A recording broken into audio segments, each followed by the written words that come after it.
Oh, okay. I'll say this. I've been excited to. Okay, I forgot to do this.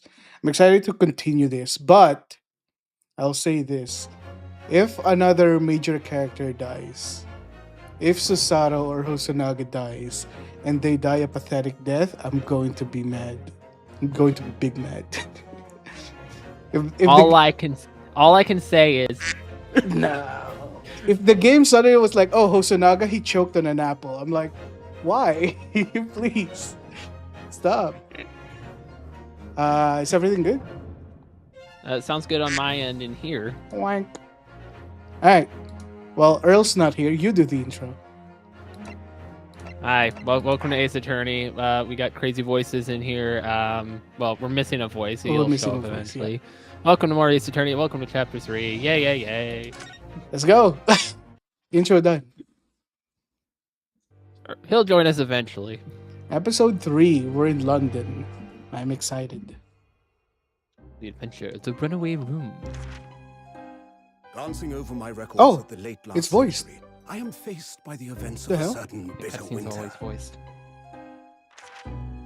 A murder in a carriage as it sped through dense London fog in the dead of night.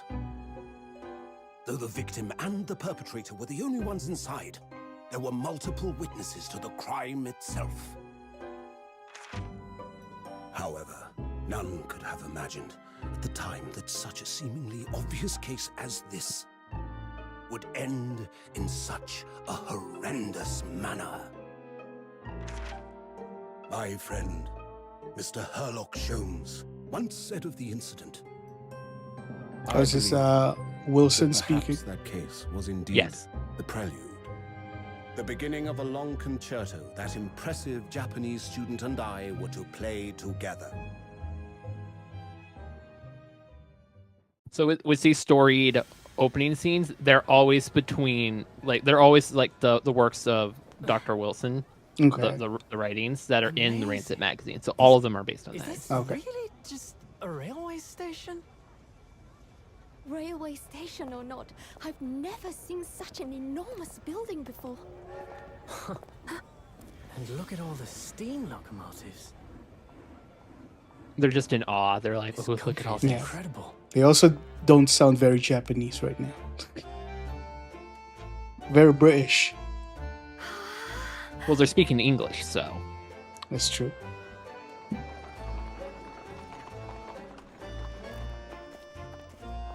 It's a miracle how fluent Ryunosuke has become in English. I know, right? Because he didn't know it 2 months ago. Capital of Great Britain.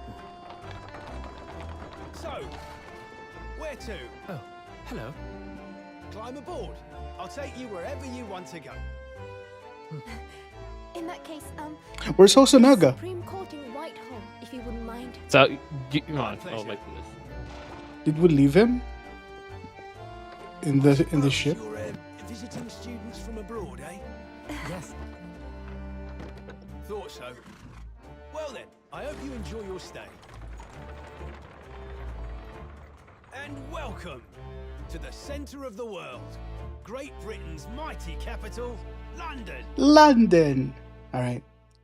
Amazing. So, Hosanaga's role was to make sure that you arrived in England. Right. His role has been complete, so he is on his way home. That's sad. I get to see him. At least he's alive. Lord Chief Justice's office. Forget how to play this game. Well, it doesn't look like you have your controller plugged in. Wait, It, what? it looks like you got keyboard inputs on the bottom. Do though. Interesting. Oh no. I was just alt tab. There we go. What an incredible place.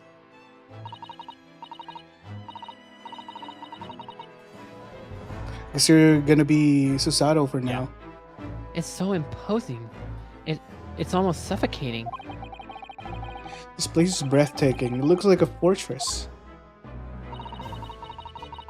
There are some stone buildings like this in Japan now, of course. Are they like inside Big Ben? No, this is the Whitehall Supreme Court Oh, building. There have only been a few built in a few short decades since we opened our borders to the outside world. An authentic example like this has quite a different impact, wouldn't you agree? A far cry from the wood and paper most of our buildings are constructed from. It's certainly unfamiliar. But I think there's more to the differences than just construction materials. What is this place again? This is the Lord Chief Justice office, Naruhodo-san. It's the Supreme Court of Great Britain. The Lord Chief Justice. We had instructions to report here at this time if circumstances were different. We were supposed to let the Lord Chief Justice know that we had arrived from Japan. But Kazuma can't. No. So instead, we are here in a different capacity. As envoys to report the news of Kazuma-sama's death. Yes. And having delivered his or her message, an envoy's duty is done. So we'd have to return to Japan. Wait, what? I thought we were studying here. So the setup is their thing they're setting up is like you weren't supposed to be the student. So Right. now you so pretty much like as of right now we're just envoys delivering the message. We're like, hey, we arrived here to let you know. Hmm. But like as far as Great Britain's concerned, Ryunosuke is not the law student, so he's not allowed. So basically it's going to go into you convincing them I to see. let you take place. Okay, because they said that as long as there's one lawyer and one assistant. Yeah, we're good. that was going off the terms of the study tour. Got it. So we're playing on the terms of the study tour, like, hey, we got an assistant and a lawyer here. Can we resume the study? Okay, got it. That's pretty much the play in here. If we want to remain here in Great Britain, I have to take Kazuma's place as the law student selected for this study tour. I have to prove myself. That's chapter 3, got it. yes, which means you need the requisite qualifications as a lawyer. Which is what I've been studying for. These last 45 days have been pain. Yeah. Or 35, I mean. Here in Great Britain, the Lord Chief Justice who appoints lawyers. So that's the second reason why we're here, to have you officially recognized as a lawyer. Hell yeah. It's the only way that we'll be able to remain here in London.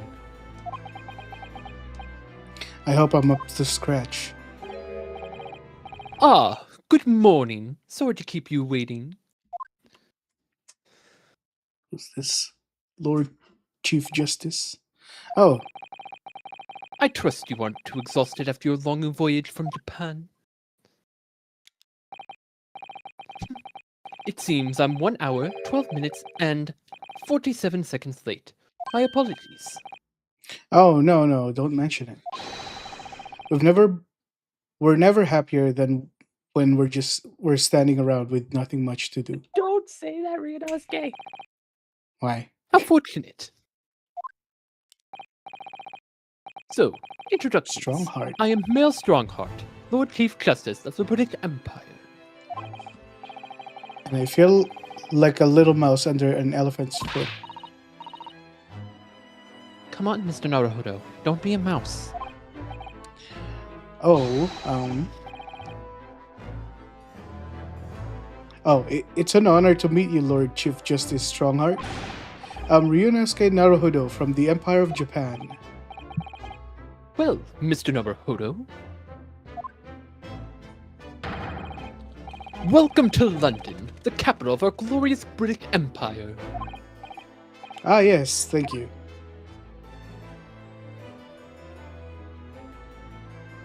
Oh, okay. Sure. There is no point. The examine part is only for fluff dialogue, so I see. none of it's required. So, what are your impressions of our capital so far? How do you like London? Oh, well, help? Susato? I've been so nervous ever since I got here that I can't remember a single thing about this city. It's simply splendid, isn't it, Mr. Naruhodo? Oh? We had a wonderful view of some of London streets from the carriage we were on our way from the station. Everything is so impressive and grand. I must say, I'm almost at a loss for words. I'm glad to hear you like it. The city's boasts tramways, pipe water and gas, even cables supplying electricity. We spearhead every revolutionary new technology in the world. Every visitor to London is astonished.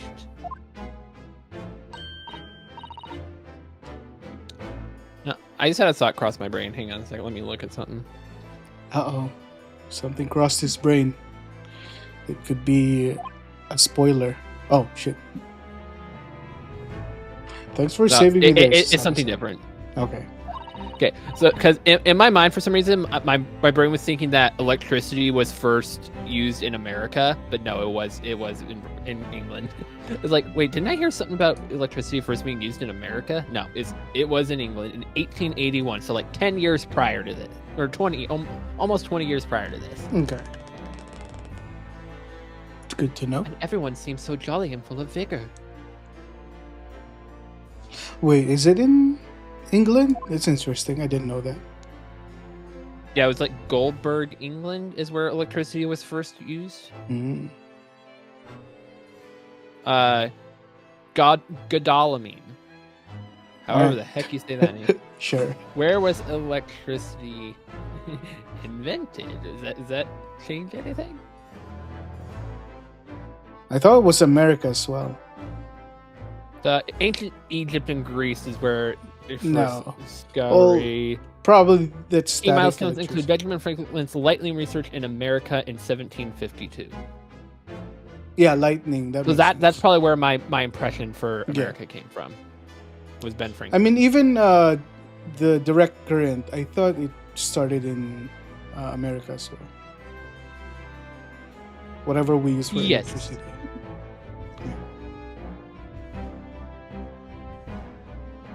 At least we're stalling for some time going on these sidetracks trying to get Earl in here at some point. No. There is much excitement about the upcoming great exhibition we will be hosting here in London. The Great Exhibition, eh?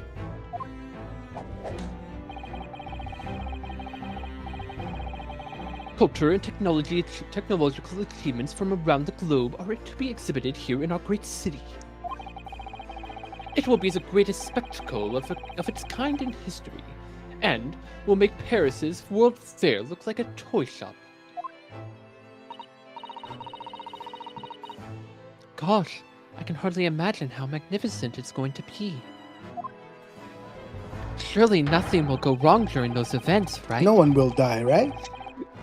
Great Britain's capital city is nothing but magnificent. London is its entire center of the modern world. Even if you do say so even if you do say so yourself. London will never set on our great empire.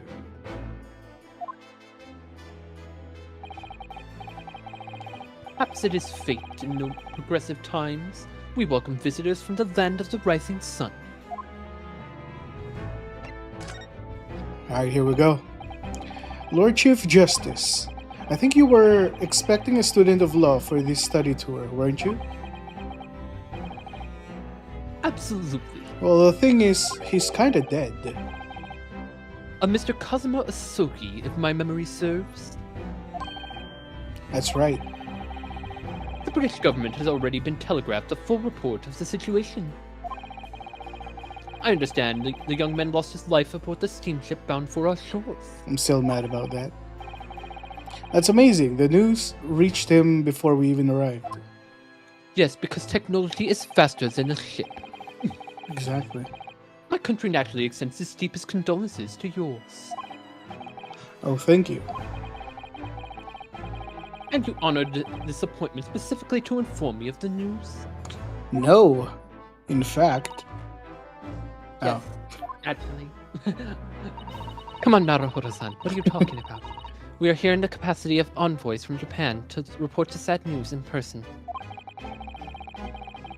They tell me you Japanese are people of protocol and courtesy. I can see that's true. And it's with some regret that I must inform you. You shall return. But the death of the young lawyer means that the study tour arrangement can no longer proceed. If you would just hear us out, Lord Strongheart. What do you have to say, madam? It's about the study tour. Mr. Naruhodo here would like to make a proposal. Me? You were already talking. Would he now? Well, Mr. Naruhodo? This is it then. Ryunosuke's just like, Satowai, I'm very scared. Yeah, Couldn't you have just said it yourself? exactly. She was already talking, man. The moment of truth. I just looked at General and Earl's just like, Oi! All right. You're Oi. not missing anything. That's what he gets for being late. For someone named Earl. The thing is, Lord Justice, Lord Strongheart. I was. What? Hey, there he is. Oh my goodness! Look at this guy. You haven't really missed anything. You're fine. You're early for the next stream, Earl. I was wondering if perhaps you would consider allowing the You hear study him tour to speaking, go or- ahead. I don't hear him speaking. Earl, I see his thing like Yeah, I hear him. I don't hear him.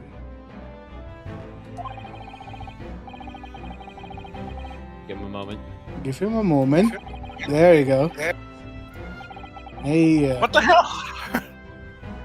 You took an hour to eat. Like, what is it? more than an hour. I said I was cooking. I was like, still not even. I didn't even eat until like 10 minutes ago. What? You cooked for an hour? Well, yeah. Did you cook a Week. rotisserie chicken, whatever that's called? Like dry ribs. Oh fuck. Okay. All you've missed is us talking about London and mentioning Cosmo's death and start beginning the discussion of taking over his place. Okay. You've missed literally nothing super important. I know where you are. Besides, this is your. I was taking care of your lines anyway. You can go now. So I'm Strongheart, or Did you not look at the list? no? Go read Look the at list. Where's the I list? made. It's in where? General, it's spoiler. I almost read it, but I resisted. All you would have seen is names. That's what I Like, figured. it's still- Yeah. Like I did have a slightly different list before, but I made a slight adjustment because I realized that at one point Earl would have 4 voices, and I was like, that's probably too much. Earl can have all the voices.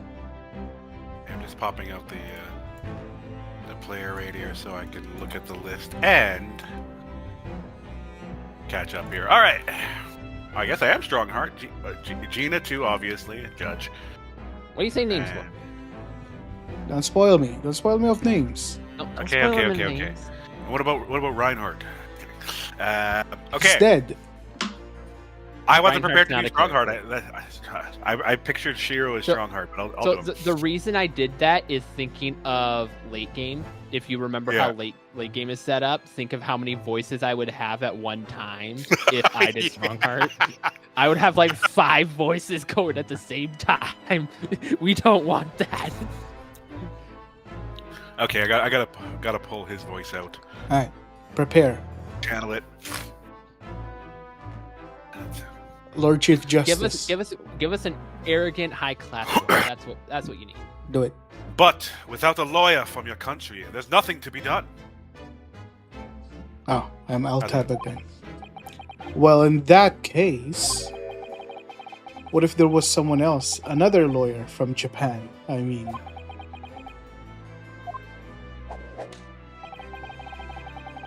Is there something I don't know? there's a lot of things you don't know.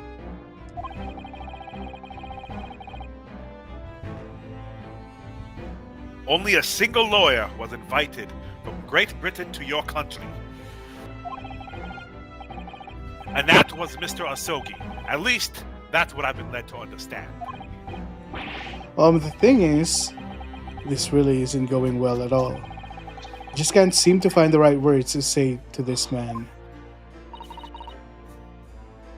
Mr. Naruhodo. I could ruin things here if I'm not careful. What am I going to say? If there's You're a terrible excuse for a human being. if there's someone else here from Japan who could describe his lawyer, it's me. It's me. I was actually curious about the Mr. Sato option, but It's just fluff dialogue. It's nothing. Oh, okay. If it was an achievement, I would have said something. Well, I already missed one achievement apparently. It's Yeah, 'cause me. you, I can't. you, do were, it. you completely I was. ignored me and just clicked it. You didn't tell me to like wait to chill. I did say wait, and then you immediately Okay. clicked it. As I The was moment clicking I said it. wait, you clicked it. Too late. is that so?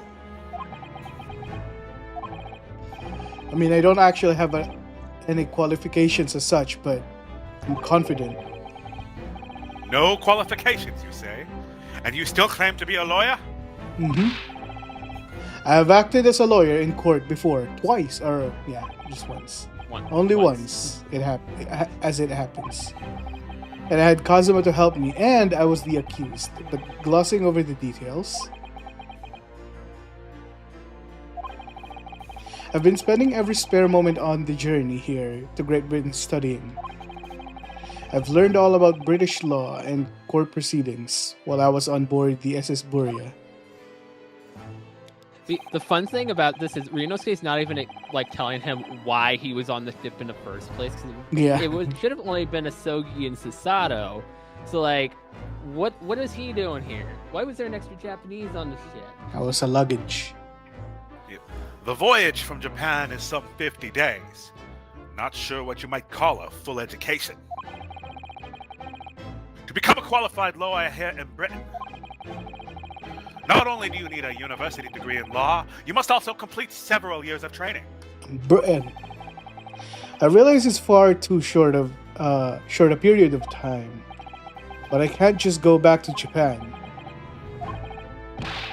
Kazuma, Mr. Asogi's journey had only just begun. Coming here on this study tour was all he thought about. I had to carry on and do everything he planned to do. I know it might sound like I have an overly inflated opinion of myself, but I would do anything to prove that I have what it takes, and a test you care to set me. Just one chance, that's all I'm asking for. Please. Huh. 31 seconds. Sorry? Your opening statement there, Mr. Naruhodo, it was 31 seconds long. It's too long. Not too brief, not too protracted. A perfectly judged appeal, I would say. Which is a skill that would stand you in a good stead as a lawyer. Oh, well, I'm in. I'm in the mainframe. So you're willing to put these words to trial, are you? Well, I'm all for entertainment. Oh, hell yeah. But let me ask you one thing first, sir. Yes, Have you played Rook Protocol? I have not. You say you intend to do everything Mr. Asogi planned to do. Are you firmly set on that path? Yes, sir. That's my intention. I see. Am I imagining things? Or did his expression just alter a fraction there all of a sudden? I didn't. Very well. You have your wish. I'll give you a chance. Let's go. Test to become a specially certified lawyer. Whether you pass or fail is entirely down to you. Really? Here I go. What the test be? So what form will the test take exactly? Tell me, Mr. Naruhodo, what do you consider the role of a lawyer to be? To lie in court. Defending people, of course. Well said. So, let's have you defend someone. Sure. I'm in. Easy. Your timing is perfect. In fact, there's an apt trial about to begin later today. Oh, okay. No advocate has been appointed for the defense as of yet, so this will be welcome news. Let's go. New characters. Today, Straight away? I'm in. With the boat lag, we're still very tired from the journey. If you manage to secure a verdict of not guilty, you'll have passed my test. What could be simpler? Easy. How do I get myself into these situations? I'm defense. That's gonna be tough. Well, could I ask what sort of trial is it, Lord Strongheart? Yes, good question. Ah, I do remember. It's a murder trial. My specialty. A murder? An extremely simple case, I understand. You really can't lose. Oh? It's easy to say. But I should mention, just in case, if the defendant is found guilty, he will of course be sentenced to capital punishment. Defendant. Capital punishment? He'll be put to death? Like my Here best in Great friend? Britain, murderers sent to the gallows without exception. Hell yeah. Presumably, you read that much in your short C-based introduction from British law. Sabi! Sea beast. We can't possibly agree to such a test. Why? Come on, Susato. We would be toying with a man's life. Nah, we good. I am the Lord Chief Justice, and I have decided it acceptable. You can't do that, can you? He can. He just said he can. He's the Chief Justice. He can do what he wants, Yeah, right? he is justice. There's no need to overcomplicate this. All you have to do is ensure that you don't fuck it up. Easy. Easy. Just don't lose. Just win. So the defendant may live or die depending on how well I perform in court. So obviously the defendant is Funny accused. enough, Earl uses that word. I'm sure if this game was not Ace Attorney, they would have used that word. Probably. If I lose, In the he'll 18th be century, hanged. though? I think so. I think they would say muck it up. Well, 19th century, technically. I'm sure This they is late use that 19th word. century. Mr. Naruhodo, you've come to me claiming to be a lawyer. Yes, I have. He's T-posing. I don't like it. If you want me to take you seriously, you need to prove you're willing to do a lawyer's job. And you say you intend to see through the will of your compatriot, Mr. Asogi? Hell yeah. I would like to understand just how far you're willing to go in order to make that happen. He's testing my resolve. This is why Earl doesn't take acting classes. What's the matter? You've fallen silent? Why? Why not? I used to. Yeah, I That's remember my you minor used in to. university. Yeah. I'm sorry, but time is pressing. The trial begins shortly. I need an answer for you now. What's it to be? It's a yes, sir. It's a yes from me. What do I say? Do I agree to this absurd test? Of course, man. What are you gonna go home? Alright then. If I have to give you... Wait, what? I can't do it. I can't get the words out. Why? He's too nervous. I'm not nervous. I can do this. 15 seconds. You aren't nervous, Izzy, but he is. Huh. Your decision making needs work if you want to be a lawyer. That was too slow. Well, he is me. So he needs not be nervous. That's not how it works. It actually didn't matter which way you answered it. Ryunosuke is going to stutter on it. Yeah, and okay, then fair Strongheart enough. just been like, no.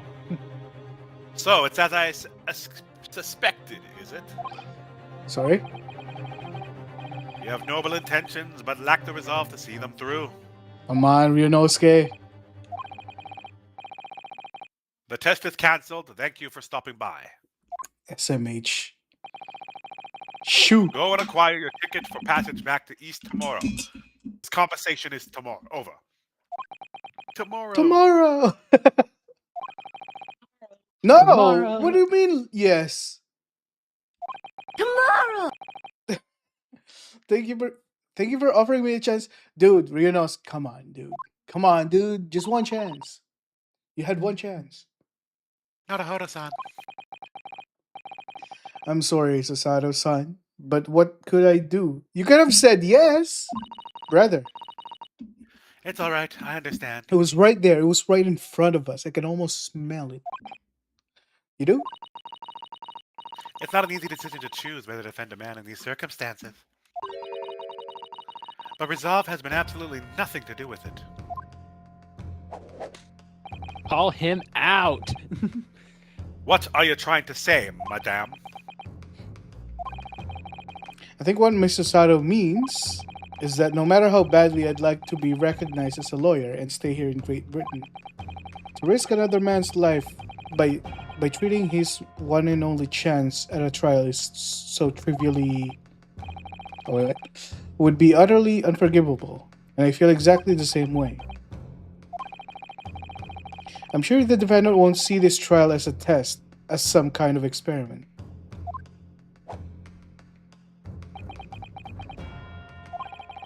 A lawyer may fight for his client in court after day, but for each one of those clients, the particular day they stand in the in the dock may be the only In the chance. clock. Yeah, We are they standing have. in a clock. Yeah, I right now I am. They have to fight to prove their innocence. No, I was wrong. I'm not qualified to do that job yet. I'm sorry for wasting your precious time, Lord Chief Justice. And then he's gonna be like, I changed my mind. Great! Naruhodo-san. I'm impressed that they did not give him a vocal line there for a hold it. I don't know why they didn't do that. So Strongheart's Yeah. like obviously an important character, and usually with important characters in like his kind of position, they give him voiced lines for like interjections. They didn't do that for him. I never understood why. Yeah, a hold it would have been fitting. Oh, was there something else? It's approximately 20 minutes by carriage to the Old Bailey from here. Alright, see ya. Peace. If you leave immediately, you should still be there in time. But I just said that. I was quite serious in what I told you. The defendant in the case has literally no one to advocate for him. What? At this point, he can't hope to find someone to represent him. The trial will begin without a defense. Don't they have public defense? No? What's that? And if It's- that happens, there's only one possible outcome. He hang.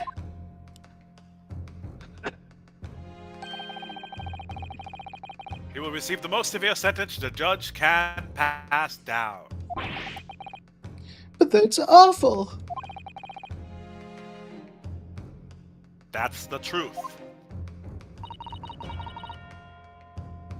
Why does it have to be like this?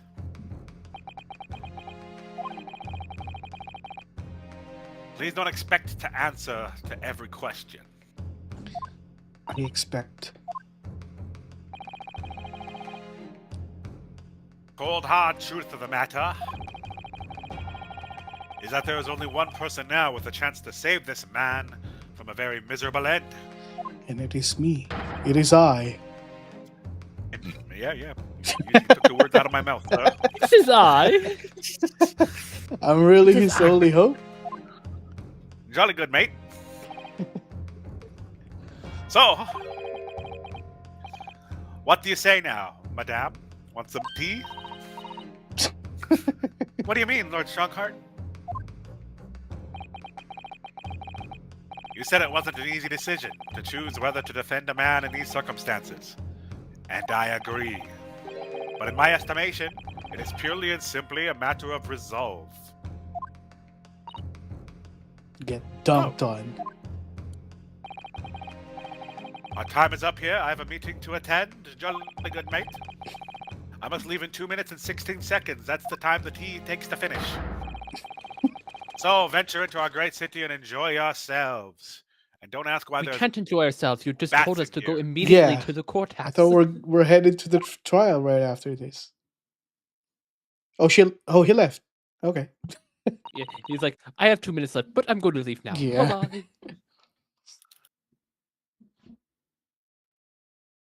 Is Sosato's gone. eyes shaking? What's going on? He's blinking. No. This the bottom part. The Old Bailey. All right. You're about to Oh, I can't wait. All right. Let's do this. Izzy, like you got to turn up the music when the time comes to be. I can turn it Oh, up for- now. We're for gonna that do this, theme? Naruto-san. We must leave at once. I For can- that character's theme. For that character's theme. I'm turning it up now. If we're gonna do this, we must leave at once. All right. Izzy's a long ways away from my favorite scene in this game. Okay. That doesn't come until 2-4. Man, some days when I was in Japan, I was just walking Yeah, around you're selecting move. to the Reaper music. I'm ready. I'm excited. You're not ready. You're not ready. You are not Oh, ready we're for back what's in about to Japan. happen. No, we're not. No, that guy has a mustache. Oh, See the difference? yeah.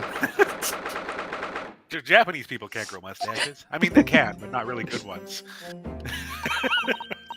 Earl, a character in 1-4 would like a word. Yeah. Oh, You thank know goodness who I mean. we're in time. There's still 15 minutes until the trial of the cat begins. I never knew a horse-drawn carriage could go so fast. I thought my teeth were going to rattle loose. Did you hear what it said? What I said to the driver when he climbed aboard? No, I wasn't there. Get us to our destination in 5 minutes, driver, and there's a guinea in it for you. What? It's one of my Oh. favorite lines from the Herlock Sholmes stories, and it works quite perfectly. I forgot. She's a fangirl. Not sure why you're so pleased. I thought we were going to die, and we had to pay gold for the privilege. Well, at least we arrived here before the trial started. So do we have money? Funded by You have money. okay, You the definitely have money. Empire of Japan. Yes, I suppose there's that. You have money unlike a certain blue protagonist. Hmm. Anyway, I don't understand it. The court clerk said the defendant should be here. But there's no sign of him at all. He's dead. Alright. New characters, let's go. So this is the Old Bailey. Even this room for defendants to wait in is grand. Jesus Christ. My dyslexia, man.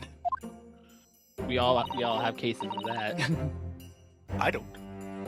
Are you alright, Mr. Madison? Sure, Yeah, sure. sure. bro, sure. Yeah. I'm feeling tense, that's all. This place gives me the same sense of foreboding that I remember from the Supreme Court in Japan. An oppressive air, almost as if the building itself is going to crush whoever is about to be sentenced. Feels like only yesterday I was the one about to be crushed.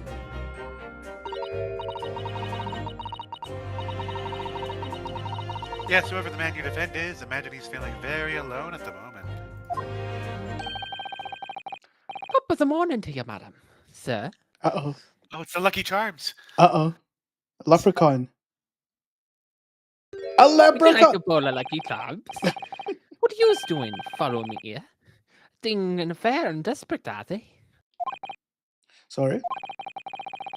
Would you look at the expression in his faces? From the east, are yous? Are you? Yes, we're from Japan, yes? Ah, Japan, is it? Right, say no more. Say less, buddy. So, how much do yous need? No, we're just here because... Only to explain, fella. I've been near myself, so I have. No place to go, nothing to eat, barely a penny to your name, and well in a strange faraway land. Well, actually... I haven't found a place to stay yet, no. 'Tis grand, 'tis grand. Let me start by giving you the 1,000 guineas. Say nothing now. Nothing. 1,000 guineas? Please, Mrs. Sato, you don't have to shout. But 1,000 guineas is... It's enough to build an entire mansion in the most prestigious areas of Tokyo. What? Nani? Nani? It's nothing to me at all. I like to ensure I have sufficient funds wherever a rainy day, you see. I have enough wealth to buy the city of London 2 or 3 times over. Did that much rain even fall in one day? Well, even so, we couldn't possibly accept such a large sum of money. Oh, he just gave me a gold. Ah, that hit me right in the eye. Ryunosuke, why would you say no to money? You're an idiot. What poor Don't Ryunosuke? get me wrong, Vera. You don't not giving it to you with no strings attached. No strings attached. I'll be wanting you to do something for me. Defend him. To be honest, it's a little embarrassing. The trial is about to begin, you see. It's for me good self here. I'll be in the dock. So now, what I want you to do Is plead guilty in my case. is to take the charges as Yeah. your own and go with that. Turn Sound yourself in. Claim it was you, got it? Easy. It's coming along with me and standing there beside you. Officially, you'd be my lawyer, but that's just a little detail now. Well, the thing is, I'm your lawyer. Don't worry about the thing. All you have to do is stand up there next to me, nothing more. Otherwise, you see, the trial is going to start without me having any kind of representation at all. So it was true. The Lord Chief Justice was just making it all up. And have I asked if you want some any lucky charms? Terribly sorry I have to ask, but... Does that mean you're the defendant in this trial? Cluster and blazes, do you not know who I am? Me? One of London's biggest names? Biggest name? No, sorry. I've only just arrived in the city, you see. What are you, Big Hat Bob? I see. I suppose it isn't altogether impossible. Well, just next to Hyde Park, there is in the center of London is another beautiful park. There is a botany chat. We better ban them, wouldn't you say? Nah. We don't discriminate against bots here. Sorry, a park? What? Actually, you really should, because bots can get you banned. Really? Yeah, bots like that could in theory get you banned to a degree. Yeah, it's stupid. Alright. Because by you not acting on it, it makes it seem like you're supportive of it. Like oh, you probably use view bots. You know, you're number one That's viewer. Twitch's fault, man. It's not my fault. Yeah, we should get you on Seribot. It No. works nicely. Do it. Trust me. Never. Do it. Never. They call me Gilded Park, for the blossoming flowers in the spring and singing birds and McGilded Park.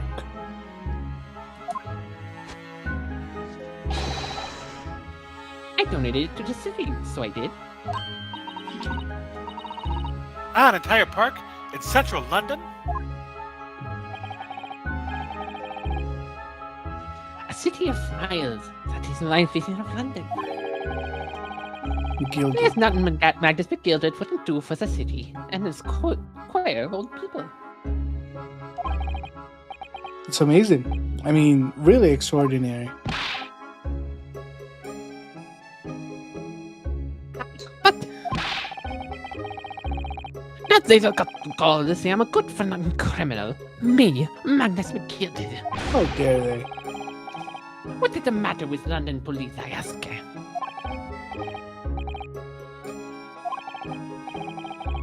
Alright, don't pass out. So his Not a name hodo. is His name is a play on the words magnanimous, which is like to be kind and charitable towards people, and the guild is referring to just the gilded part, which means Yeah. rich or privileged. Oh, okay.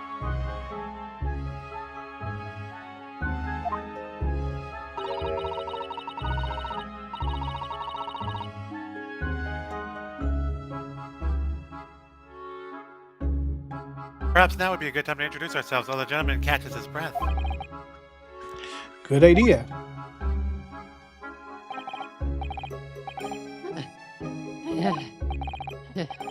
Mr. McGilded, the thing is, we're actually here in London to study British law. We're law students on a study tour from Japan, you see.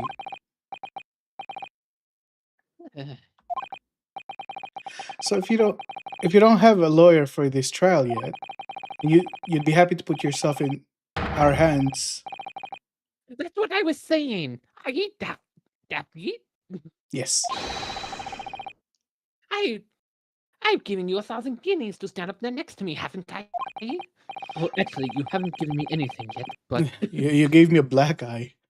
Yes, but I wasn't really offering to just stand up there next to you.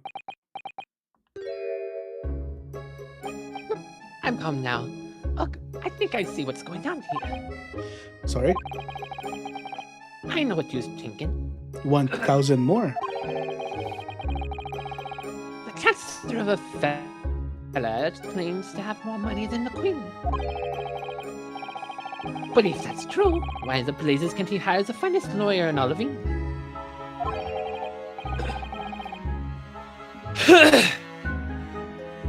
That is a good question to pose. Like, if he is that rich, why hasn't he bought himself a lawyer yet?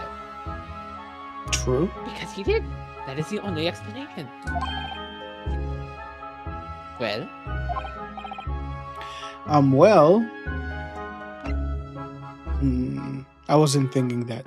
Not at all. Although, it is a little strange, to be honest. Well, you don't have a lawyer, I mean. that would be the fault of the Reaper. The Reaper. Sorry, did you just say Reaper? Yes, the Grim Reaper. He comes after the souls of everyone in the courthouse. Ah, the Grim Reaper of the Belly, Lord Barak von Zeeks. He's the prosecutor. Barak Van Zeeks. No one wants to go against him? Prosecutor is a Grim Reaper? Van Zeeks stands for the prosecution. They call the accused his sacrificial lamb. This guy's no match for me.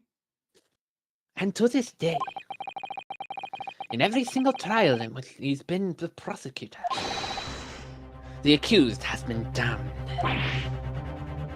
What? So it's reached a desperate situation where there's no one willing to stand in defense against a fella like Dom. You could say he's a living legend in the old belly. Got you, boy. Got you. Goodness, Lord Barak von Zeeks. He must be an exceptionally talented prosecutor then. No dyslexia. Talented isn't the word you're looking for, madam. It's cursed. Curse, you say? What on earth? Yes, we believe in curses over here. The defendant is summoned and his counsel. Just make your way to the courtroom. Trial is about to begin. His counsel, that would be me. It is I. Yes, because we've been listening to your conversation. We understand you're his lawyer now. Now get your butt in there. Oh, it is time. Well then, fella, don't let me down. Got you, boy. But I don't know anything about the case. You haven't told me what happened. Until you showed your face here, I'd made up my mind, so I had. Sorry? I decided I had to defend myself in there. How would that have worked? Well, then you made an appearance, student of law, wouldn't you know? It is no accident. I can assure you of that. It is fate. so don't get cold feet now, Dude. please. Stop yapping and give me a brief of the case. There's no time for that. Keeps yapping. I literally know nothing about the case, or about this man who stands accused. In fact, the only thing I do know is that I can just turn my back on him.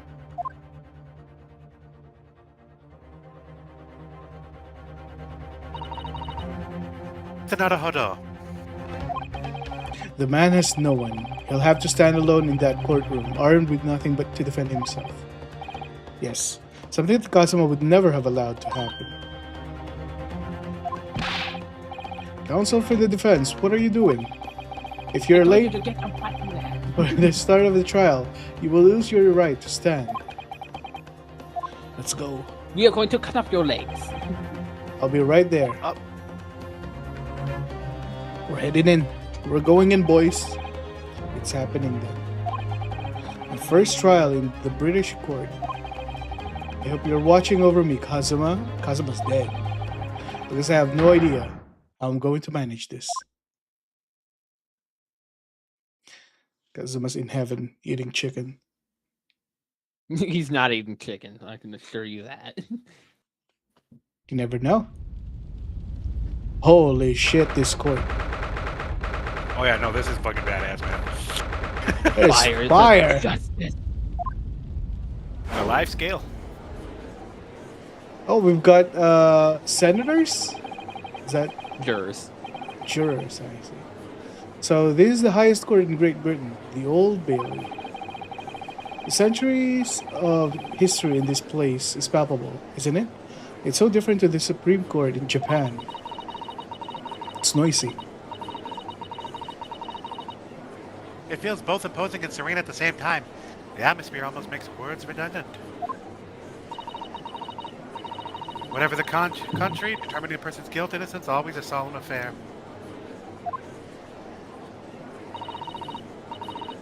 May I say something, Mr. Naruhodo? No. Oh yes, what? Stop twitching. Your eyes look ready to pop out of your head again. Don't worry about it. Does it all the time. I know, but I just can't help it. Holy hell. It's Santa! Oh! In the name of Her Majesty the Queen, I hereby declare this court to be in session. We are here today to determine the guilt or innocence of Magnus McGilden. I now call upon the counsels of the prosecution and defense to declare the willingness to proceed. Prosecution is fully prepared. I must be the Reaper of the Bailey. He really does look fully prepared to dispatch his next poor victim to the underworld. Counsel for the defense, you appear to be Eastern. Do you speak English? No, I do not. Oh, yes, of course, sorry. I just learned last week. But he asked if the defense was ready. And I couldn't be further from ready if I tried. Those eyes... Those eyes please me, Nipponese. Nipponese. What did you just call me? So, the Nippon is actually the Japanese word for... I know.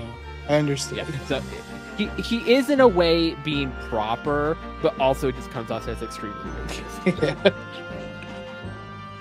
The shroud of fear, your doubt, your trepidation.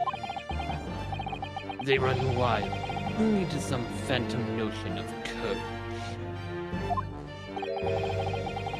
The quintessential look of a sacrificial lamb. This guy needs his ego checked. Cold shiver just ran down my spine, all the way to the tips of my toes. Your spine doesn't go all the way down there. Now, Mr. McGildred. Yes, my lord. You stand accused of murder, a capital offense. You could be sent to the gallows if found guilty. On my naughty list. Are you quite sure you wish to entrust an offense to this? My naughty list. Foreigner? It's such a racist comment, my lord. As I've always said, my lord, it is grand to give opportunities to the young. Even if the fella is a student from some little island off in the far east. What is the size difference between Great Britain and Japan? Hang on a second. I'm pretty sure it's quite a difference. No? Japan's not as big as you think it is. I just want to see. I think it's at least twice as big as Japan. But are you talking Hadn't by actually land thought about it. mass? Landmass, yeah. I'm pretty sure it's almost. Japan is approximately 1.5 to 1.6 times larger in land areas than the United Kingdom. Well, okay. So, Magnus is just wrong here. Is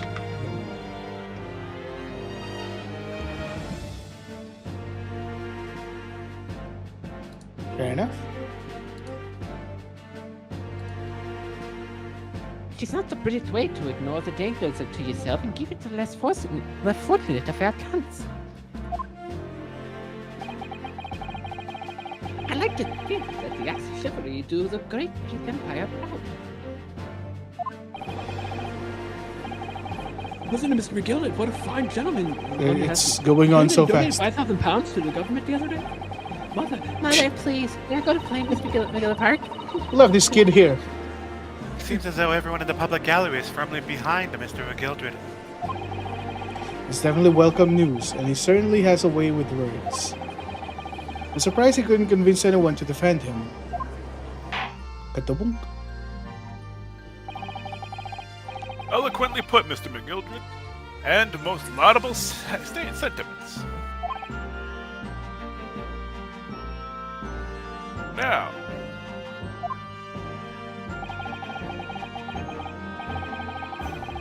ladies and gentlemen of the jury, I'm sure I need hardly remind you To shut the fuck up. Oh. that you 6 members of the public have been selected for your impartiality. Are you ready to proceed? No, they're all paid actors, I'm telling you. Yes, my lord. If the task to send the rotters to the gallows where they belong, I'm more than ready. At the manor, his lordship always says we should dispose of rubbish promptly. Naturally, I agree. Also, when I was picking who was doing the jurors, I just went odds even. I didn't even realize that. I don't They're all remember they were girls. split male and female that same way. It's fine. It's whatever. We'll swap it up later. And criminals here will soon be wishing they never set eyes on me. Okay. I'm gonna get drunk over here. I feel chill. Don't mind me, my dear, as I'll just be getting on with my knitting. I must finish these mitts for my grandson. Translation: the jurors just don't care about what's going on. Yeah. Naruhodo, those people are... The jury, yes. That's something we don't have in Japan yet. That's right, I only ever read about it.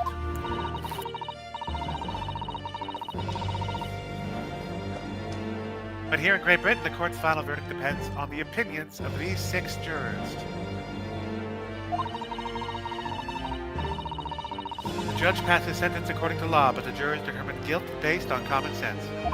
Common sense, eh? The defendant is ultimately judged from on 2 completely different points of view. Common sense, aka who pays them the most. Yep. But how exactly do the jurors give their verdict at the end? Mr. Naruhodo, didn't you read that in the study we did over the last? I 55 had days? 55 days. I'm sure it'll become clear as the trial progresses. Yes. Alright, easy. This is easy. Prosecutor Van Zeeks. My lord. It has been a number of years since we've seen you here in the courtroom. I thought you renounced your fame. I'm known as the Reaper of the Bailey, my lord. Infamy rather than fame. I would say. Yeah, this guy needs his But ego yes, check. 5 years have passed since I last spread my wings in this capacity. Wow. Okay. I have devil wings under this cape, Naruhodo. So what brings you back? This Is this some Nipponese. changing circumstance of which the court should be aware? I smelled a Japanese. I come to suck the blood of a Japanese. I leave that to your imagination, my lord. It was me. He is after me. So the Reaper has been out of action for 5 years. Why do you have to choose today of all days to make a comeback? Don't lose heart, That's just how the plot works.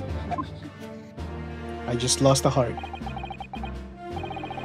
As you wish, sir. The court nevertheless welcomes your return. Now then, opening statements, I think. A summary of the case, if you please. Certainly, my lord. As your lordship is aware, this is a case of overwhelming simplicity. Must be the only ones here who aren't aware. Allow me to read from this scroll. The incident took place in the late evening, 3 days past. The hour was some minutes after 10. The victim was a maker of building bricks, known in the community as Thrice Fried Mason. Sorry, thrice.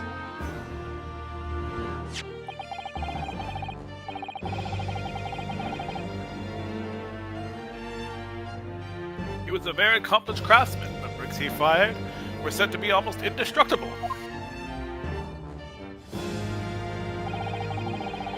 The victim's corpse was The discovered in victim's an omnibus. corpse was discovered in an omnibus in service on the streets of London at the time.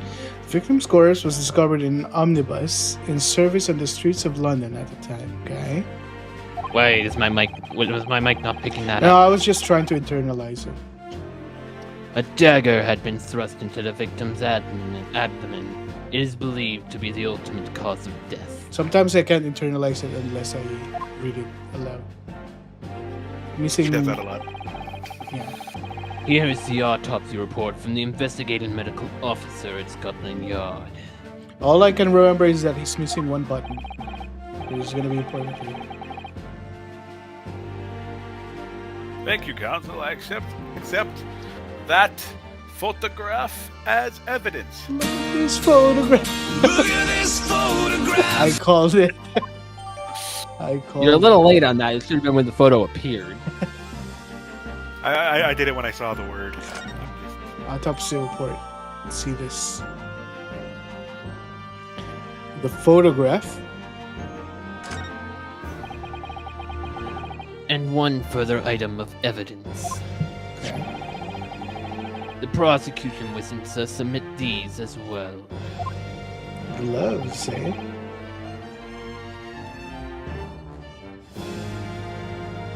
And those are.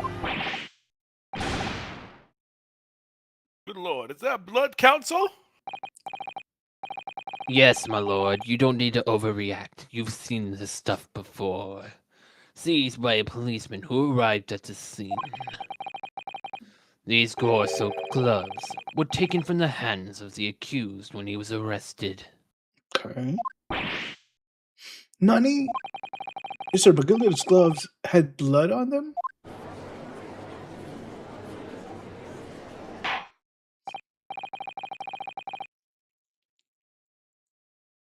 Yes, I will accept these evidences as well. Defendant's leather gloves have been entered into court records. How did I get into this? Well, you kind of You asked got to you. come Yeah, over. you asked to be here. I'm backed into a corner before I've even started. Continuing. Reading my scroll once more, according to the driver of the omnibus. There were only 2 passengers traveling inside his vehicle at the time. Okay. What's an omnibus? How big is an omnibus? Are they going It's to a explain? horse-drawn carriage, so it's got like an enclosed space on the inside, and it's got spots on the top as well. You'll see it soon. You'll Okay. see a picture soon. Only 2? Obviously, one of those 2 passengers was the deceased brickmaker, Mr. Mason. The other, The accused. allow me to point my finger in the accused direction, Magnus McGilded.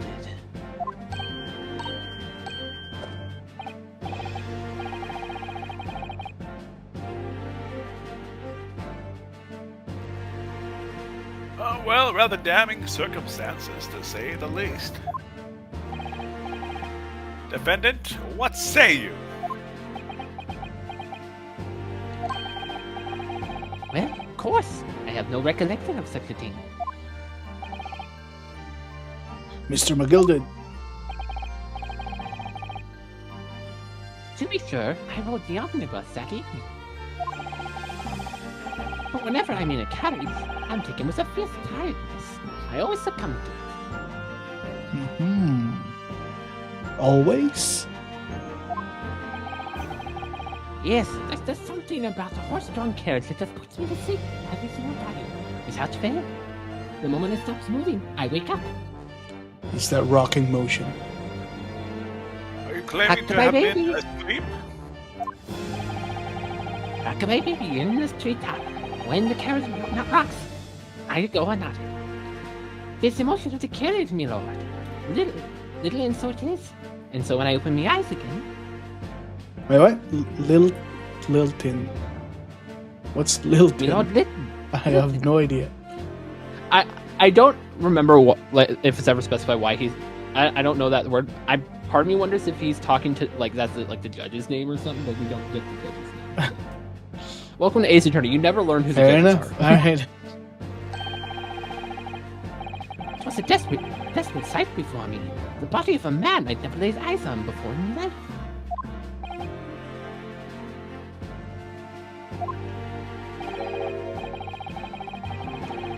Now I ask you, whose good-hearted soul wouldn't rush to help a fella bleeding from his stomach? I wasn't about to start worrying about me gloves, now was I? I reached out to give him my hand.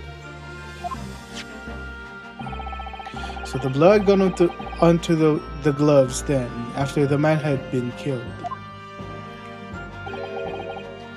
Unfortunately, that statement of the drivers is only the beginning.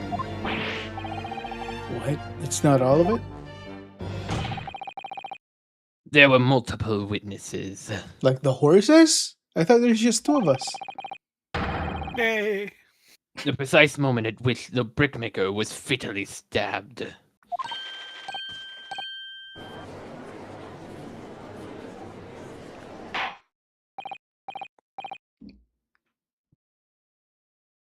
Order, order, order. When the killing took place, only the victim and the accused were on the inside of the carriage. And there were witnesses to the crime. How?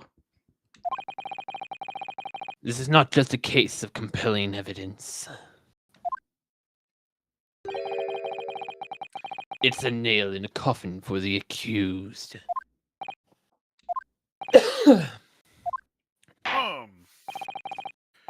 Thank you, counsel. The circumstances of the crime have been made quite clear. I think we will hear testimony from these witnesses first of all.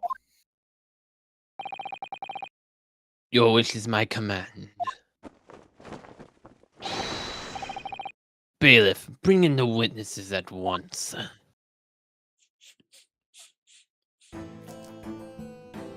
Who these people, bro? With the witnesses, of course. Witnesses, your names and occupations. My name is, everyone calls me Beppo. I drive an omnibus in the East End. Bruce Fairplay. I'm a banker in the city.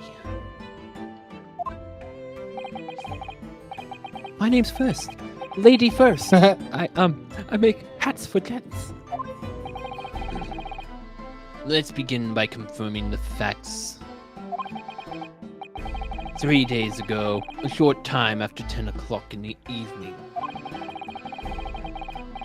all of you were present in the stand when the omnibus and witnessed to the aforementioned incident. Is that correct? SSR? Quite right. Hold on.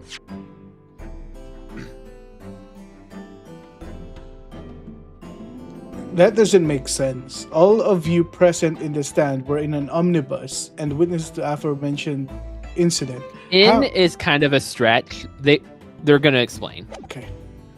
Okay, good. I forgot the game Yes, does sir. that. That's right, sir.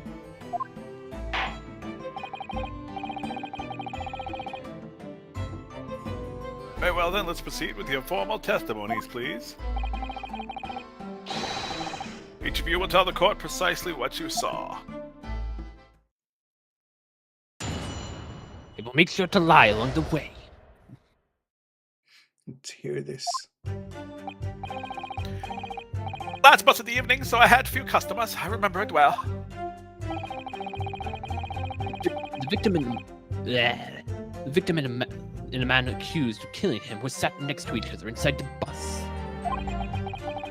Then, out of the blue, the accused reached over and plunged a knife right into his gut. That's right. She stabbed him. I screamed, I did. I couldn't help it. As soon as I heard the scream, I stopped my bus, and then I saw it too.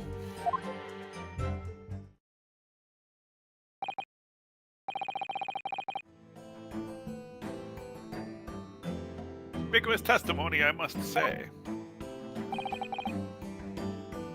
Exactly, my lord. These men witnessed the incident in the omnibus with their own eyes. I'd like to ask a question, if I may. As counsel, Well, this testimony doesn't make sense. Makes absolutely no sense to me whatsoever. Why not? Well, the incident took place inside a moving carriage, didn't it? As has been clearly stated from the outset, yes. I didn't realize you Nipponese were so stupid. You're stupid. Well, in that case, how could those two witnesses possibly have seen what happened? There's no way they could have seen it. The inside of a moving carriage.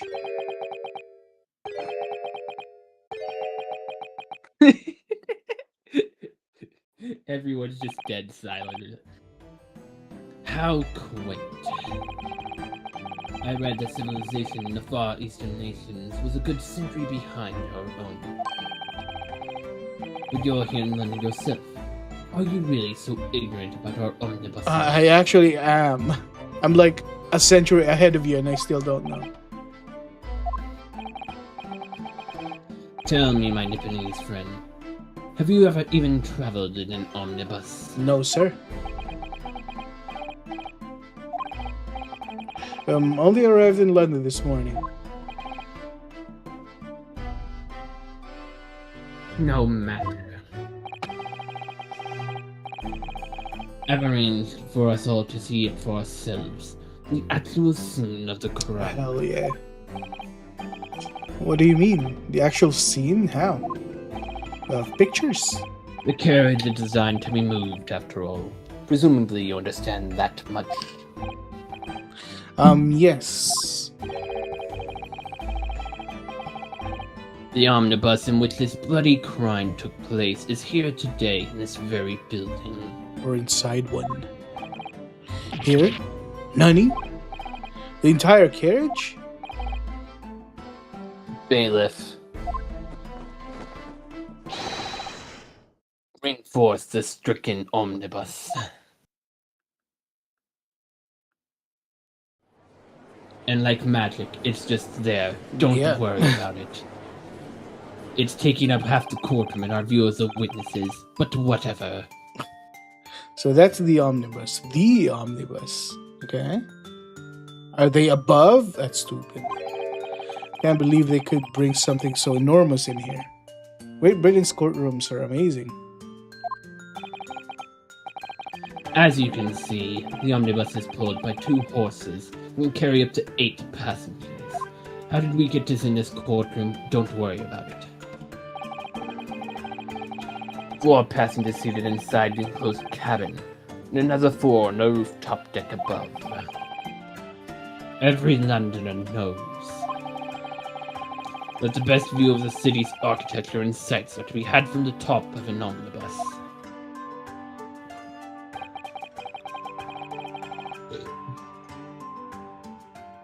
And I should point out to our foreign guests that we have placed it in the witness stand because, yes, your cross-examination will not happen, it's in the way.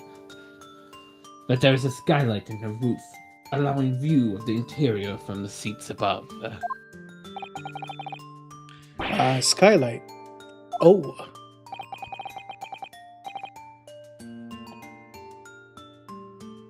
Shut up, phone. The penny drops at last, I see.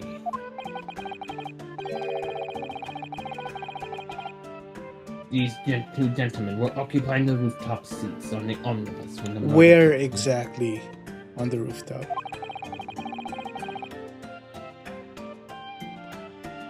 That is how they came to witness the grim incident.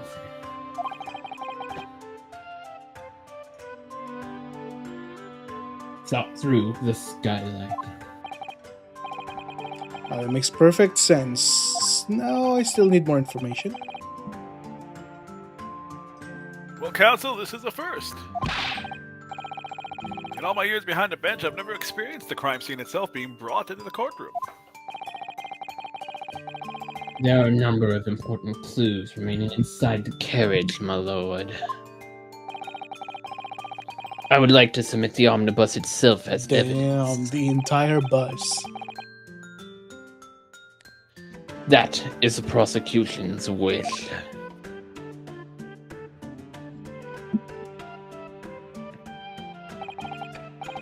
Very well. I see no reason why not.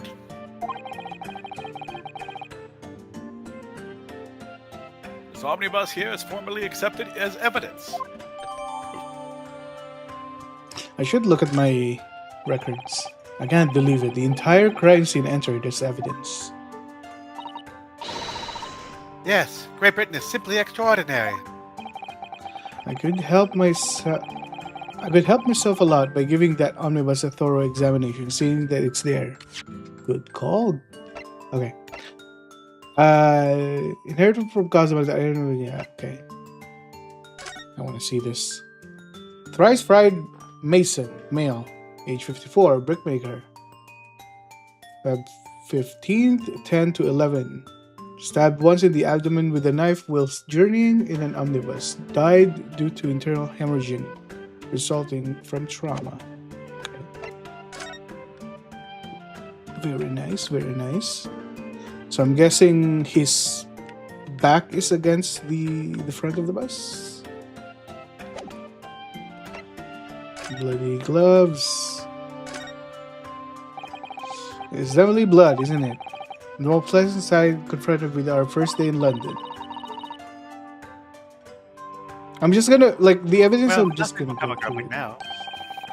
Now, by the way, there is McGill's right hand. Yes, I believe so. He's trying with the coin in the right hand a little earlier. Pity. If only he'd been left-handed. I think blood on the of your glove would be fairly incriminating, really. But... surely... Okay. Let's inspect this son of a gun. Yeah, so he was sitting there, right? Let's see this. Am I going in? Well, let's open the door and go inside, shall we?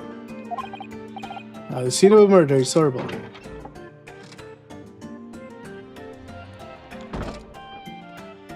Underneath, what's this?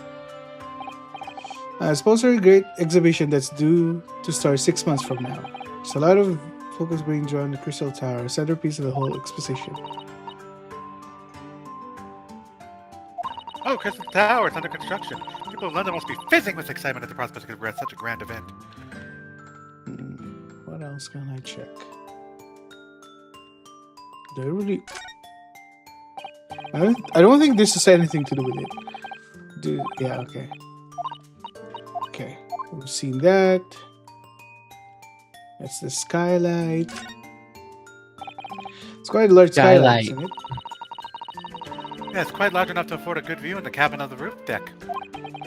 And there doesn't appear to be a handle or catch any of the description. So I suppose it can be opened from the ins. Okay. What else? Just the blood. There's blood that's soaked into the seed. The victims, obviously. Yeah, and it would clearly be visible from the roof deck. If you're sitting behind. Do you really have somebody in field view of other passengers like that, I wonder? Well, it was after dark. And there was a lamp on in here, so perhaps the culprit couldn't see anything outside through the skylight. Whichever way you look at it, it doesn't seem like it was planned attack. Okay, nothing else? I want to go up. Let's go up. Have we seen enough? Let's step back. Oh, that was Susato. Whatever. Just want to go through the evidences. Phoenix Wright Omnibus. Amazing. London 5th Avenue. Okay. This is how he figured out his great-grandson's name. So this is the roof deck of the omnibus. Oh, you must have a wonderful view of London Street from up here.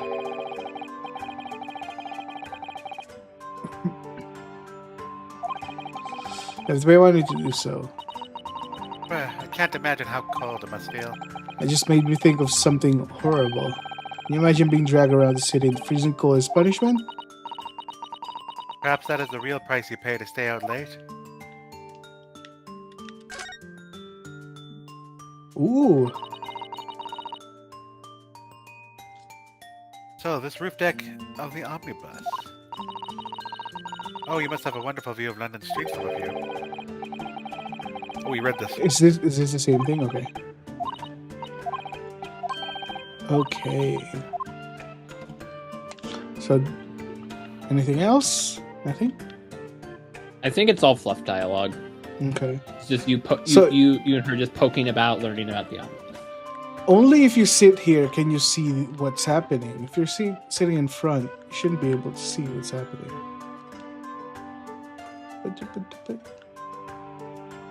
Where's the horse? I thought the horse was a witness. Yeah, the horse is the one that stabbed him. Yeah.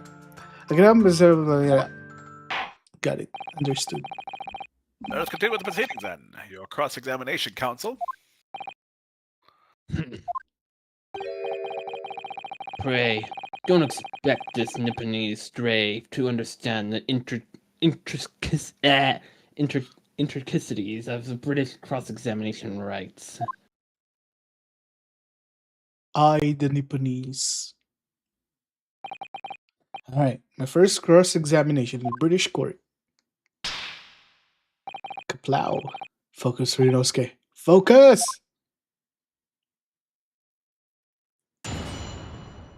Alright.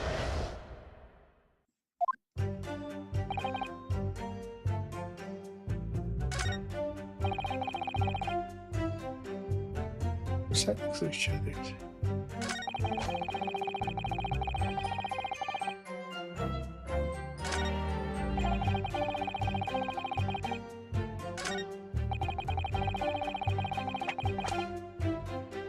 So what? Okay, the stabbing. Alright, so it happened. The only two people in the closed cabin area were the victims and the defendant. And, so help me, 3 whole people. But there's a man trying to do the deed. I'm trying to do the deed.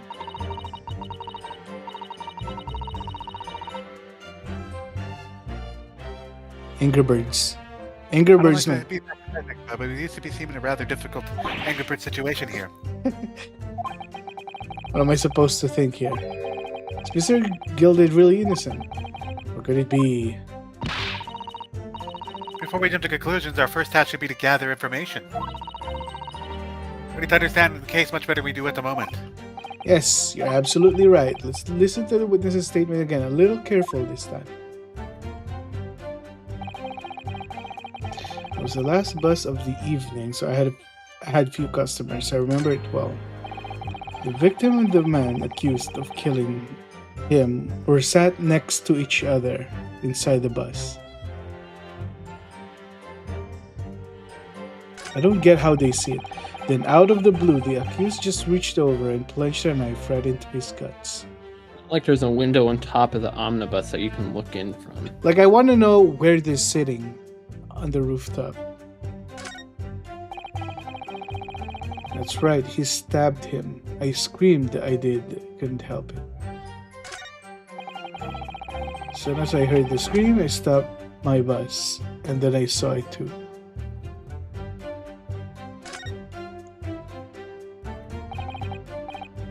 Alright. Oh, shit. I was supposed to present. So... Yeah. I forgot. Press or present, by the way. Press, yes. I will press on the second one. Hold it! You saw them through the skylight in the rooftop of the carriage. That's right. When you sit on the top deck of the window right at your feet.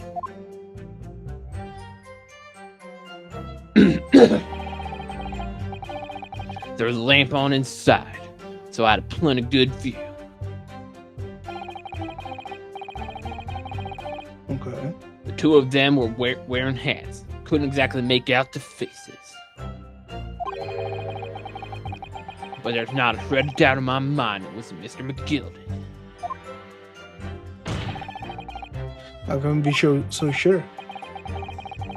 Well, how can I put it politely? Mr. McGilden is a gentleman of rather small stature. I couldn't have mistaken him for anyone else. Let's not forget that when the vehicle came to a halt, the only people inside the enclosed cabin were the deceased Mr. Mason and Mr. McGilden. There's no room for doubt there.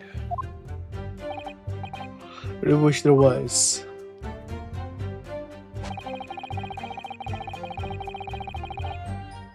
Okay, I wanna press on this as well. I actually saw the exact moment it happened. Didn't Howard testify to that? I'll whap you with my cane. Or a fair dinkum, well, hard-working city banker not considered trustworthy these days. Oh, no, I didn't mean that. But to be fair, I don't trust the banker that much. True. It's no good. I've really got his back up. Okay. Perhaps you could tell us what you saw in a little more detail, I guess. My lord. Oh, no.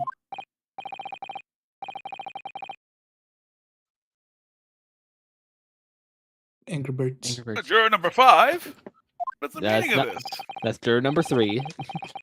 My mind's made up, Mambo my number lord. 5. Completely and utterly made up. Made up about what? I don't like the stinking rich. Never have. They're always up to something other than that. They shouldn't be. Every one of them. I bet the statement hits hard in the future as well. In particular, the 21st century. How's that? And this little leprechaun man is no exception. He can't fool me.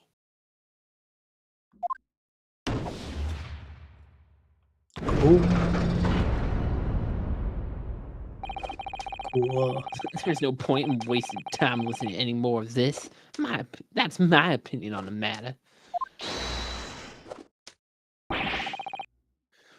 That is precisely what I was about to say.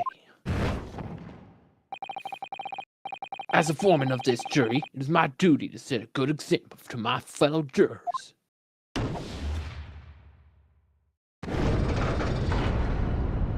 Man, if this is your justice system, this is messed up. What's happening here?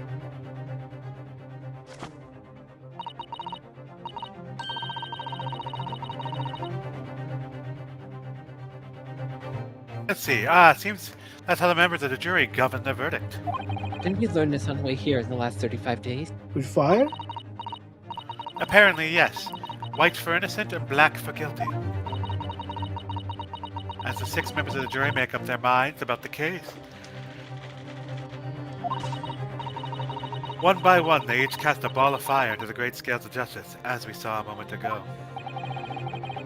So this enormous scale fall compared to the black side. Does that mean our client dead? Let's do our very best to make sure that doesn't happen. Now I'm even more worried than I was before. Well, the court acknowledges a change in the jury's stance.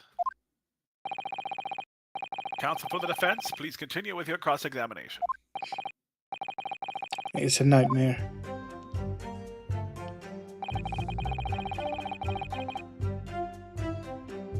Press. You stabbed him, you say? And you were sitting up on the roof deck, right? Yes, that's right, sir. I was up on the roof seats. I remember the little gent sitting next to the fellow that was stabbed.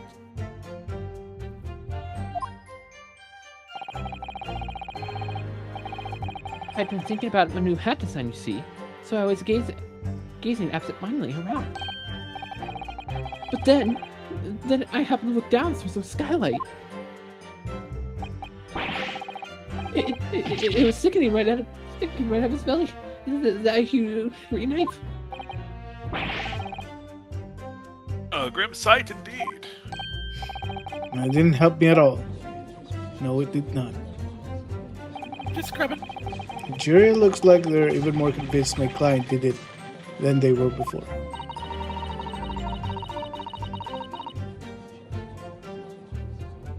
It appears to have made everyone more dubious that Mr. McGilded is telling the truth. If only we had some evidence to counter their suspicions.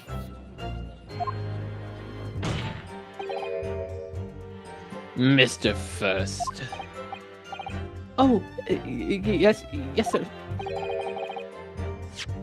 Is this the knife that you saw? Good grief, yes, that's it. The very one, sir.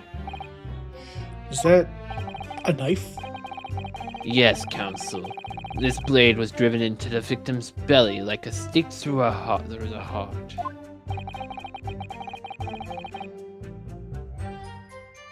This is a blade of considerable size, Counsel. It is. And furthermore, the scabbard is emblazoned prominently with a certain initial. The letter M, which seems oddly familiar. Please, no. M for Magnus. Or perhaps McGilton, possibly. Take your pick. It matters not to me. It seems this particular big name in London made a magnificent mistake. Objection!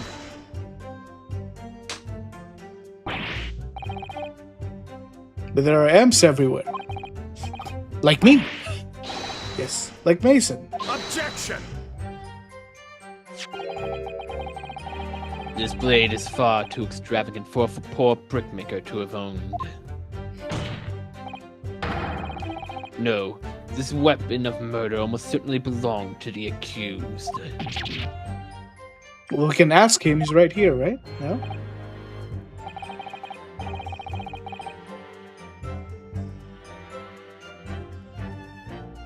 Not conclusive, but certainly compelling, Counsel. Murder weapon has been entered into courtroom records. Oh no. My lord, if you'll forgive my interruption. We're 3 for 3? Juror number 2, go on. Mr. McGildred is a pillar of society and a gentleman's word should be Saskrat. However, those of us in service know we must accept hard truths. Hey, what are you doing about? What are you about to do? Dispose of the rubbish. 3 for 3. No. I don't wish to cause offense, but I do like to eradicate all traces of filth and grime. What are you doing? Or what are you going to do with yourself then? Hold it. I have painstakingly typed Oh every no, word the uttered Grand here must today the only one. and cross-referenced all the facts. It's As the last such, I two. am now in a position to draw the only logical conclusion. You have 2 left. You still have some amount of I don't trust the guy. I trust the grandma. Not again. 4 out of 6 members. Okay. That's 4 out of 6 jury members who proposed a guilty verdict. There are only 2 left. We've had it. Every time I press this witness for more information, I just make the situation worse. What? I thought there's no Nevertheless, there's no what do you call it? Consequences. what we need more than anything is more information. We're still very much in the dark. Suppose So they'll there's just no consequence in terms that of you getting a penalty. It's just the consequences. Them speaking is just making the case against McGilded okay. like stronger and stronger. So That's like what he. I'm not doing anything wrong by pressing right now. You were doing correct. You were doing what you're supposed to. Knowing that more sparks may well fly. We mustn't give up hope, and we'll uncover something that will give us a way to fight back. But alright, I'll keep trying. I can't give up. I can't get up. I just need to calm down and listen to the witnesses' statements again. Yeah, unfortunately, in Ace Attorney, there's not much like diversion in like the storyline. There are some cases where like if you fail at certain points, it gives you some special like fail dialogue. Other than that, it's all the same. Okay. What exactly did you see? I mean, the passenger, sir. He collapsed on the floor. He was. Collapse on the floor.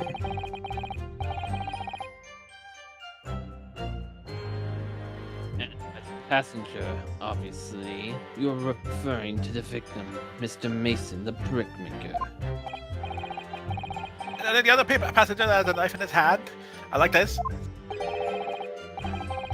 By the other passenger, obviously you were referring to the accused, Magnus McGilded. And then he down like this, stabbing the other passenger in the belly. What? How do you see that?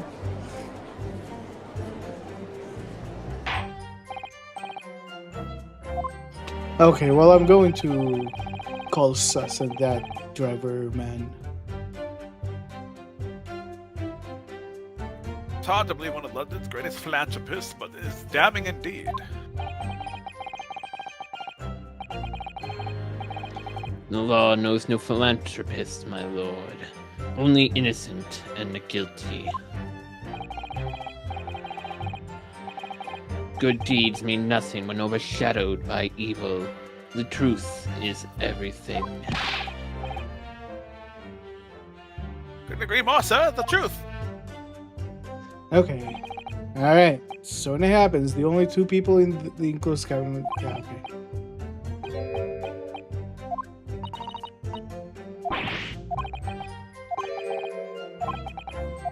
Come on, come on. Yes, gather more information.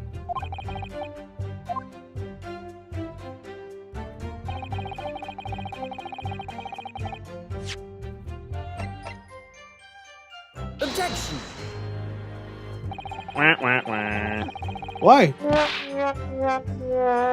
I don't get it. Because he said he saw the stab, or like he saw the guy pass on the floor. But he wasn't on the floor. Am I not wrong? Am I wrong? Let's just consider the implication of the statement first. Moment, shall we?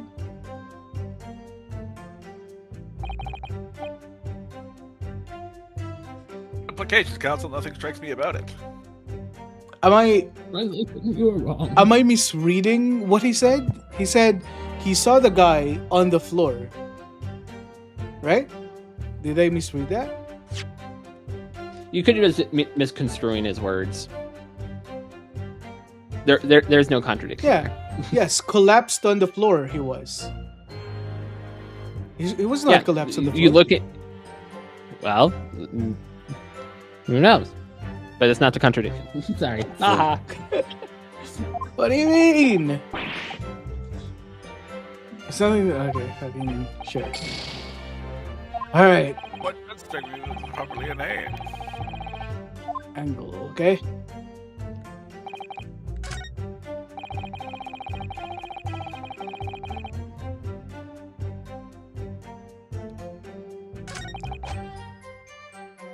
What?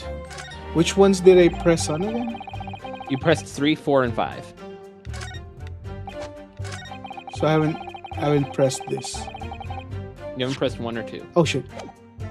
Hold it! No, I just pressed one. You have not pressed 1. You presented against it, but you did not. No, I press pressed it. I pressed against it. That's why he said he saw it collapse on the floor. Oh my goodness. Okay, fine. I'm going to press it next time. I saw them through the sky of the roof carriage.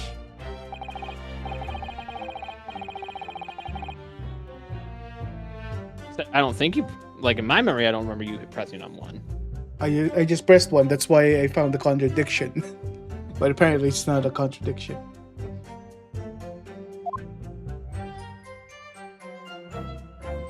Wait, I'm confused. I thought I pressed on this as well. You hit the 3rd. Or did you hit press 2 already and I just blanked? You might have pressed 2 already. Yeah, the only statement you haven't pressed would be 1. Then. No, I did. Okay, fine. I'm gonna do this chronologically this time. Okay. No, because based on my notes over here, the state Beppo mentioning that the victim fell to the floor was the 5th statement. Oh, that the was fifth. 5th statement. Oh, okay. It was the last bus of the evening, so okay. Hold it! You might. Your customers, I remember it well. I I don't remember ever replying to this either, to be honest. I think it was sometime after 10, was it? Oh yes, sir. That's right, sir. Yeah. See, I was ever so cold. It was freezing, in fact. Why are you still free? Why are you still shivering now?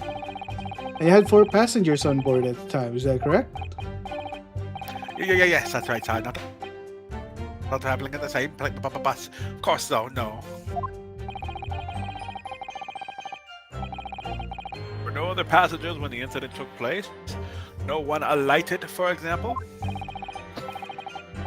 You're quite right with that, sir. No other passengers like that? No, none. So nobody fled the scene of the crime then. I have to say, the boss insists on running it. He does every evening, the last bus of the day. But I do wonder sometimes if it's altogether worthwhile. Yes. Sorry to say.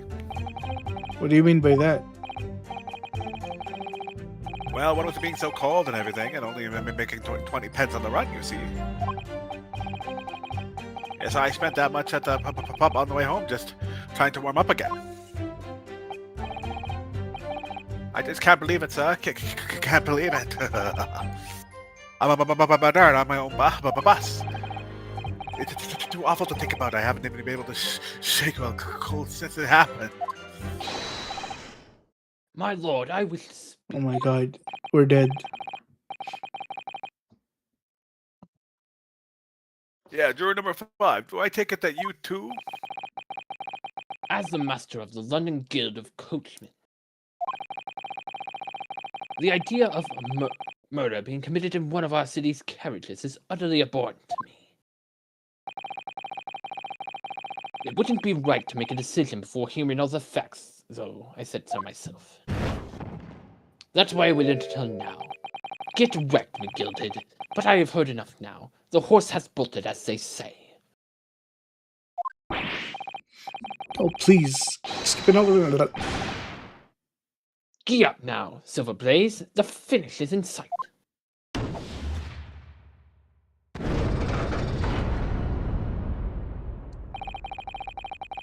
Beppo is a long-standing member of the guild. I trust what the man says. Sure. Oh, thank you, sir. You're too kind, sir. Is too unkind, sir. Which now means 5 jurors have declared guilty. Come on, So what Grandma. about you, old lady? Grandma! Juror number 6. Madame Juror number 6. Yeah, yes, dear. What can I do for you? Grandma, please. You Grandma, have heard the please! testimonies as a witness in a stand. You're my only chance. Oh, yes, I certainly have. Still got my hearing, you know? Like I don't. Then pray tell, why are you yet to pronounce your leaning? Come on, Grandma. Well, dear, the thing is, I'm a creature of habit. I always go to the park at around this time of day and sit on a nice bench and get on with my knitting. That is not relevant. There's a lovely little park. No, it's just very near where I relevant. live. McGilded Park, it's called. It's very relevant. I do not care. To me, not dying. It's very relevant. The gentleman donated it to the city, you know, to put a smile on Londoners' faces, he said.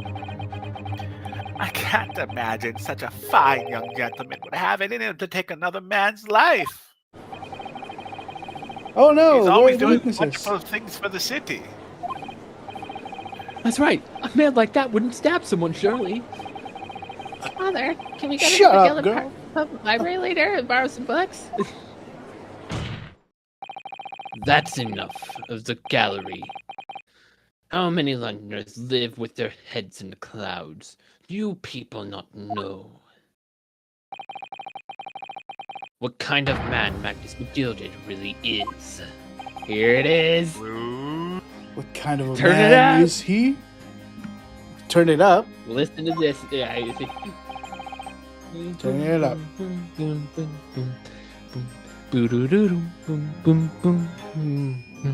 The philanthropist, Magnus McGilded, has enough wealth to purchase the entire city as he claims to value so highly.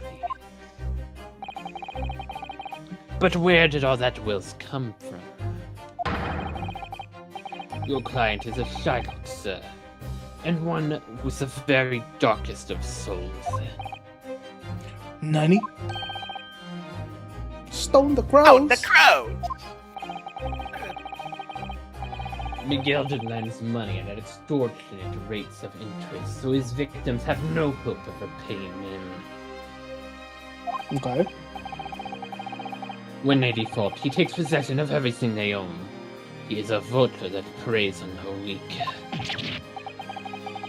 I've never heard any mention of that before. Come on, snap out of it, Grandma. Your faculties haven't deserted you, I'm sure, madam. So has this thought not crossed your mind? Would a man wealthy enough to buy London in its entirety not have a carriage of his own? That's pure speculation, though. He doesn't have to buy his own. He can just pay for the public service one. What's wrong with that? What possible reason could the man have had to make use of a public omnibus service?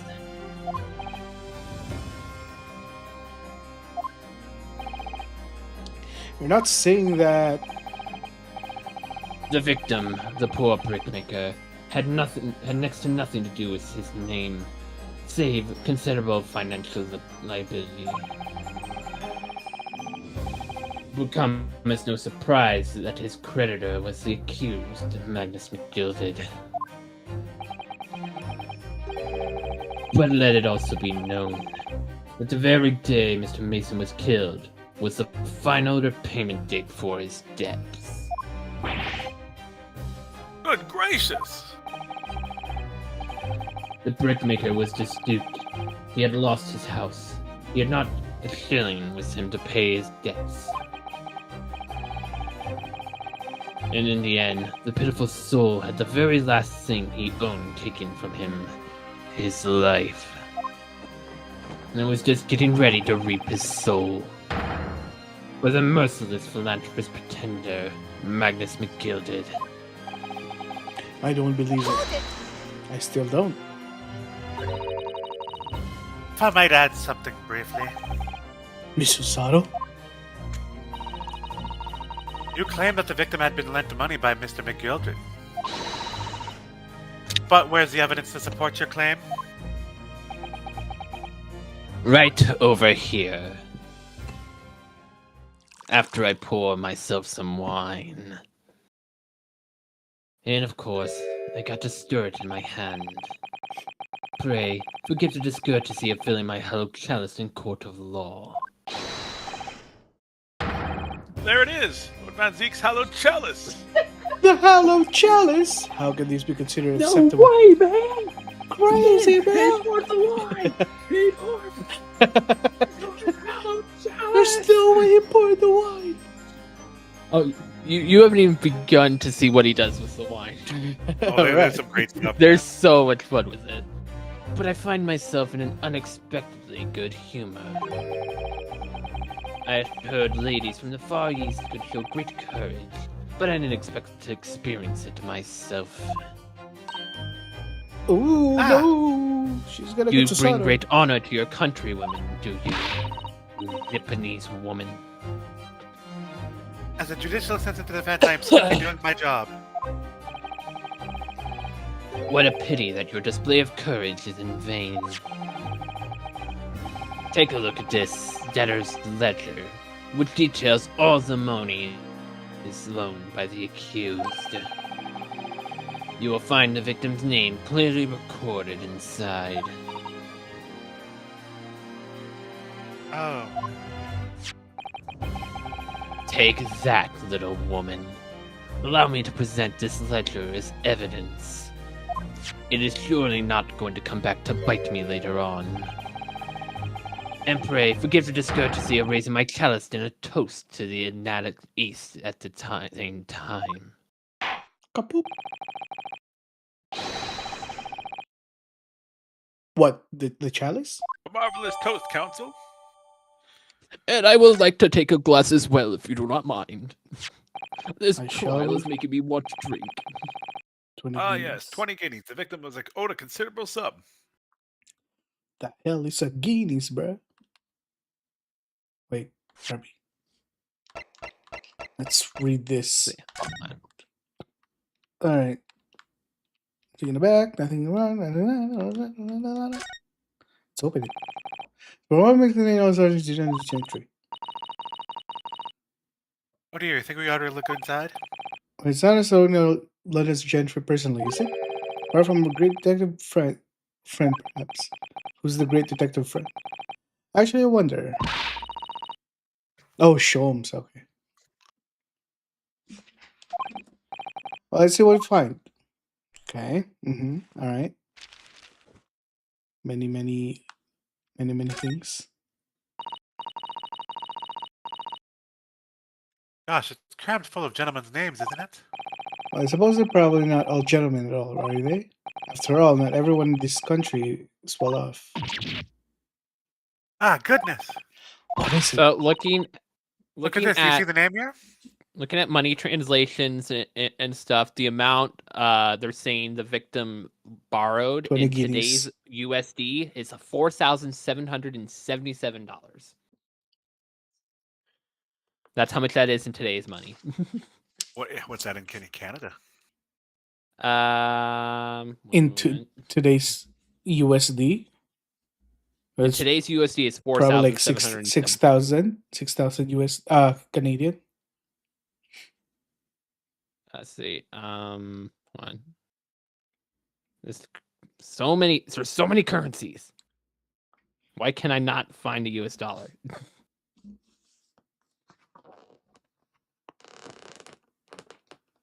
Freedom dollars.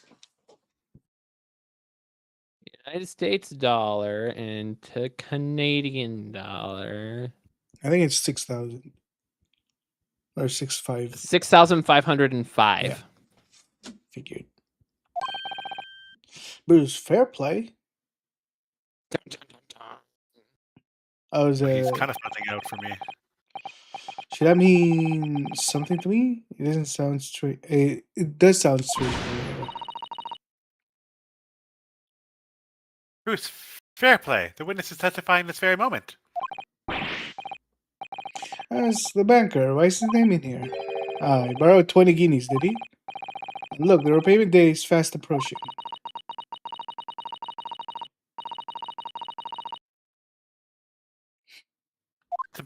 It's possible this looks Yeah, I got like it. really good information. It could come in handy.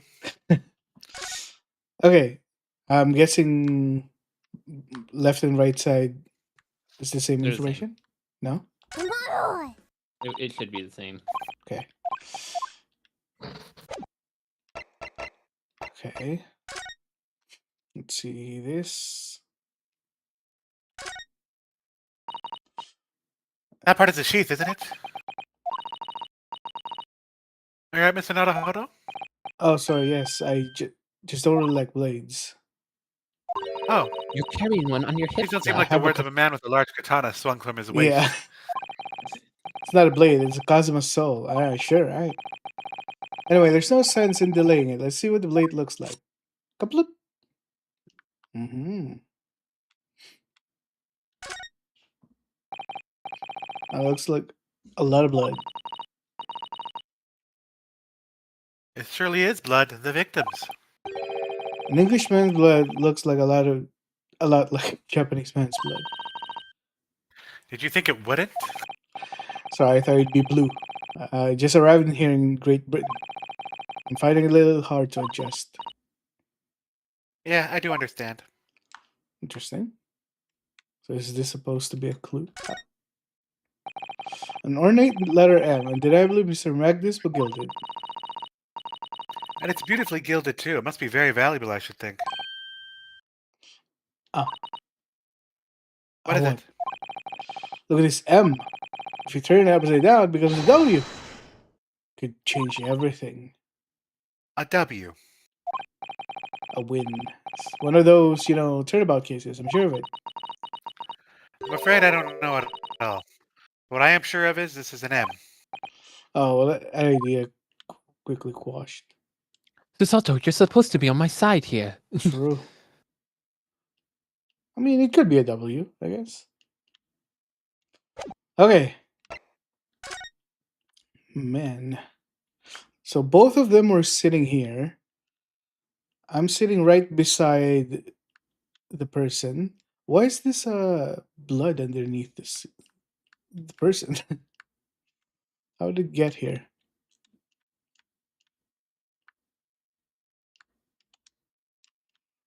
And the driver is up here. He said that when he got inside, the victim was collapsed on the floor. I still don't get how that's not a contradiction. Because they took a picture of the guy sitting up. Hmm.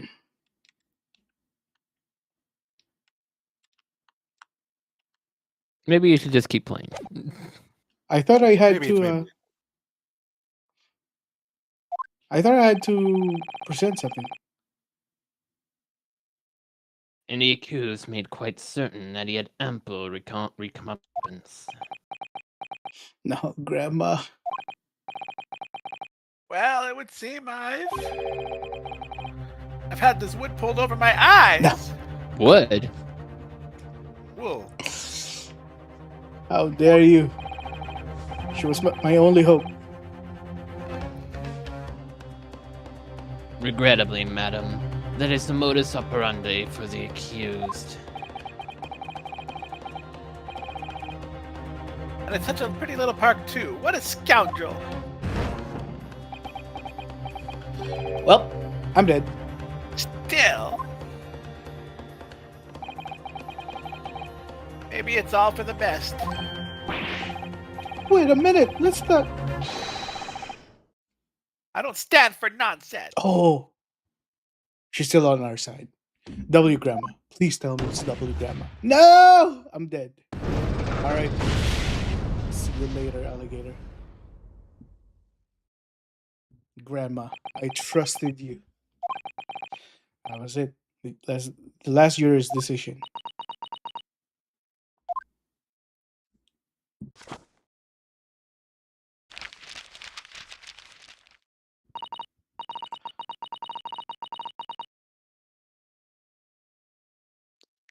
According to the And Encyclopedia of British Law,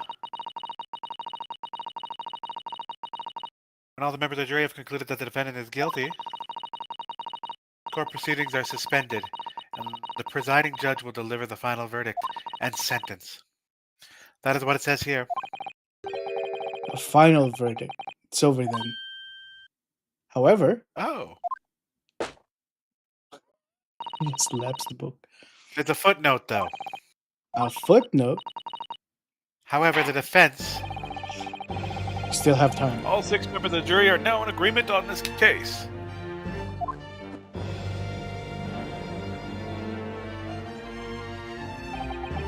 Hello, Agent. Allow me to convey my respect for your swift and righteous decision.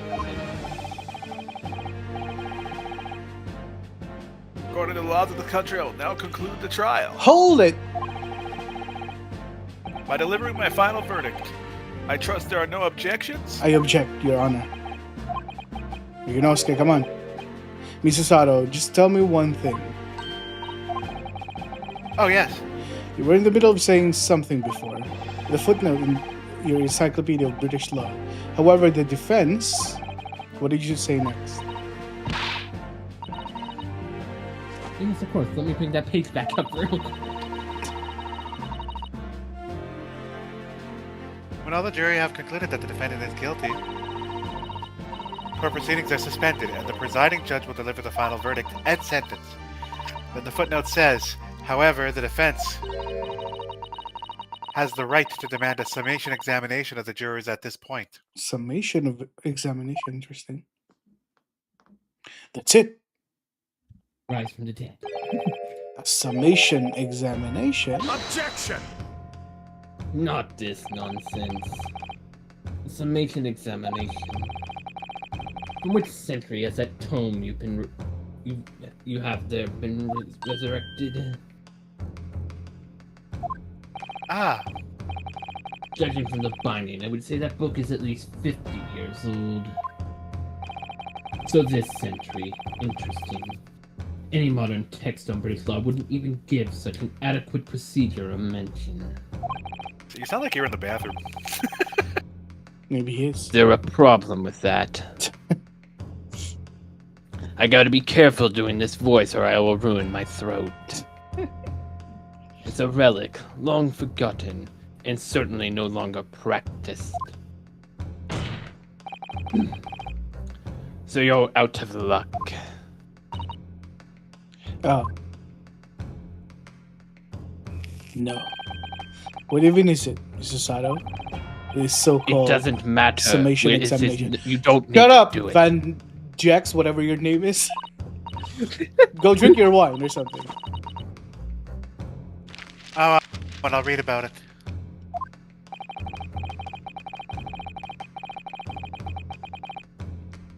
You would demand the right to a procedure before you even understand what it entails. I take what I can, everything I can. Hmm. Typical Nipponese. Typical Nipponese. I'm gonna use that term. Typical Nipponese. No.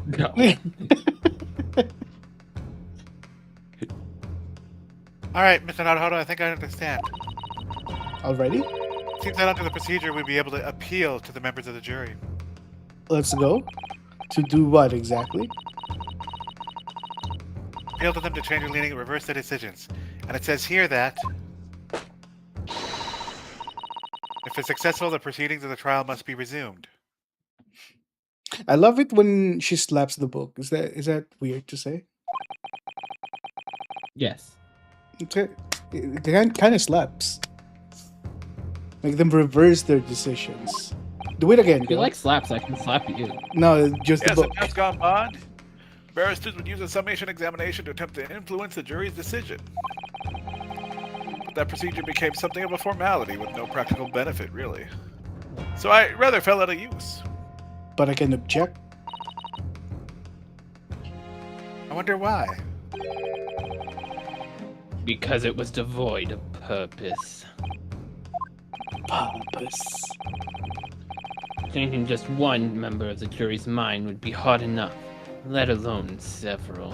I got this. I got this. No self-respecting defense barrister would even assert his right to try in this day and age, because all the witnesses are bribed behind the scenes to lean a certain way.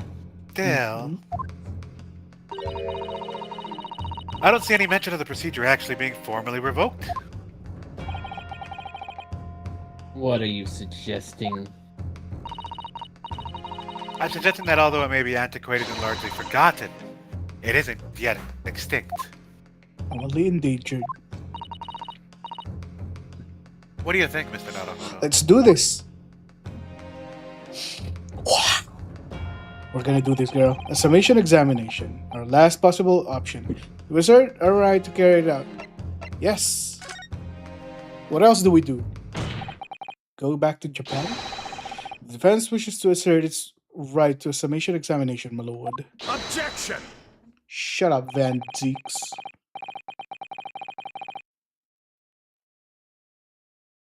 London is the capital city of the most powerful nation on Earth.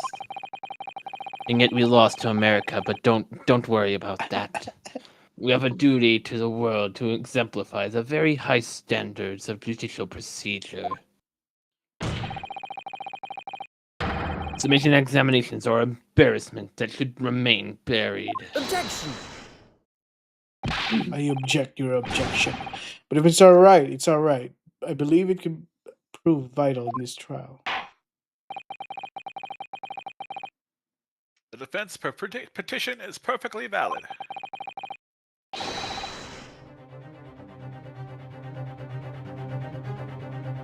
Court will proceed with the summation examination. This is madness. Madness? This is Sparta! Oh, I'm sorry. This is Magnus. Foreman, you and your remainder of the jury ready. Eh? Well, I'm not, there was no mention of this in the letter I received. A letter you receive, eh? Well, yeah, the jury summons. Okay. All members of the jury will be asked to explain on what grounds they have reached their decision. Good. They should be normal. And make sure your conversations are on topic. On what grounds? You must justify your decisions and explain why you believe the defendant be guilty. Well, my lord, you rather put me on the spot here.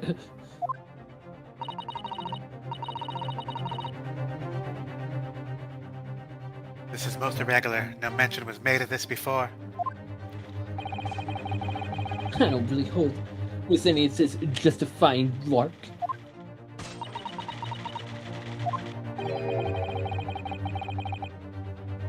It seems to have thrown the jurors off. It seems none of them have experienced this before. Alright then, the summation examination. A defense procedure no practicing lawyer has attempted for years, is it? Well, just maybe. It might be the opportunity we've been looking for to turn this trial around.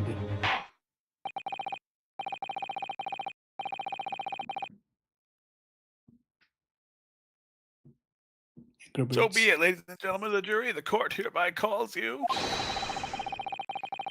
State the grounds on which you find the defendant Magnus McGilded guilty of the most serious crime. They got nothing. Take their fire back.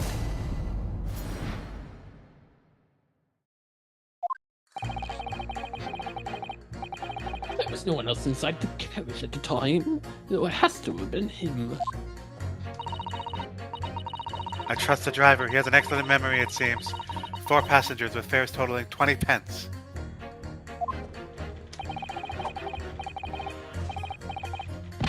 He stuck a cab next to him just like this. Brazen, I must say. Absolutely brazen. Simply typed and collected all the statements made thus far and drawn a logical conclusion.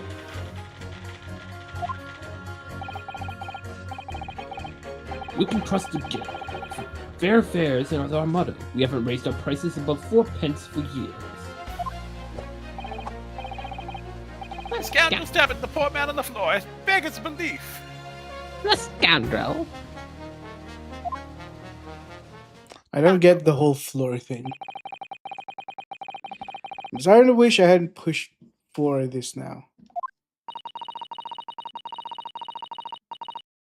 Some of the jurors don't seem to have wonderfully formed arguments, though, do they?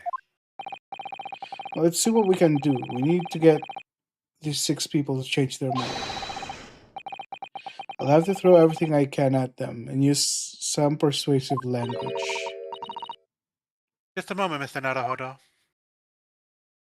What is it, Susato? According to my book, that's not quite how it works. Oh, I thought I was going to have to thaw their icy minds with some heartwarming rhetoric about the defendant. I just need one. Unfortunately, once the jurors have decided the defendant is guilty, they're unlikely to heed anything the defense says. But then... They've reached their conclusions by their own reasoning, you see. Your pleas will sound like excuses. In fact, it could recoil on you. The more you try to persuade them, the more entrenched they become. And what on earth am I supposed to do?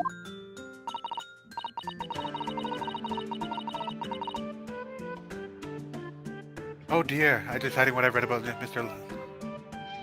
But where's Law, Mr. Naruhodo? Right, I'm sorry. Do you have any idea how to make this work then? Slap it. Slap it. Well, from what I can understand, Yes! the key to this procedure is using the jurors' own words to make your arguments. It's so satisfying. What do you mean? Well, the 6 members of the jury are randomly selected members of the public.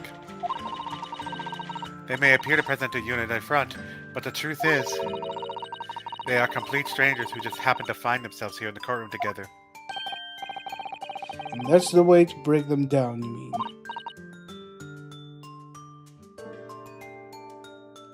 Yes, exactly. I don't get it, but sure. Slap the book again. You must listen very carefully to what each member of the jury says. And see if we can identify any contradictory statements. If we can, we then contrast the statements and pit the corresponding jurors against each other. Okay.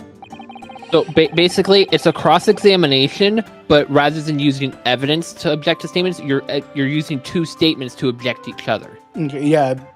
2 So you'll statements select from one statement, different and then you'll jurors. select another one, and you'll basically say that the 2 statements are contradictory. Okay. Jurors, it's a contradiction what 2 or more jurors say that we look for. In a way, then, it's similar to regular cross-examination.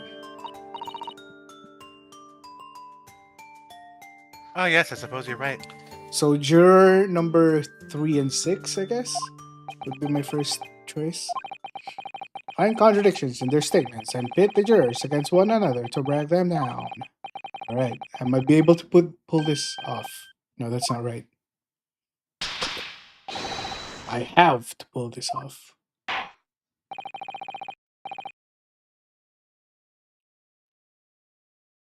Can we start proceedings, counsel?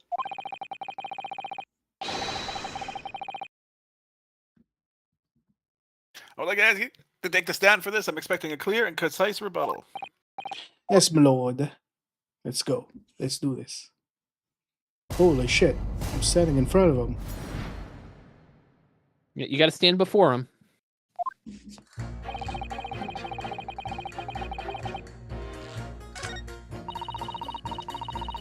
And also, there will be times where you'll have to press to like get them to adjust their statements, but in this one, you do not have to worry about that. Okay. So all the contradictions are laid out before you. You just got to find them. Good luck.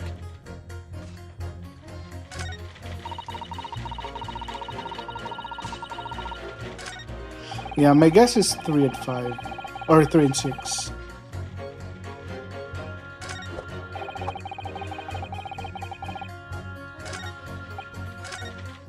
So what do I do? Do I... You use the pit button that is shown on the bottom, which it says why. But... And you just gotta highlight the two statements. Objection! Those two statements are completely contradictory.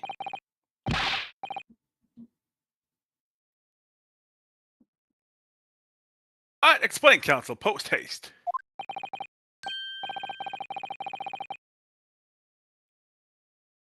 Oh dear me, I was only knitting a jumper for my other half. What's all this claptrap? What does this contradictory even mean, I ask you? It's English, you know. I've heard from more than one witness that they allegedly saw the actual moment when the defendant stabbed the victim. Now, out of curiosity, juror number 3. But can't you see I'm busy here? How would you say the defendant stabbed the victim? What sort of motion was it? Ha! Want to test me, do ya? It was like this. Stuck to fellow next one without even getting up. It was just like a prim banker said.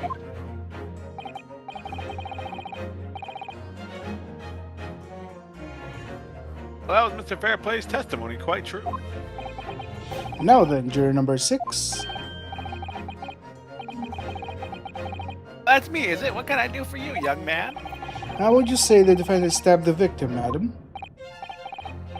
Oh, well, dear, it's just as far as I understand it. It's like this. He stabbed the poor man after he collapsed on the floor. The I coachman call said this a so. contradiction. Shira said it's not a So- contradiction. The reason it's not a contradiction is because that line was not in the testimony. It wasn't a statement you could object to. That's why there was no contradiction in that testimony. But like, I could present the picture. No, yeah, don't. but the problem was none of the statements specified where the victim's body was. Like, it was only the in-between dialogue. It wasn't testimony dialogue. Okay. That's why you couldn't do it. You got to look at what the testimony dialogue says. Okay. to So I determine if it can be a I can't object on what's within, like what I pressed on. You can't object on what's within unless it gets added to the testimony. Got it. Now don't move. Take a look at these two jurors. He stuck the fellow next to him without even getting up, and he stabbed the poor man after he'd collapsed on the floor. Well, I never there. Stabbing in totally different directions. What? Bless my stitches. Let's see, Stitches. What a muddle. What this tells us is that there's a strong possibility one of the witnesses isn't telling the truth.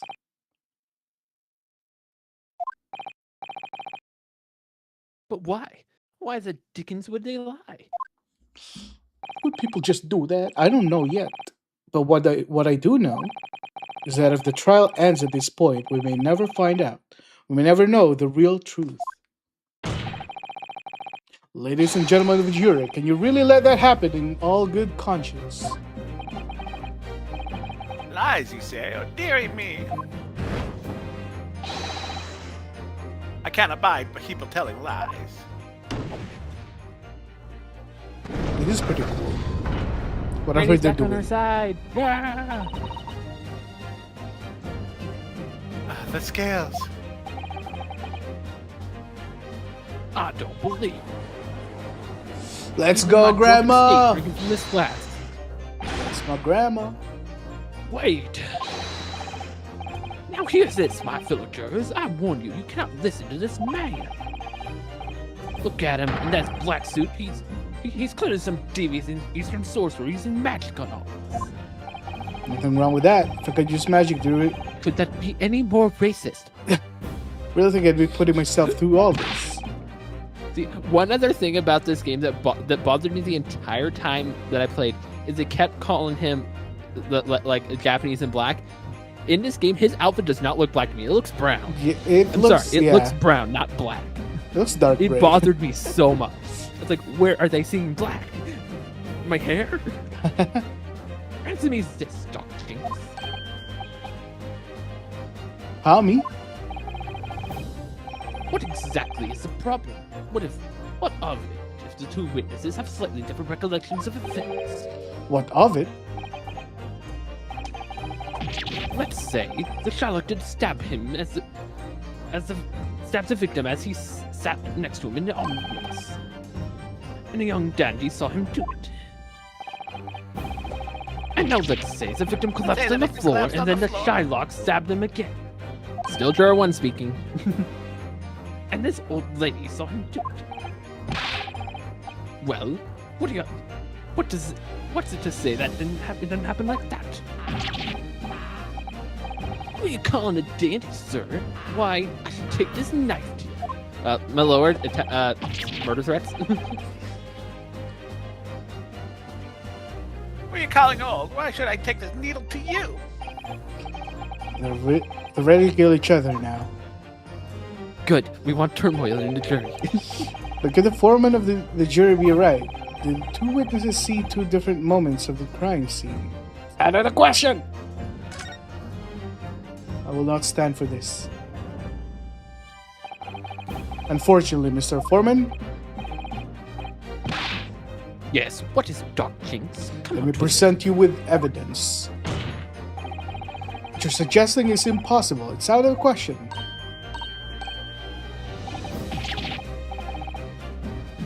you talking about, man? How could you possibly say that? You do realize I'm only doing my job. Yes, you're doing your job, but I have evidence. Yep. As foreman of the jury, I have a responsibility to steer everyone in the right direction.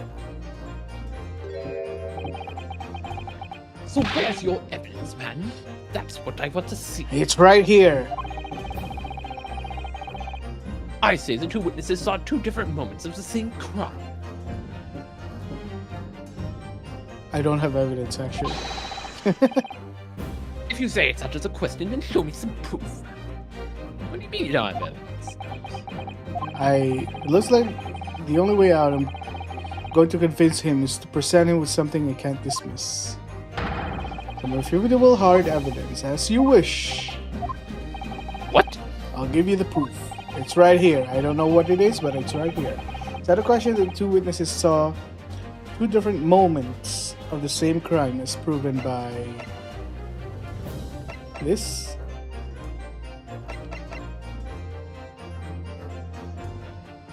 Take that!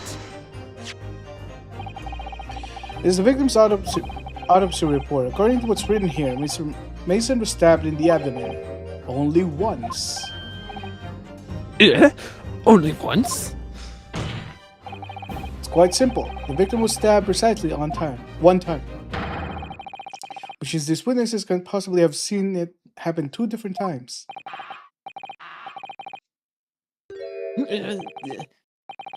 All right, I concede defeat. Oh, let's go.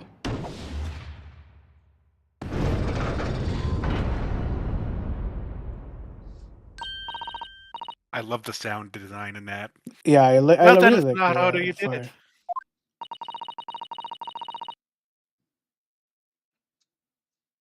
Two more. I If we see. can manage to change two more jurors' minds, we can force the trial to continue. Two more. Actually, is there one? There's something else that's bothering me about a couple of their assertions. Can I give him a hint? No. I think No we got hints this. yet. I got this. I got Oh this. man. I got this. I have got a hint this. in mind that I would say if you get stuck. Once I Okay. get this, you guys can tell me the hints. No. I'll do the hint this time, just because.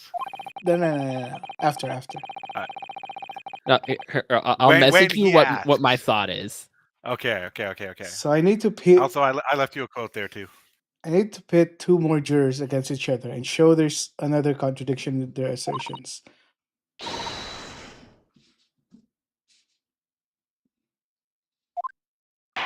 Okay.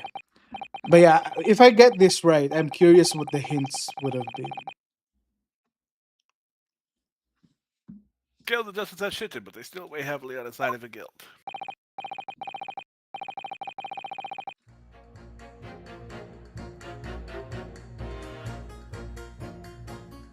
Counsel, you have the floor again. Continue with your summation examination.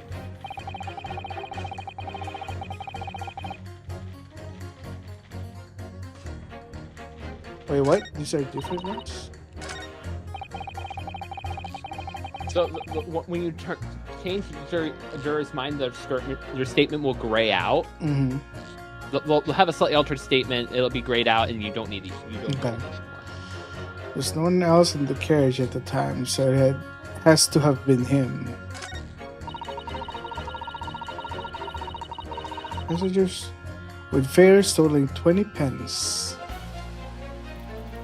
Check your Twitch message there. I thought this guy said 4 pence. Above 4 pence, so it would be 16, right? I'm gonna try that. I'm bad at math, but I'm gonna try that. You know, both hits actually work really well. Huh? Yeah. What? I don't think you need me one. and him messaged each other what our hints would be for this if you didn't get it, but you pretty much figured it out. So mine was like, Icy, do you need to take one of Earl's math classes? And it was like, as a math teacher, I got this. Okay, so I'm not hallucinating, right? 20 pence is not equal for 4 pence. I mean, math, and okay. I'm I guess you do need to take one of his classes. I'm not good at math. Dude, you're a computer scientist. I'm not good at math. I'm bad at math. How much You do caught make more on to than that, me? and then you started questioning yourself. Yeah, What the heck? because I don't know what pence is. Okay, Doesn't well, matter, could be anything. okay, what would be what would have been your hints? I'm curious. I said that. He said it already, but It's like, do you need to take one of Earl's math classes? Oh, math classes. Okay. What about you, Earl? And then right as I said that, you were questioning the math on the numbers. yeah. And then I said, as a math teacher, I got this immediately. Is what I Ah, okay. I mean, so we both went to my career either way. fair Yep. enough. With the same brain cell. Those two statements clearly contradict each other.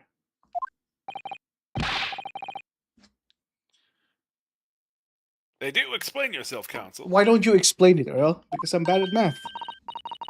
Me? Oh dear, what have I said? I didn't know my maiden name was Earl. I swear on the Silver Blazes main name, I haven't the first idea what you're talking about. Why do you I'm sound drunk as heck Texan? over here. According to the group testimony we've heard so far, there were 4 passengers on the omnibus on the night in question, and according to the coachman, Mr. Beppo, he took 20 pence in fares. Quite right, I have those precise details typed neatly here in There's front of one me. more person. And juror number 5 told us the following. The fare for the omnibus is always 4 pence.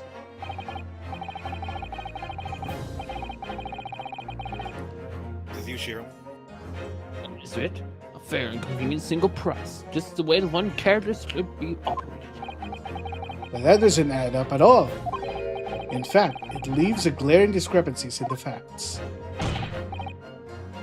Why, man? Why? Why? I'm drunk as heck over here. I don't get it.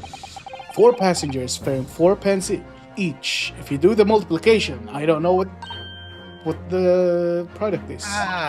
Izzy, do we really need to give you a basic multiplication course? Yes, please do. I don't know. Earl, how do get you him a for- times table. How do you 4 multiply 4? Earl, you need to teach him. Okay. So what you need to do is you need to draw 4 dots in a row. That's one set of 4. Now you need to do that 4 times and then count the dots. Amazing. There's basically 4 plus 4 plus 4 plus 4. What is that? 20. Sir, yeah, you can't. You leaves. Who's this? Did you answer, Earl? You should be answering. Come on, Izzy. Come on, let's sing it. Come on, let's do it. Let's What get are- right to it. Let's play for square. What are we doing? Come on, Earl.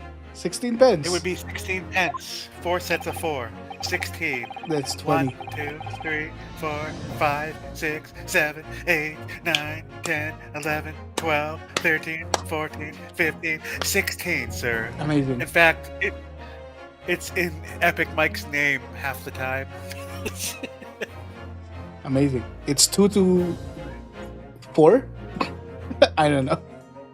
Exactly, as I said, it doesn't add up. The figures are different by by 4 pence, in fact, or precisely one person's fare. Who would that have been? One person's fare. Yes, in other words, on the omnibus that night, it's distinctly possible was another passenger we've heard nothing about. Good grief! I am getting asterisk, whatever you said, Shiro. Did you say ass? Did you censor links? I I was have- posting a clip. oh. I just clipped what happened. How You do said- I you have links uncensor censored. links? That is a setting in your Twitch. On my Twitch. Let me do that real quick. I don't remember exactly where the setting is. We can worry about that later. Okay. This can't be right. I don't remember exactly where it is. I think it's in the moderation settings. I'll look in a moment as I get through. The coachmen of the guild are good, honest men, one and all. Trustworthiness is our watchword.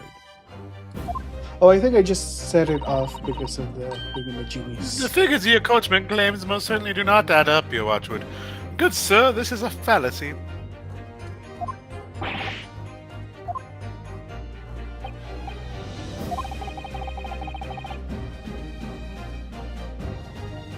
You know what? I'll just do this. That's it.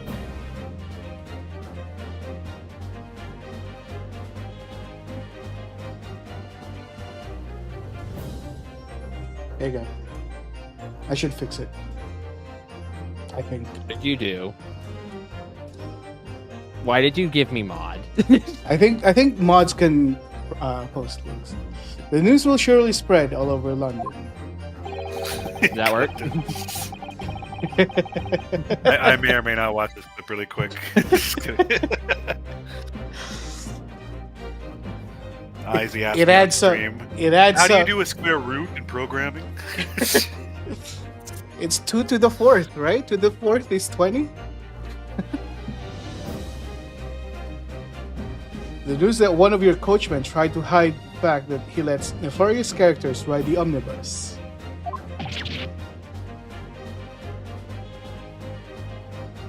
Mhm.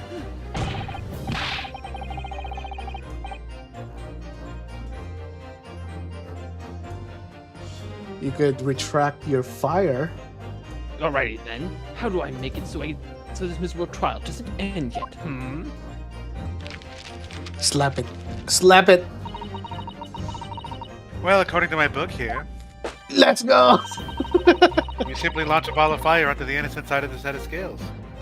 Slap it again. Now hold your horses there, coachman. We're all in agreement. Why do we have to go and... I'm sorry, I'm drunk over here. Wait till I get my hands on you, Beppo. Let's go. One Sorry. more. So I was looking down at my phone because family drama happening. And Oh, and shit. Do you want to like pause and No, address it? it's not something urgent. So basically, one of my sisters like spotted my aunt walking toward it and ducked between some of her friends, and my aunt apparently went, "Never mind," and walked away. Bruh. But the thing Bruh. is, this aunt is a problem, not a nice aunt. Mm. Is she single? So like, What the fuck is this guy? Earl. She's single. Yeah. Huh? Her husband died of COVID a couple years ago. So she's single. Is what you're saying. So she's single.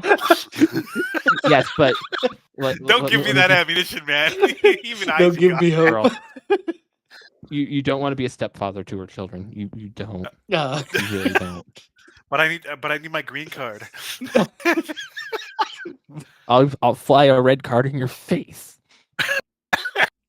That's all Earl. I'm just saying. that's Also, all Earl. I think he's like way older than you, by the way. Yeah, it's even better. Just kidding. Bruh.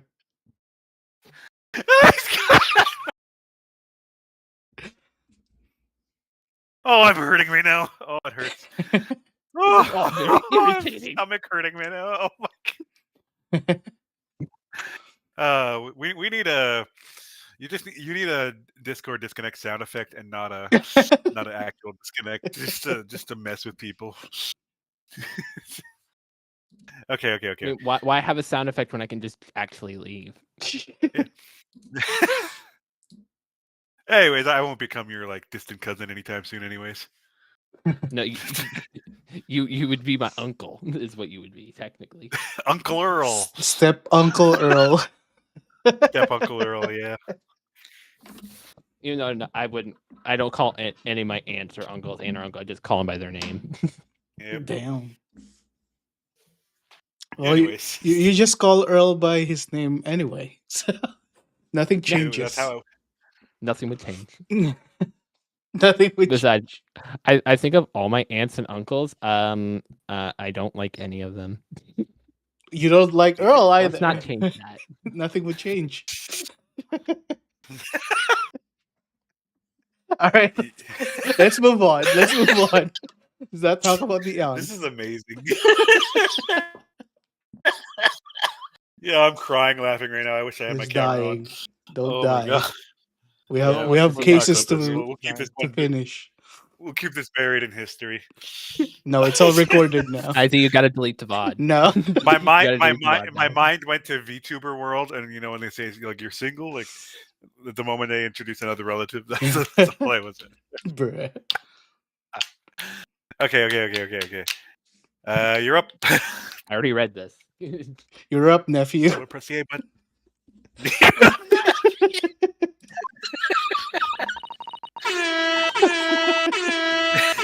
Begging your pardon, sir. I'm gonna do the same. Nephew scratching out. Look at this photograph. What the fuck is happening, man? You brought up the uncle statement. All right. All right, let's do this. We won. We continue. For the love of For the Earl. love of Mike. Not For the love as of Earl. well. Hey, Mike, what are you doing over there? A penny can be the difference between a smile and a tear, after all. I certainly can't put my trust in someone who doesn't follow my exacting standards in financial matters. Amazing. Oh, really? Why did you shout out? Who shout out Earl? It wasn't me. It had to be Shiro. I mean, it could only be me, I think. Probably. Oh, no, Earl coulda. I, for one, think it's only proper that we hear the witnesses again.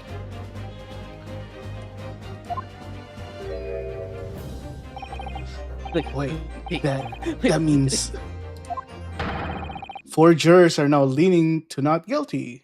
I won. Why am I surprised? We've done it, Mr. Naruhodo. We have. We've won. Well, not exactly, but we've gotten to the baseline again. I kind of want to change my Twitch username to Uncle Earl in spite of all this. Do it. Uncle Earl. But only because I like it's a double entendre because I actually do have a niece that was Yeah, now do it. 2. Do it. Do it. Do what you it. playing at, you dandy fool, Earl? Epic Mike doesn't make sense. Uncle Earl does. Shut your trap, sir. No one deceives me. Well, we had a consensus. So what's left is this 4-man and juror number 4. Yeah, You don't have to worry 1 and about 4. it. You only needed more than half to change. You don't need the last 2. Right, but like I still need to convince them somehow. Eventually, like, yes, but right Down now, the story. Okay.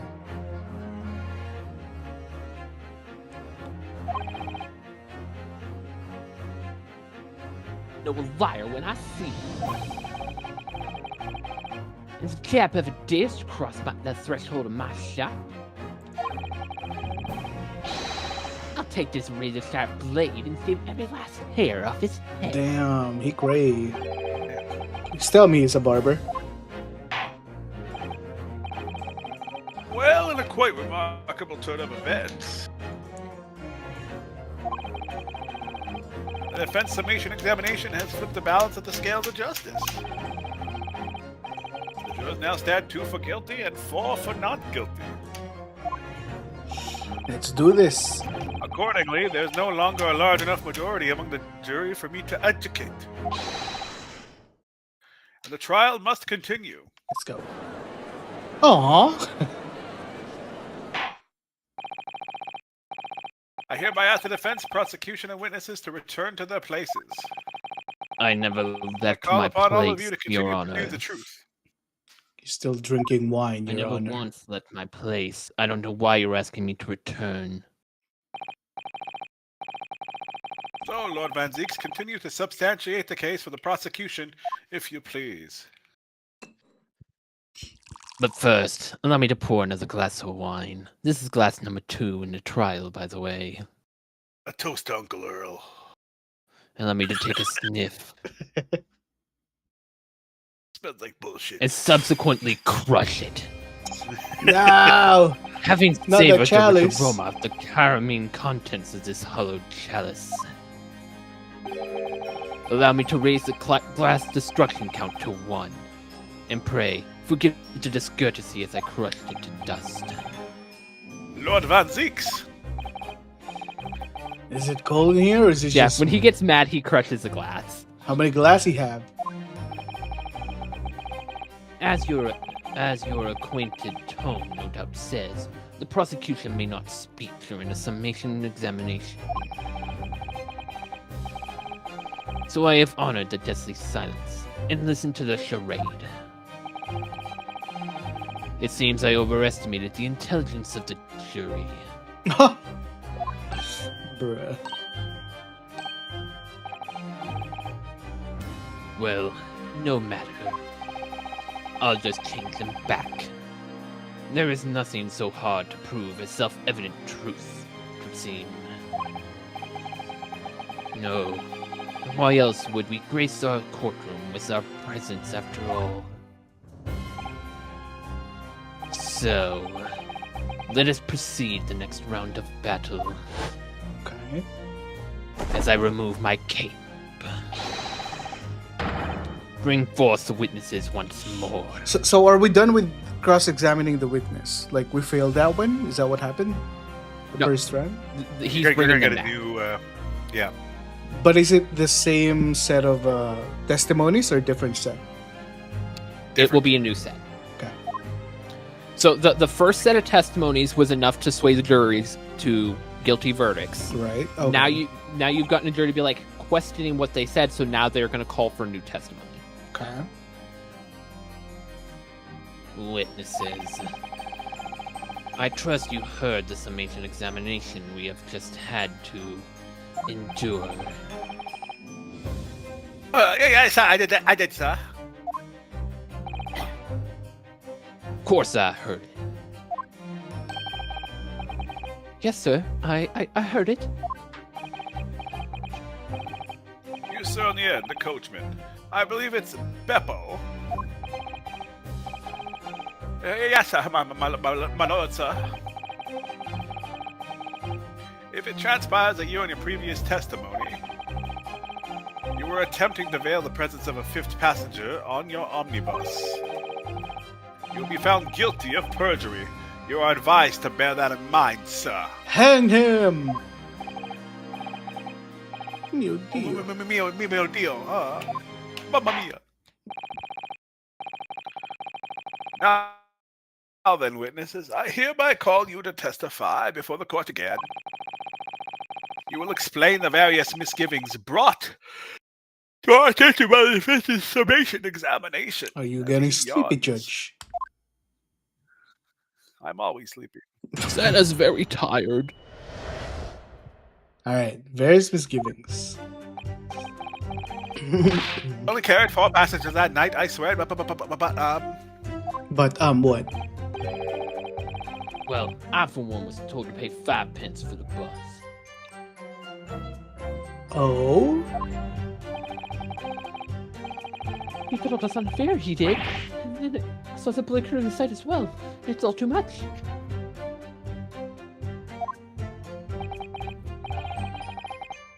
I tell you, I saw McGill stabbing at me, and everything I said before stands. You saw someone sit beside the victim, but you didn't see McGill did.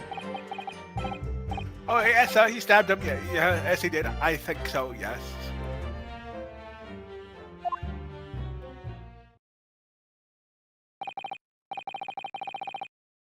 Council, make sense of this for me, please.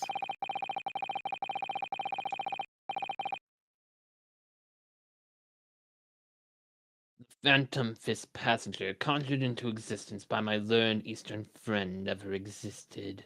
Mm-hmm. How so? The confusion has arisen from the coachman's sly little cousinade.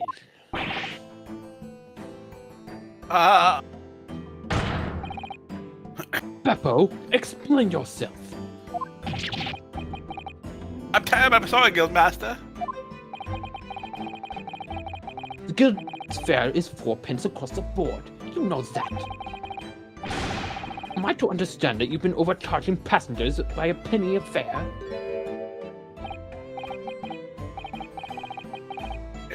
It's cold, and the last one of the day is always half empty.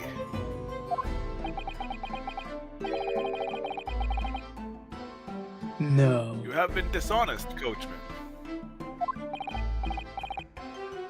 I'm sorry. Perjury. You're a disgrace, Beppo. A disgrace. You yourself have acted but brought dishonor upon the entire guild. If I may, sir. I had to pay 10 pence on the bus this last week. What? What? Nah. 4 passengers at 5 pence each is, yes, 20 pence. I've done the arithmetic 10 times already, but I just can't make the result come out differently. Well, that's less time that I could have. I'll give you that. No, that figures.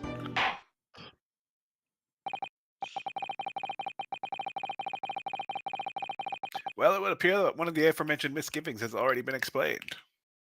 Hold on a minute. So, counsel for the defense, your cross-examination, if you please.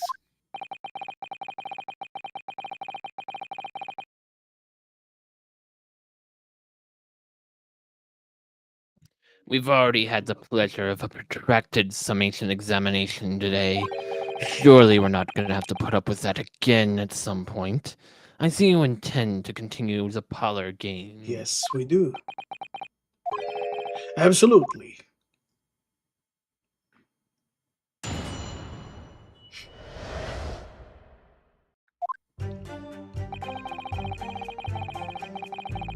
I only care. Is this gonna be one of those again where there's really like I just have to press every one of them and there's no contradiction? Hold it! There were only 4 pence in your carriage, but you didn't charge them the standard 4 pence per fare. Is that right? It's impossible to make the last one of the day pay. It was so cold, all I could do is stop myself passing out. I'm getting what's that? Chilblains? Just listening to you. It was terrible, so I wanted to give him a hat for even keeping the bus running.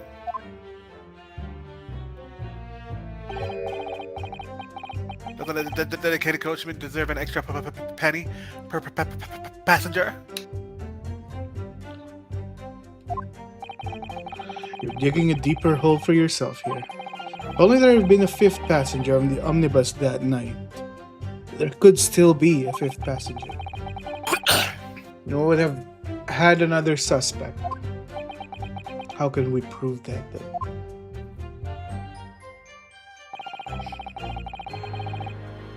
Well, for one, I'd pay 5 pence for the bus. Oh, sorry. Forgot to press. Hold it! Does that mean everyone on board that night paid 5 pence instead of 4? Well, I paid 5 pence too, sir.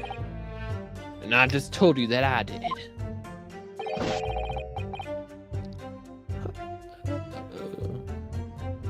A flat fare of 5 pence across the board? It's not something to be proud of. The so-called discrepancy my learned friend identified was nothing of the sort. But why?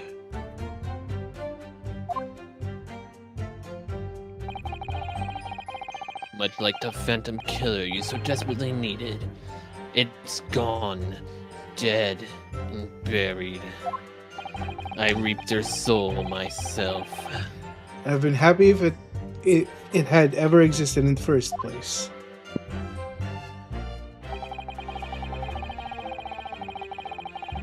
He failed us on the fair, he did. And then I saw that blood-curdling sight as well. It's all too much. Hold it! It's blood-curdling sight. I mean, the murder, I presume. Yes, sir. A loathsome sight. No one should have witnessed the horror in the eyes of man the moment his life is taken. Oh. Oh, well, not exactly, sir.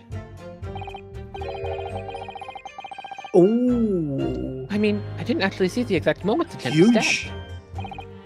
Good gracious, really? We have another witness who did, however.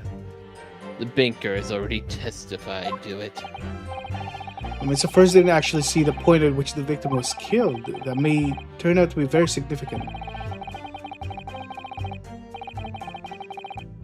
I heard the baker next to me take a sharp intake of breath. See? That's when I looked through the glass. Take of breath. So gasps, basically. Yeah, that he means a gasp. Okay. That's when I saw that horrible blade poking out of his belly, Okay. all covered in blood. But did you see? Okay. Okay.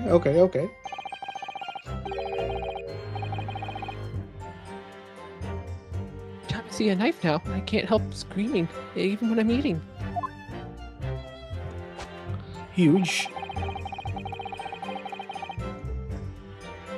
Hold Let's it! hear what you have to say. So you saw the defendant, Mr. McGilded, stabbing the victim, Mr. Mason, who was sitting next to him. That's that. What I said, isn't it? It was bothering me before this was. For just a brief moment, he hesitated before answering the question. Anyway, there was only the two of them inside the carriage, wasn't there? There's been much talk of a fifth passenger, but as yet, zero evidence, because I reaped their soul and they no longer exist. That's what we've been waiting for all this time, eh? It's black and white. The man's guilty. Something about Mr. Fairplay's testimony just jars with me. I wish I could work out what it was.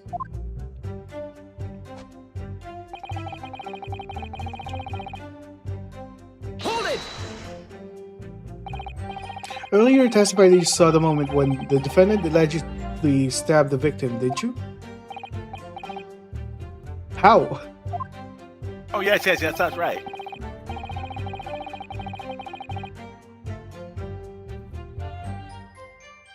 You said that the victim was on the floor and described the assailant holding the knife in an ice pick grip. Wait, what? He said that? I suppose. I might have you know, yes. Put the cart before the horse, maybe. Yes, you did. What's this? Well, I'm quite sure it's about most of it. I was driving the horses when I heard the scream from the seats on the roof deck. Oh, I expected that was from me. And when I turned around, yes, I saw it through the skylight. Wait, what? How? The gentleman was on the floor and the knife was sticking up from his midriff. How the fuck does that work? That's right, yes, and the fellow holding the handle was a famous man, yes. And the fellow holding the handle was a famous man. So in short, you didn't see the moment the victim was actually stabbed at all.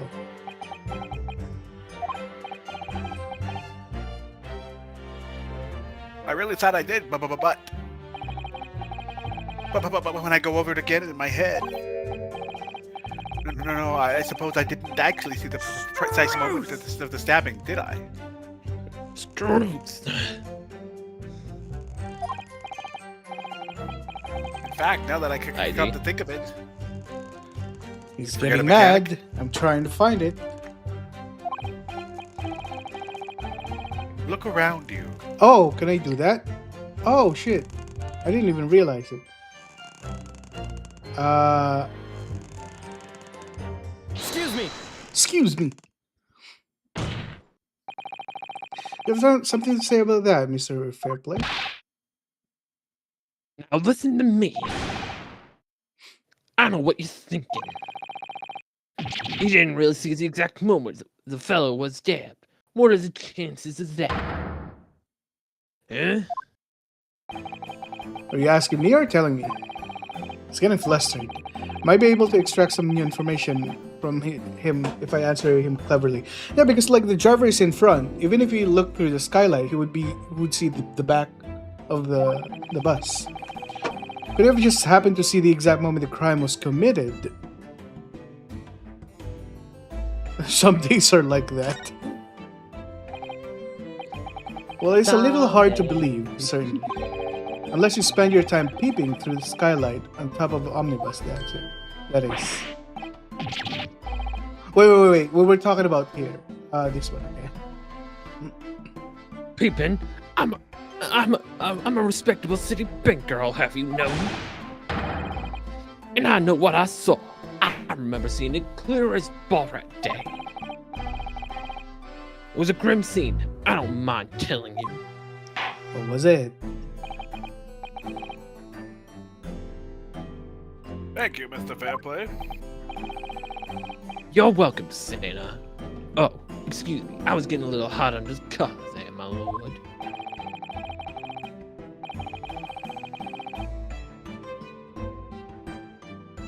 I would ask you to supplement your Okay. testimony with a clear statement about what exactly you saw. Let's do this. Oh, I can do that, all right. I'll tell you just how grim it was. Okay. Do you think I'd forget the sight of those blood-soaked hands and after that butcher stabbed the man? Oh, there's a sixth one, okay. Yeah, he added a statement. Not long ago, this trial nearly came to an end.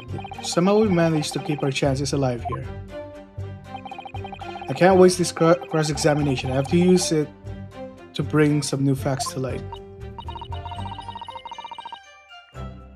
If you're not careful when you press these witnesses,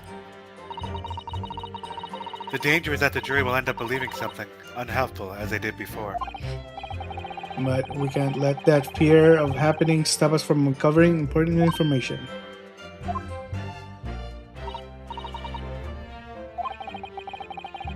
Yeah, you're right. I need to pay careful attention here. I don't want to miss every, even a flicker of reaction among the witnesses.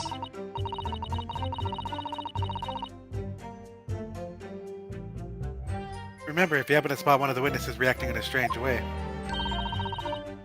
don't hesitate to pursue them as to the reason.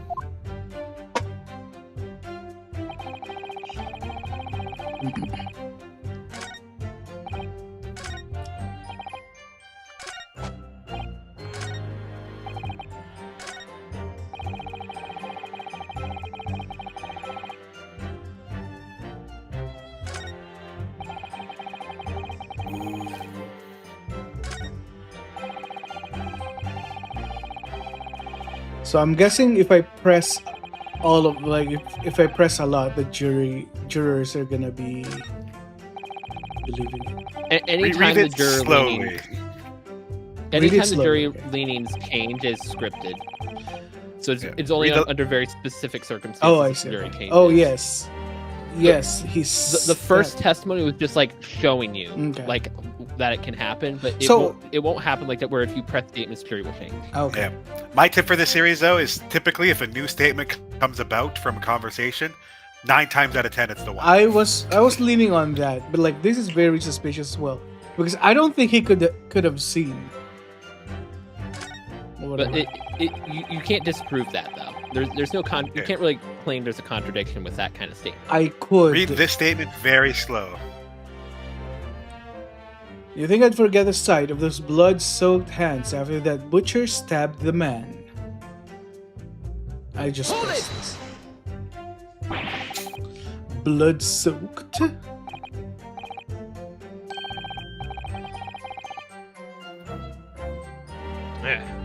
Well, perhaps soaked is laying it on a little thick.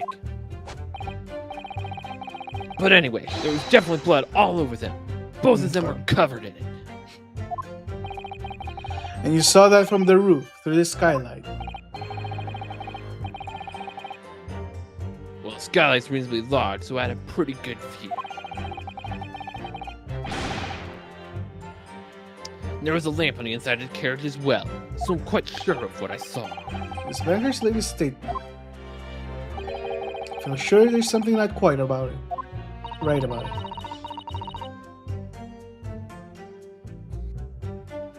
When you feel something doesn't add up, it's an Arahodo. Use a calculator. That's when That's you when should have shove good the luck in the evidence in court their record. face. It's time to take evidence and shove it in his face. Yes. Yeah, okay. Oh, yeah. So you might even Why don't you consider just slap slapping your him with the book, correct slapper? And let me do my job. If you're not slapping your book, I'm not interested.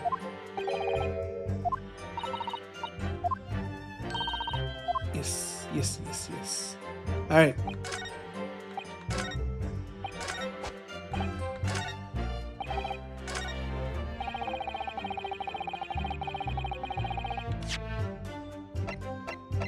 Objection! Yay! Yay. Banzai. Blood-soaked hands today.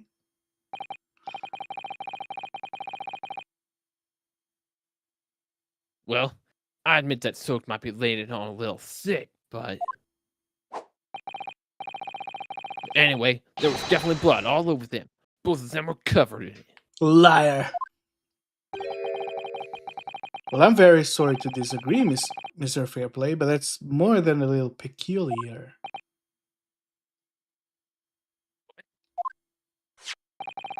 Here are the gloves worn by the defendant, Mr. McGilded, on the night in question. Oh, yes. Right? There certainly does appear to be a sizable dark-colored stain there. But as I'm sure you can clearly see, only one of them is soaked. On the right, it's only on the right-hand glove.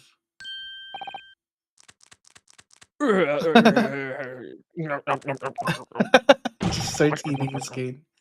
In short, Mr. Fairplay, your testimony is inconsistent. Yeah! But, no, that can't be right. So you're the liar here, Dad? Get him, Granny. My grandma. W grandma. That's right. You were quite clear about it. You said, both hands.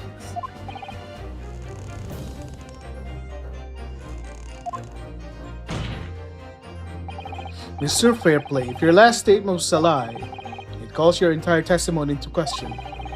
You say you saw the moment the victim was stabbed, but is that really the truth? Objection! It was simply a mistake. You can't justify accusing this man of lying. Yes, it was in both hands. It was only one. But the fact remains. The victim's blood was on the accused. Objection! No, Mr. Fairplay categorically stated that he saw blood all over both hands, which means there's a strong possibility that this witness was deliberately trying to mislead the court.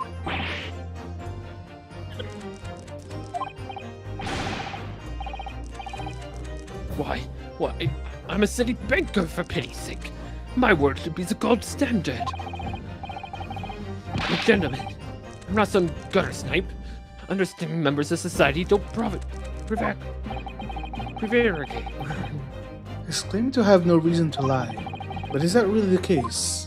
No. It could turn the tide in this trial. Oh, sorry. I'm ready to hit the... I'm ready to present. That's why I'm going so...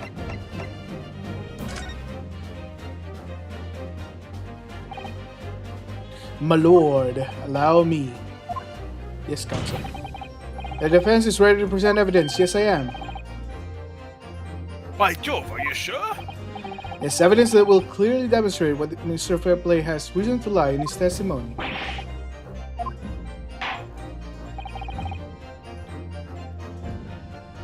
Well, I hereby call the defense to present its evidence. Evidence that demonstrates a motive for the witness's alleged deception to the court. There's a list of debtors who owe money to Mr. McGilden. Yes, a list of innocent victims, crippled by the accused Hello, from random extortion. on the floor. Hello, hello. The point is, among the names of the Welcome, debtors Sancho. is your name, Mr. Bruce Fairplay. Kabadoo.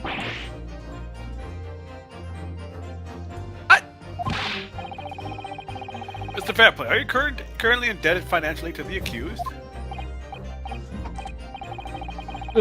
No, well, it's barely worthy of being called a debt. Wasn't it like, forgot, 20 Qs? Whatever the Qs were? G. 20 guineas. Yes, Inconsiderable. it was a G. Yeah, close enough. According to the ledger, you owe 20 guineas, not an inconsiderable sum of money, wouldn't you say? Yeah, well, what of it? Let's suppose Mr. McGillen were to find guilty of the murder. What would become of your debt in that case? Well, these documents state that loan agreement forged between two individual parties. Therefore, were the creditor, the defendant here, to be sentenced to a capital punishment, all outstanding debts which were owed to him would be annulled. They would cease to exist. Cease to exist? Mr. Fairplay, is it not the case that you claimed in your testimony to have seen something you never in fact saw, in a devious attempt to annul your debt of 20 guineas to the defendant?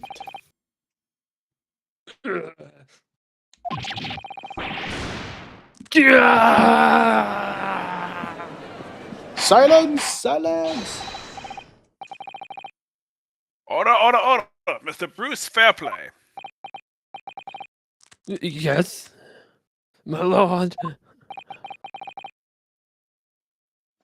Ask you again. And be aware that your answer may have most serious implications upon your future, sir. Uh-oh. Did you or did you not see the precise moment at which the defendant is alleged to thrust a knife into the victim? I did not. Your silence speaks volumes. You did not tell the truth in your testimony. All right, now let's not become a melodrama out of this. Perhaps I did overstate the truth in a pinch. Overstate the truth a bit. But it makes no difference. I definitely remember seeing blood on McGilden's hands. Both of them. Objection! There has to be a fifth one. And yet only one of the defendant's glove, which we have here as evidence, is stained. So you keep saying. Uh-oh, was it first? I wonder if I might be allowed to speak, sir. What is it? Well, the thing is, I I remember seeing it myself, as it happens. Oh, not this man. Seeing what? The blood, sir, on the assailant's hands. I think, yes. I'm almost sure that it was on both of his hands, not just one.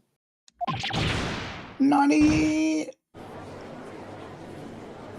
Waiwa Moshinderu.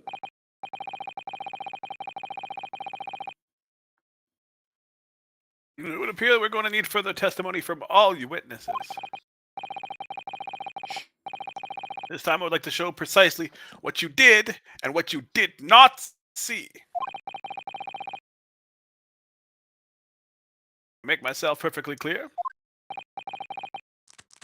Yes. Yes.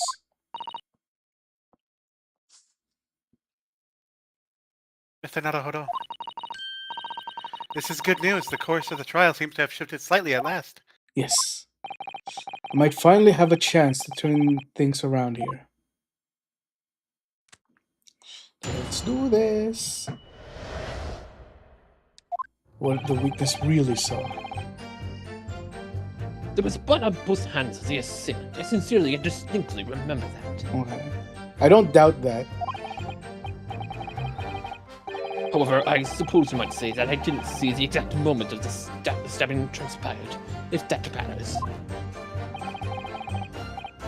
I remember seeing a knife, and I remember seeing both of the attacker's hands with blood on them.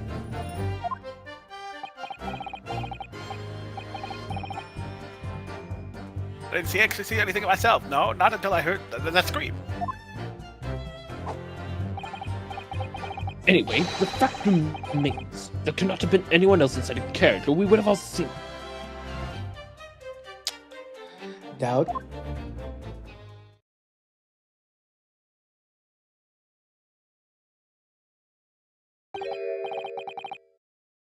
Lo and behold.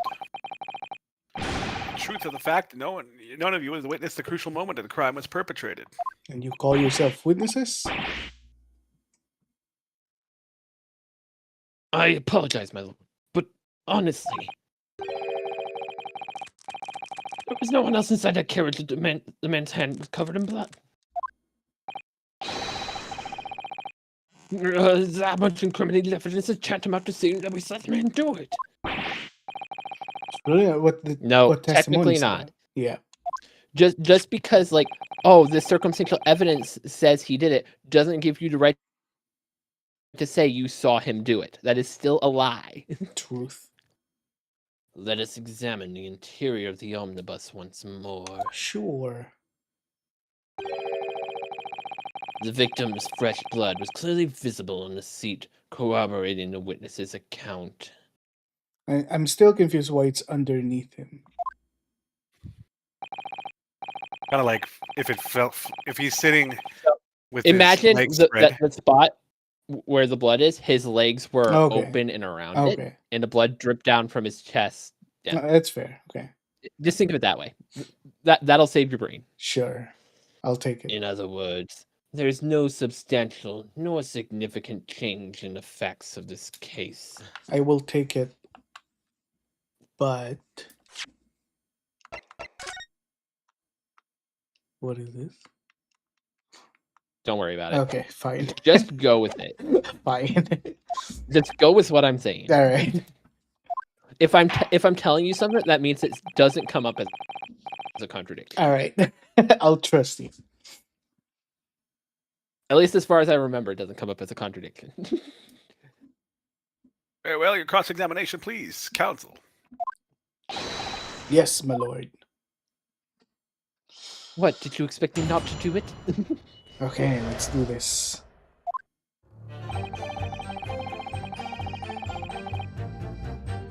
I'm going systematically here.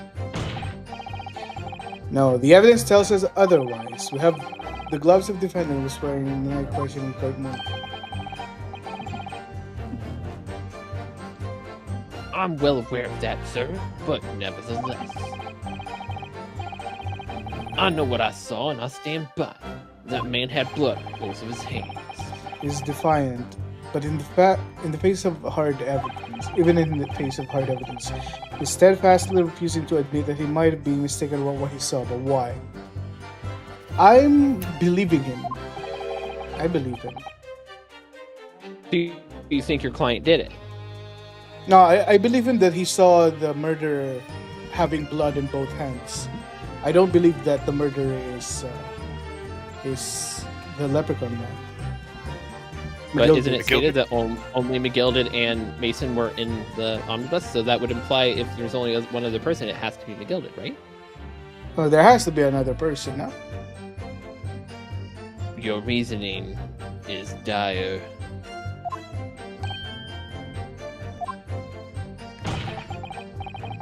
One hand or two, the salient point remains unchanged.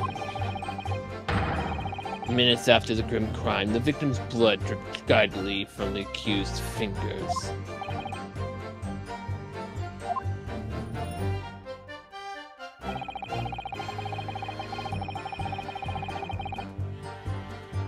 That does matter. Hold it! Press it. I'm trying to downplay this. Whether or not Don't downplay it, fair play. whether or not you saw the exact moment of the crime, it's a matter of fundamental importance as well. You know. But for crying out loud, we all know that no one else could have possibly done it. I was just trying to save us all some time. You have a loan of 20 guineas outstanding with the defendant, do you not? Stop bringing that up, man. Had you hoped to release yourself from that financial burden by ensuring the defendant was found guilty?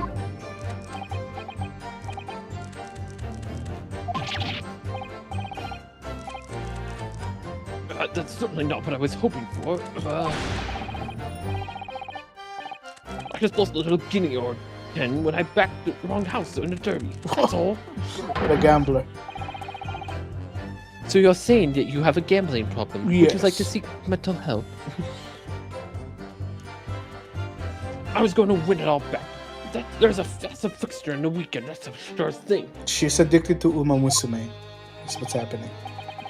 A little guinea or 10. I'm a banker. No one bets an eye if I borrow a little spending money for the weekend. So you're just admitting that you steal from the bank you work at? Okay. Yes. I think you might have revealed rather more about your character than you bargained for, sir.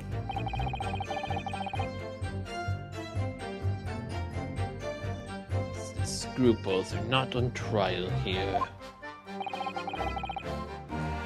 Proceed to the next witness. Is that really how it's I'm supposed to be? done with this.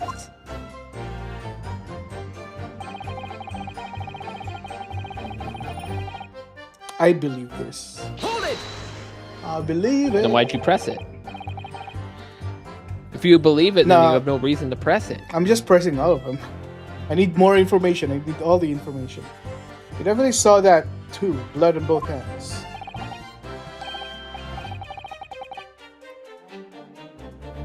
Yes, sir. I mean, I know what you're going to say. If only one of Mr. McGilda's gloves had any sign of blood on it. That's right. The thing is, as far as I remember, sir, when I looked down and saw McGilda sitting beside the other fellow, I don't believe he was wearing any gloves, sir.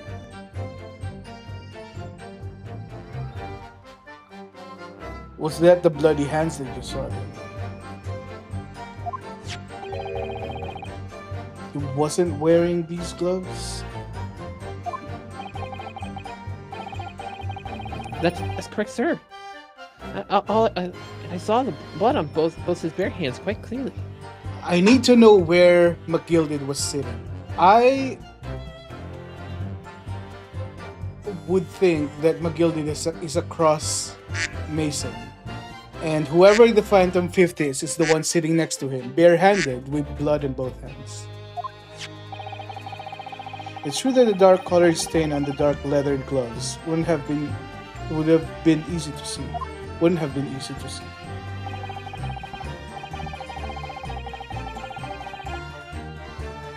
I should point out that the police officer who apprehended the accused on the night in question reported that there was no trace of blood on Mr. McGilded's gloved hands. Wait, what? He's saying underneath the gloves there was no blood on McGillard's hands. That's what he's saying. So there had okay. There wasn't blood on his hands. So the blood must have been when he was helping the man, right? No?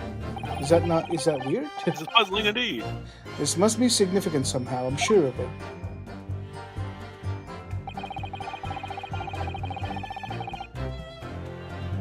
I didn't actually see anything myself, not until I heard the scream. Yeah, you're a fraud.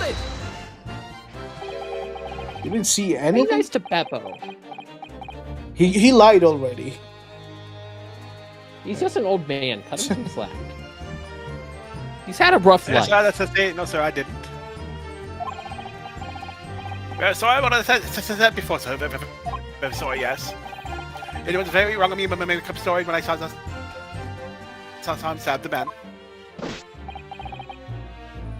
Wouldn't you agree, sir?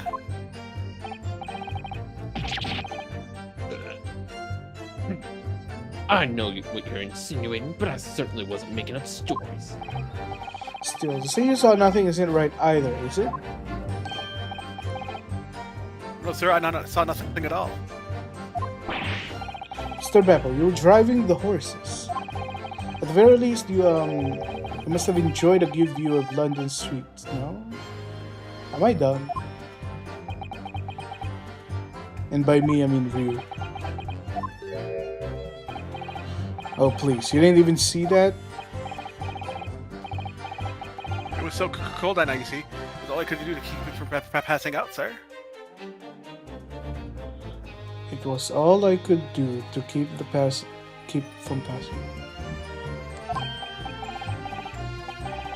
Yeah, my head was fairly frozen solid.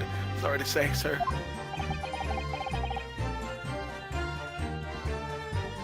It would seem prudent to avoid travel on the last omnibus service of London's cold winter nights. Even though I don't use the public service because I'm rich, boy. Beppo!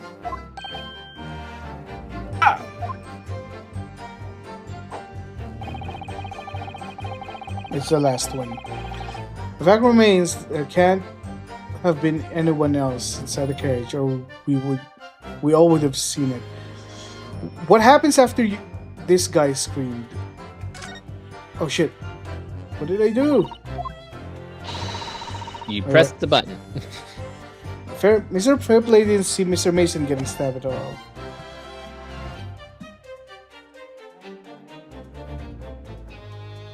There's a hugely significant change in the facts of this case. And there's something else that occurred. There's something else that occurred to me while listening to the witnesses. Amazing. His testimony. Two of them are recounting what they saw through the skylight in the omnibus.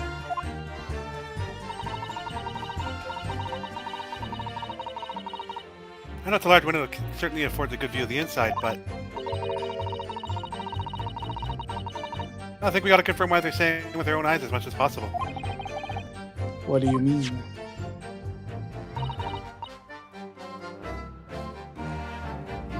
I mean we can examine the evidence firsthand. It's a good idea. We can consider the witness's statement while we're looking around. You've already examined the omnibus, so you're already one step ahead. Amazing. Did I press the last one? I haven't, right? I still need to. You have not. Also, future note, you don't have to press everything, you only need to press specific ones to progress the cross-examination. Yeah, I mean, if... Okay. And everything you saw... Just so you know. Yeah, Because but like, just like because you're on this statement now, this is the statement you needed to press the entire time. The other four were completely meaningless. okay, I didn't know that because like just reading through their testimonies, nothing was popping out. Yeah. So the other bits can like help you put it together if like you haven't figured it out yet. I see. Like the most part, like they might hint towards what the whole testimony is getting at, but they are never like. There's very few that are actually truly required. And everything you saw of the incident was through the skylight on the roof of the omnibus. Right? It's fiercely cold at night, but the glass wasn't frosted over. But you can only see the first two, the front two. Oh yeah, I was shivering. It was so bitter. I was going to say, like, what did this guy do after screaming? I'm unclear on that.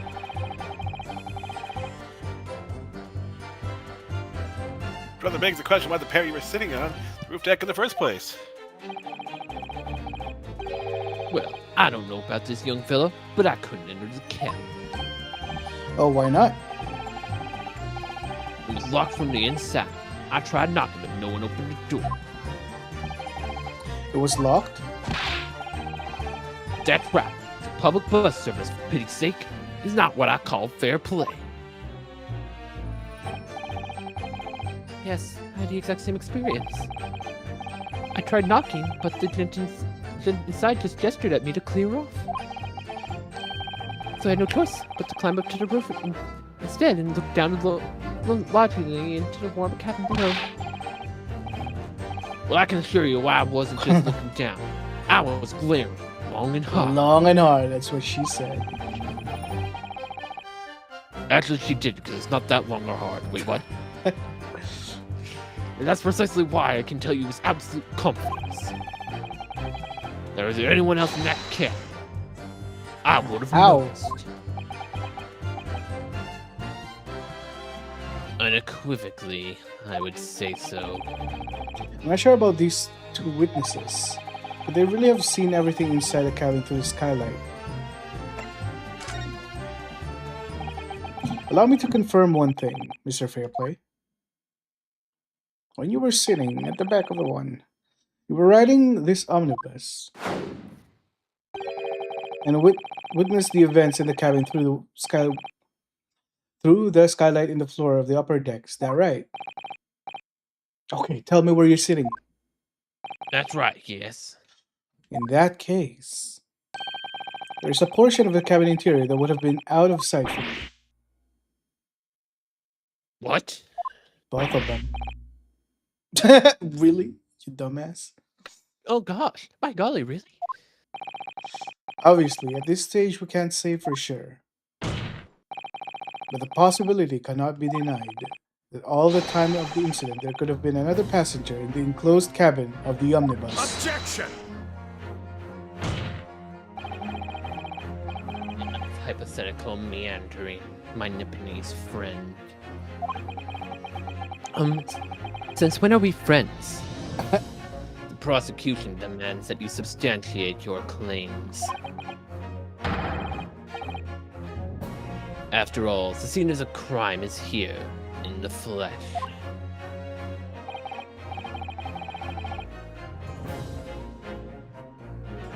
Very well, I will uphold the prosecution's demand.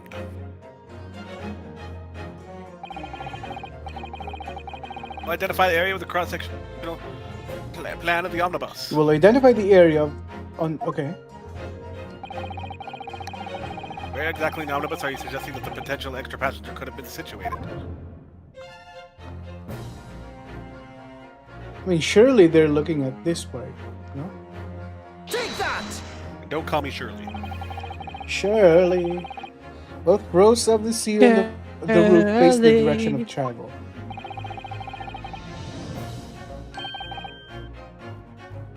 Whereas the seats in the enclosed cabin face each other, which means the visible part of the cabin which passenger on the roof deck can see through the skylight is I've drawn here. Okay, this entire time they never confirmed with where McGilded was sitting. This entire time. They kind of implied where he was sitting. They were implying he and the victim were sitting next to each other. They never asked him? That's right, my lord. As you can see, the seat opposite on this, the one on which the victim and his attacker were sitting, is obscured from view. In other words, if someone had been sitting on that seat, it's quite possible that these witnesses would have been completely unaware of it.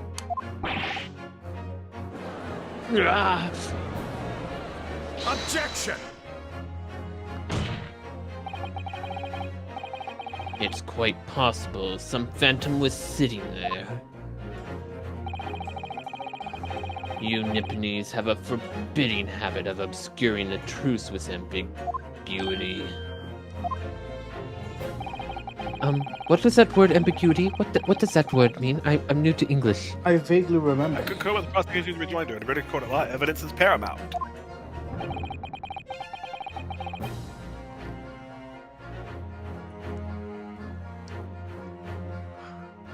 I cannot entertain this conjecture, counsel. That is, unless you're able to put a name to this mysterious passenger whom you allude. Okay. It would be juror number 3. I don't know. I honestly don't know. Who could it have been? Who could have been in the other seat, which was out of sight of the witnesses? I have no idea. Can I just be honest here? I have literally no idea. I mean, you kind of have to figure it out. It should be obvious. But as a proud citizen of the Japanese Empire, you will look into the sky and walk on. Making sure. Walk on. Making sure all the signs that hears are gone. Go on, slap the book. Go on. Slap the Go book. on. This isn't just a case of going on, Mrs. Sato. Alright then, I'll go on. Alright, I'll go on. The defense would like to put forward a name. Okay, fine. I guess I don't have a choice. Oh, fuck. Who could have... You are a fool. Hold on. Don't overthink it, Icy. Okay, alright. Don't overthink it. That response was a desperate attempt by a man who has no notion of his own limitations. A toast to you, the hard lesson not yet learnt, as I fill my third hollowed chalice. Your new chalice. Let us not delay, counsel. The defense is still the name of the passenger of the other seat. Where did I pull this chalice from? Don't worry about Is it. wine allowed in courtroom? In this case, yes. Yes, because even said fire so. is fine. Alright. Don't overthink it, he said. This could be it. This could be a chance I've been waiting for to turn the trial in my favor. On that night, on the night of the murder, the person occupying the seat in the omnibus cabin that was obscured from view was... Don't overthink it, you said.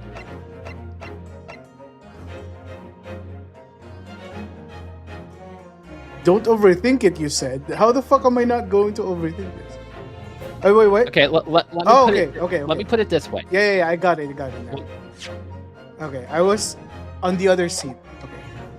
Okay. Take that! Okay. I thought we were going to identify the fifth man. The passenger in the second enclosed cabin that the witnesses on the roof failed to see has to have been Mr. Magnus McGilted.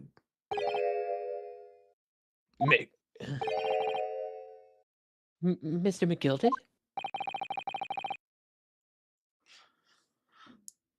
What are you talking about, counsel? I thought we were trying to identify the fifth man. That's why I was like, okay, I have to think about this because I have nothing. But no, this makes sense. I can see how you would see that, Yeah. though. I'm on you with that one.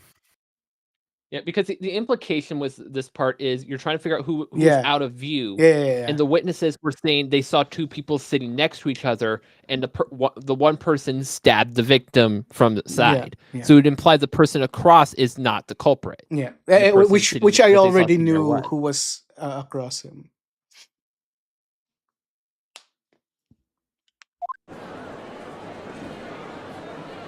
Objection! Shut up, Van Zeeks. Jesus. My wine. If I desecrate this chamber by smearing my hollow chalice, do forgive the discourtesy. That is a second hollow The chalice, yeah. that is destructed in the courtroom today. Lord Van Zeeks! And I seek recompense for the destruction on you, Naruhodo. People talk of those tiny island nations in the Far East as having learning and culture of their own. Where's the wine bottle? Don't worry about it. But I see they use the term still advise. What are you trying to say?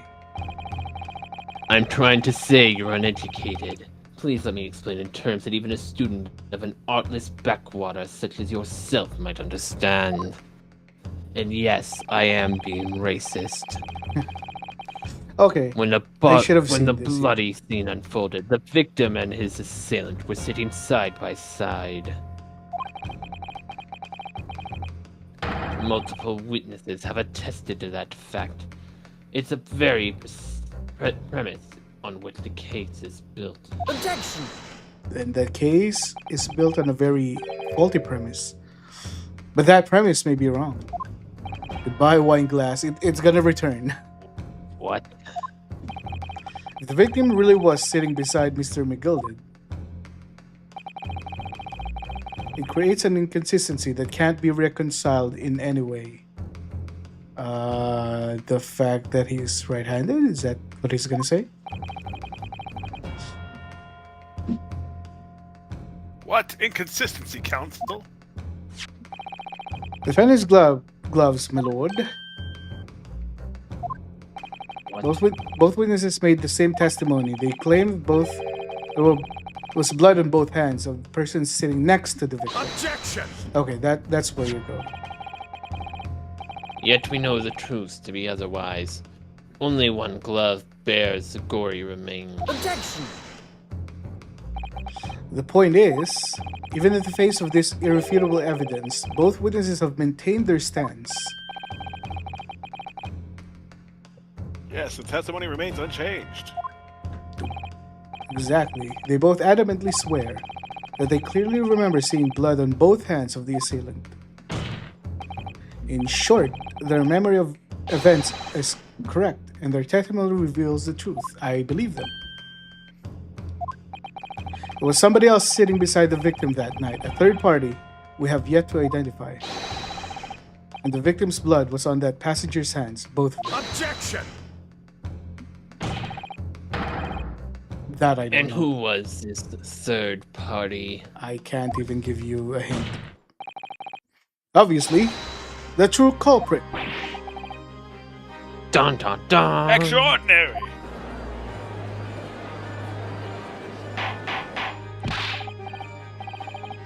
Order! What exactly are you postulating? Objection! The defense is postulating is just that. It's nothing more than conjecture. The witnesses have clearly stated that they saw the accused. Objection! When elaborating on his testimony, Mr. Fairplay said the two of them were wearing hats and couldn't exactly make out their faces.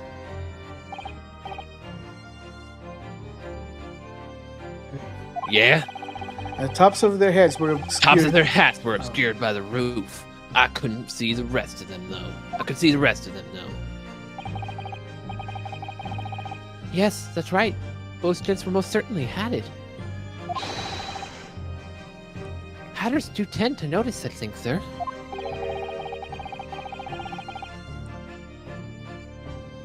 What particular style of hats did the two gentlemen sport, Mr. First?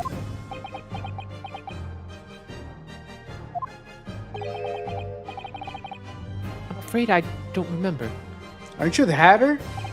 Come on, man. Yeah, exactly. What I said? See, you know the game is good when you question something and the game immediately says. Like, I can't I had to, like, I was counting when I was playing in Raincode at first. I was keeping track of how many times the game read my thoughts, and I gave up like halfway through the first chapter because I was just like, oh, it's just too meta. The game just knows. And there's even one time it read my chat's mind. Bruh.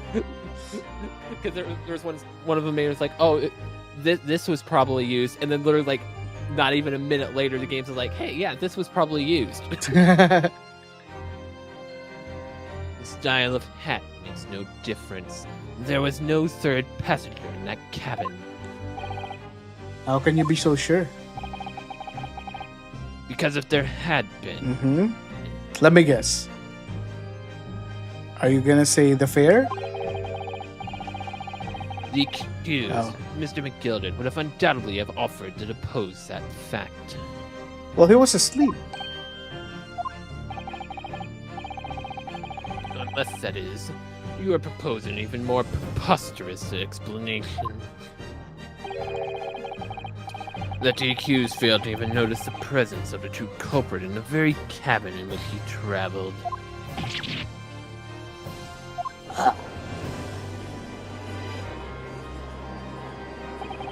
He's right.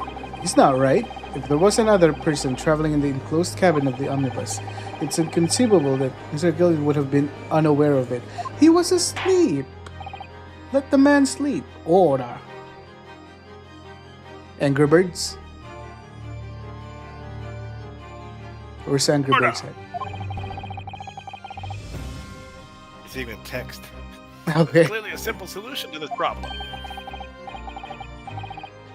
Being the accused, Mr. McGilded to the stand. Well, what say you, counsel?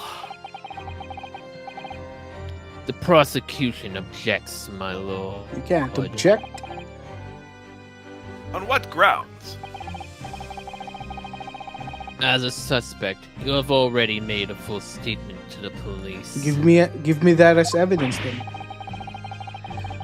What if there's some reason why he's unable to speak freely? Miss McGilded is no uneducated ruffian.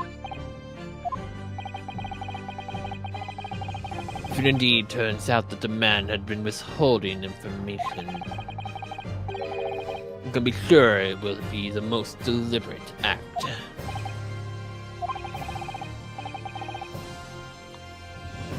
Counsel for the defense, what is your opinion?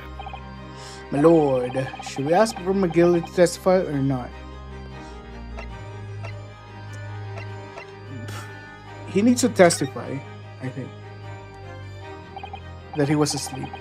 Yes, we need to hear what he has to say in order to find out the truth. The defense would like to call Mr. Hi. McGill to the stand. Hi!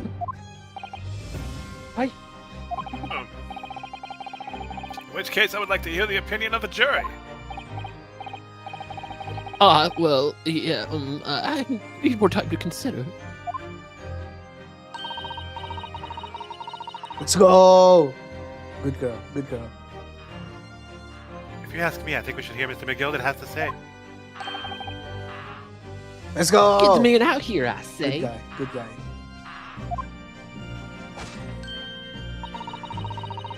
It would be utterly illogical not to hear the testimony. Okay, I like the jurors. I like the jury. My favorite juror is in the next case. Okay. He is quite hilarious. When something needs to get it done. That's how I run things at the beginning.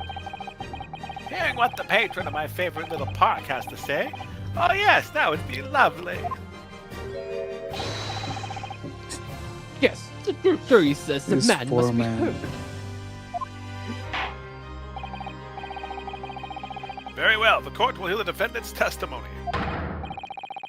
Bailiff, show the defendant to the stand at once. Yes, sire. Now, maybe what actually happened that night will finally become clear. Sure will be. I'm sure it will be. Let proceedings be resumed. Mr. McGildred. Have you been listening to the discourse of the day? No, my lord. I fell asleep. To be sure, I have, my lord. There are two matters in which the court desires to hear from you. The first is whether or not a third party with you in the omnibus cabinet is proposed by the defense. Where are you sitting? The second is that such a person was indeed present, you conceal the fact from the police.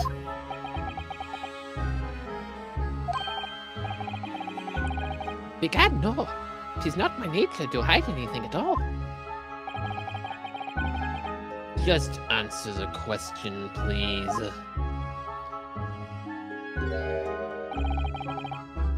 The truth of the matter is, I've been desperate about this all along. Do I tell you so, or keep my mouth shut? Tell us what, Mr. McGilded. Didn't I say to answer the question? Why are you stalling? The fine fellow representing me is absolutely right. In a carriage on the night with myself and the other What the man, fuck is there was this guy another passenger. doing? This guy's an idiot. You'll see That's the why. process, boy. It's Just true. trust the process. Aye. It was me who helped the little urchin get away after it all happened.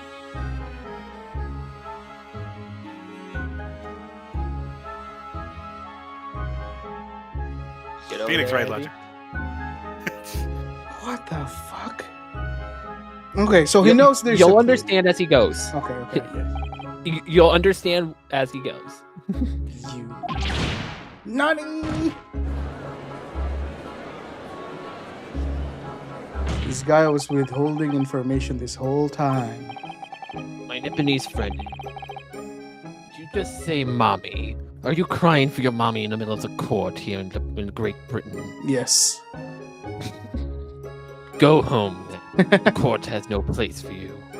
No, Magnus McGilded. That convenient excuse can't save you now.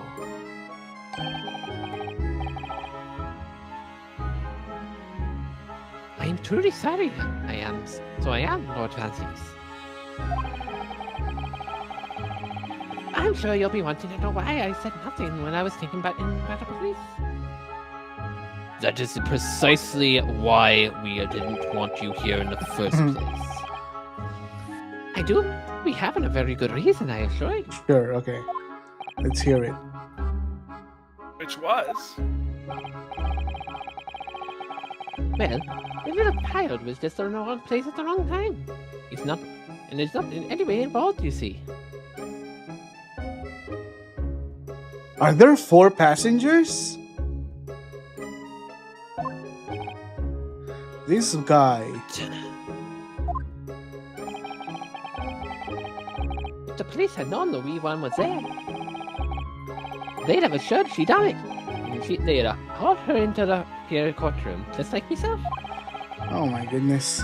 I was only trying to spare her that. Young hearts, young minds are easily damaged, my lord.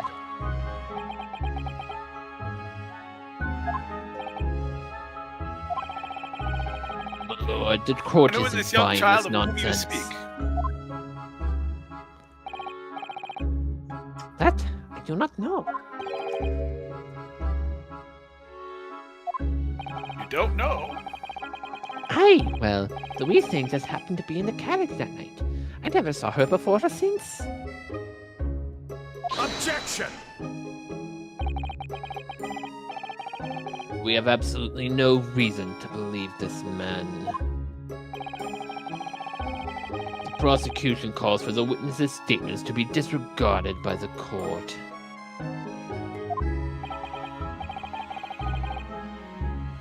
You know, I wouldn't be surprised. The little Earthling isn't here in the courtroom as we speak, listening to the proceeding. What? Bang. Alright. What's happening? Someone trying to get away. After. No use. I can't see anything through all the smoke.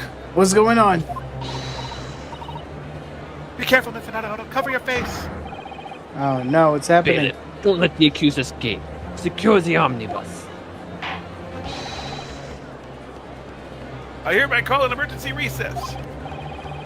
Bailiff, ensure the defendant is in custody and clear the courtroom. Okay. They were hurriedly removed from the smoke-filled courtroom by the bailiff, amid scenes of chaos as people stumbled over one another in the desperation to flee the chamber. We had no idea what was happening. All we knew was that, for the time being at least, the trial was suspended. Oh my goodness, that's chapter 3? I thought we would... Now, remember, to be Okay, continued to be means continued. Not the end. chapter Okay, is okay. continuing.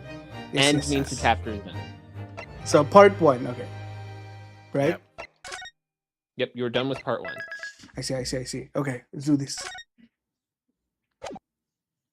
Do we want to break? We want a break? We can. I just want to refill my water. Well, I'm gonna go grab chips, probably. I'm I try- have chips here. How Damn it. convenient. Give me some chips then. They're the where's our Doritos, chips? like garlic parmesan chips, you know? Dude. I've never tried this. I want You those. should try. You should try those. They're really good. I need to drive Oh, feel free to give me a to bag. the convenience store. I'll be back. Are- Do it. I actually don't remember if those are available in the US or Okay. if those Canada exclusive. Oh yeah, no, I don't know if they are, but like the best What kind chips in did the you world for me are okay. Right now they have a yellow chip bag called Doritos Garlic Parmesan. They're okay. The best one is Doritos Guacamole. Though, holy hell, they're great. I guarantee you, Shiro, if you ever see a bag that says Doritos Guacamole, even a small one, just do it. I think the garlic parmesan are Canada exclusive. Are they? Damn. Yeah, according to this. And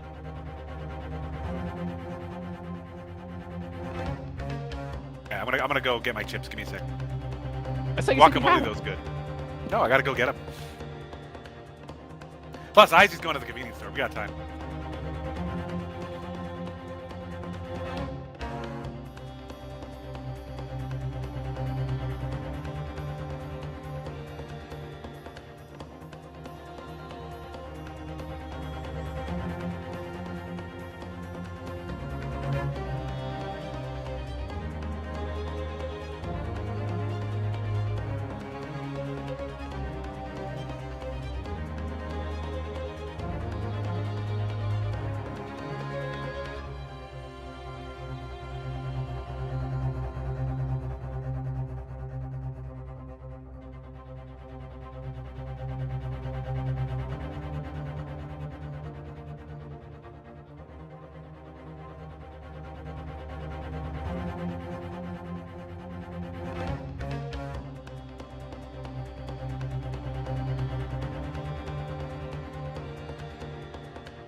Mic check 1, 2. Who's here?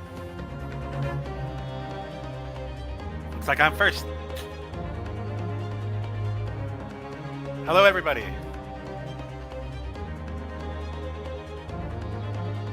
I'm gonna test out my voices while we're waiting here.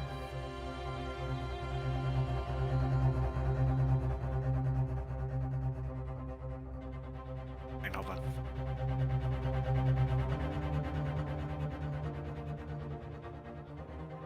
Well.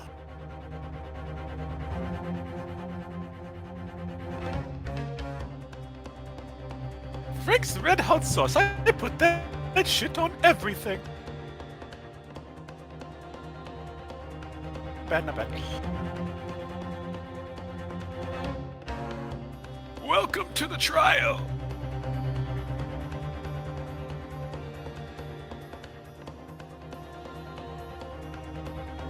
Oh yeah, I gotta practice a Gina voice.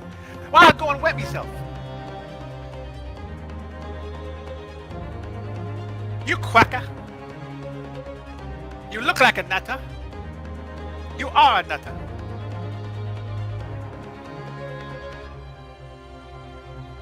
My name is Gina.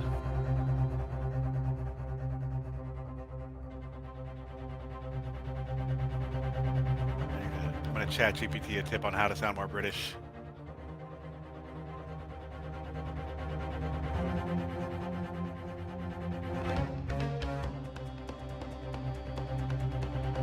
Do I sound more British?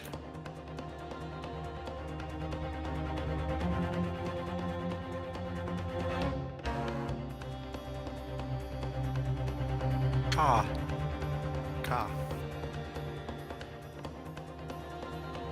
Say T clearly, no American flap. Wata. Wada. You say wata. Wata.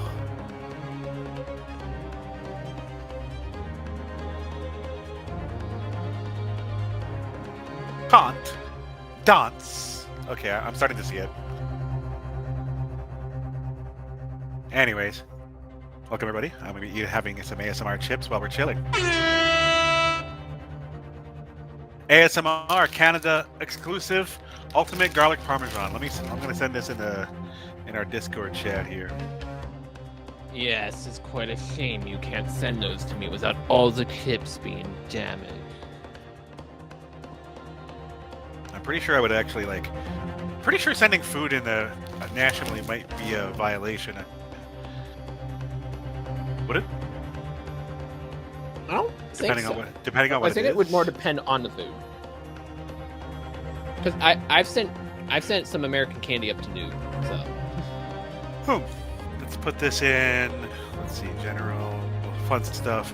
I sent Noob the sweet and sour Twizzlers because I'd mentioned them. He thought they sounded good, so I sent him a pack, and they got up there no problem. So I put in share your stuff. That's the bag I have. I'm gonna open it up and hopefully. yeah, that's what the internet shows me when I looked it up. Yeah, those are not available in America. Wow. I still crack up that Americans can't have Kinder eggs. No, we have them. It just doesn't have the toy inside the egg anymore. The toy's in a separate compartment. That's not the same. It's not the same. I know. But we do have them purchasable. Because, Americans are stupid, so we can't have nice things.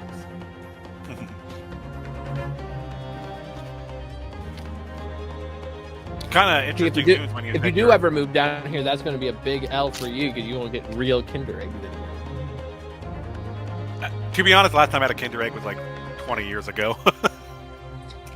And then why are you complaining about it then? Because it's the stupidest reason. People are stupid, so.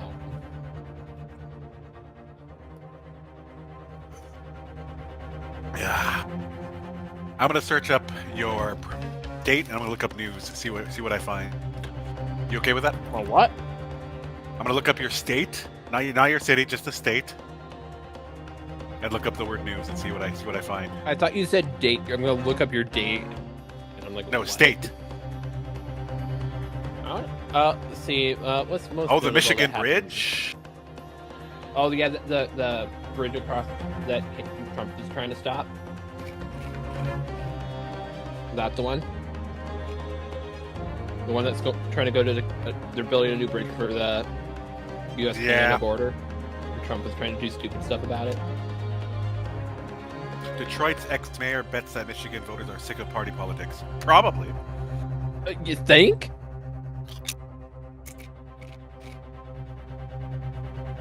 Shake Shack opening first mid-Michigan location in Lansing. That's a slow news landfill. Lansing. No, it's a joke. You wouldn't get it because you're not making it. We call Lansing landfill. Okay. Give me also, like the it's most. because I'm a University of Michigan fan, and one of the in-state rival is the Michigan State Spartans, which is in what everyone calls East Landfill. Yeah.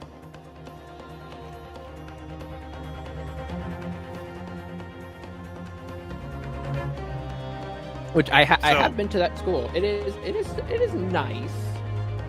But if I were to share anything like city specific, we have 3 cities in Saskatchewan. Right, there's Saskatoon, then there's Regina. Right, those are the biggest ones. Saskatoon's bigger, but Regina is the capital. And then we have a third place we call Prince Albert. Right, and Prince Albert is just it's like your equivalent of Detroit, but it's your Detroit with probably a population of maybe 1 million at best, but it has a higher crime rate, or as high crime rate. I'm not too sure if I compared the two, but you ever see that meme where it's like you have Mufasa and Simba sitting together and it's like, everywhere the light touches, that is yours. And they say, what about that like dark shadowy place? We say, that is Prince Albert. You must never go there. Oh gosh. Like we have that for that city. That city is like, I'm just gonna go to Prince Albert and then type in the word news, and then it's like Florida man, you guys. There you go. 1 day ago. Here we go. Security responses questioned after video shows physical alteration at Prince Albert Walmart. Okay. Altercation at Walmart? What's new? RCMP. There's actually a bomb identify threat women at a Walmart not far from me. Yeah. RCMP identify women, Royal Canadian Mounted Police, identify woman found dead in burned truck in Prince Albert 39 minutes ago. Oh god. Saskatchewan RCMP's homicide investigators are looking at death at Prince Albert 2 days ago. So that's 2 separate incidents. This week. 2 people sent to hospital after double stabbing in Canwood business. Oh, good. Rated Prince Albert. Oh my goodness.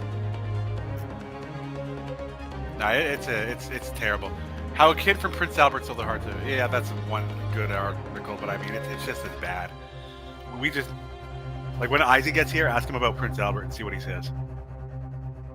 I will leave that to you. Yeah, I'll leave it open-ended so he doesn't finish my sentence because he's not listening. It would be funny if he had his stream up just to hear if we were talking.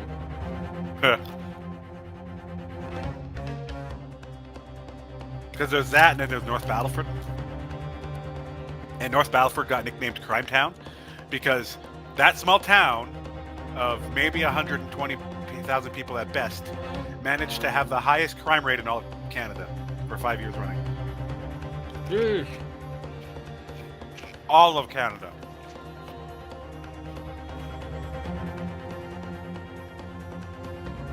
And like typically the only other competitor is like Manitoba's capital, which is Winnipeg.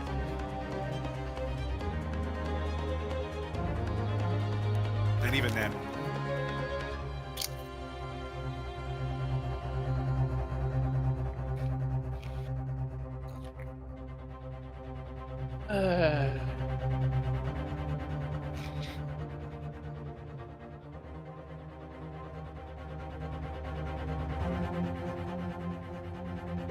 Excuse me.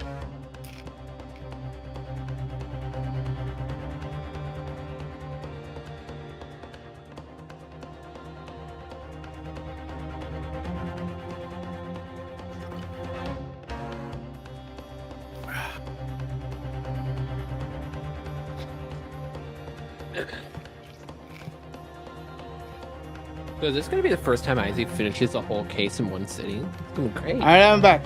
What did I miss? Oh, You missed me and Earl Hold rant on. about crime rates. Ah, okay. what is your opinion on Prince Albert? I wouldn't go anywhere near that town. I'm gonna get stabbed, man. Why would you get stabbed? You're definitely not doing anything wrong, right? Doesn't matter. Yeah, it doesn't matter. Okay, well, how was my time? Did I drive faster this time? I think I did. I don't know. I wasn't paying attention how long you were gone. Me neither, to be honest. We got You were you. about like 50. Okay, yeah, we got UK in our country. Are we ready to continue? Sure. Let's do this. What on earth just happened in there? Not 100. I managed to find out what happened. Miss Susato. Smoke I was grenade. told that it was a advanced form of smoke grenade, the type of exploding device that releases smoke. A smoke grenade sounds like a sort of thing ninjas use. They're just making sure everything is safe now. I think the trial will start again before long. Really? They're not going to investigate where that came from? Fussy. But who would have done something like that? The police managed to catch someone who's trying to flee the courtroom, apparently. Flee the courtroom. Why? Well, it's a young girl from around 15, I hear. What the fuck is going on, bruh? A young girl, then could it be the other passenger that Mr. McGilded was just talking about? My thoughts exactly. Okay. I mean, whether she's the suspect or not, she should be tried. So it wasn't lying. What's become of Mr. McGilded, actually? There's so many things I need to ask him about, but he's not here. I think he was summoned to the prosecutor's antechamber to answer questions. Along with the young girl. Who is she, I wonder? And what was she even doing here in the trial? She was taking a huge risk, and for what possible benefit to herself? Okay. There's another matter that's troubling me. What's that? The 20 pence. What about it?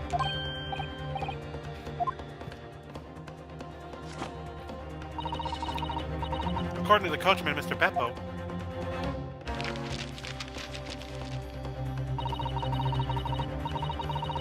he took 4 passengers that night at the fare of 5 pence each. That comes out to 20 pence exactly. Mm-hmm. Thank you for your arithmetic lesson. Amazing. Are you having your garlic chips there, Isaac? I couldn't find garlic chips. I just got corn chips. I was looking for garlic chips, but now it seems there were in fact 5 passengers. No, there are 6 passengers. Which means the Where'd the figures six don't from? seem to add up again.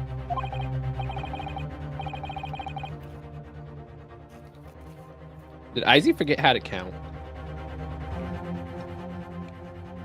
Well, the other How you get passenger, six? the other passenger could have just not paid. But how does that give you 6 people? 6 passengers? Like what? My guess is 6 passengers. Don't question my Counsel guesses. for the defense, kindly proceed in I'm the courtroom. questioning everything. My guesses are just guesses. The Trial trial will will recommence in 5 minutes. Oh, 5 minutes. Break for 5 minutes. Oh, thank you, officer. We'll go in straight away. Well, whoever she is, I imagine this young girl will be asked to take the stand and testify. All right, now. let's meet this girl.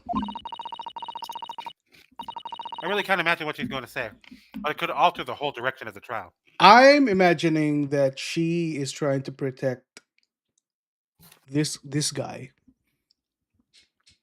the other guy. We'll know soon enough, Mrs. Sato. Yes.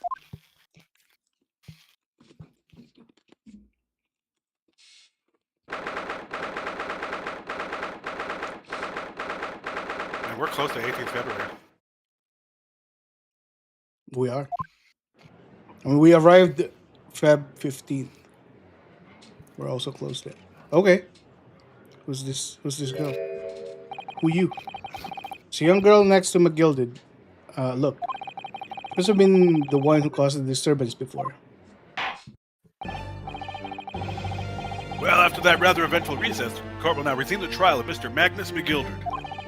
How did we clear all the smoke? Don't worry about that. Now then, Lord Van Zeeks. My lord. I believe you have established the cause of the smoke which availed proceedings earlier. It seems to have been an advanced form of smoke grenade, the sort typically employed by the army. Good gracious, the army? What in the devil's name? It was an elaborate attempt by a young girl to cloak her escape from the public gallery, but she was caught. Now occupies the stand. Your name, girl? Are you responsible for the smoke grenade which induced such pandemonium here in my courtroom? Answer, goddammit! What is the meaning of this deplorable behavior? Ahem, if I may be, lord. Yes, Mr. McGildred. I think perhaps I ought to explain Okay. here. Let's go. Why is it that this real little lass was in here in the first place? And why she dragged her boat like that? She's all tied up with the events of that night, so it is.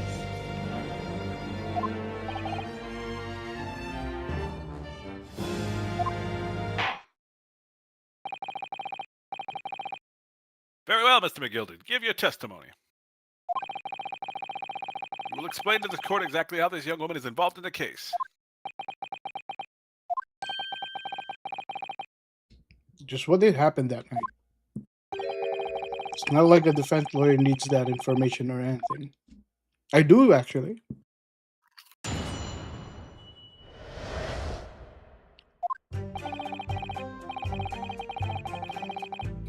On the night in question, I took the back seat in the omnibus and promptly nodded off.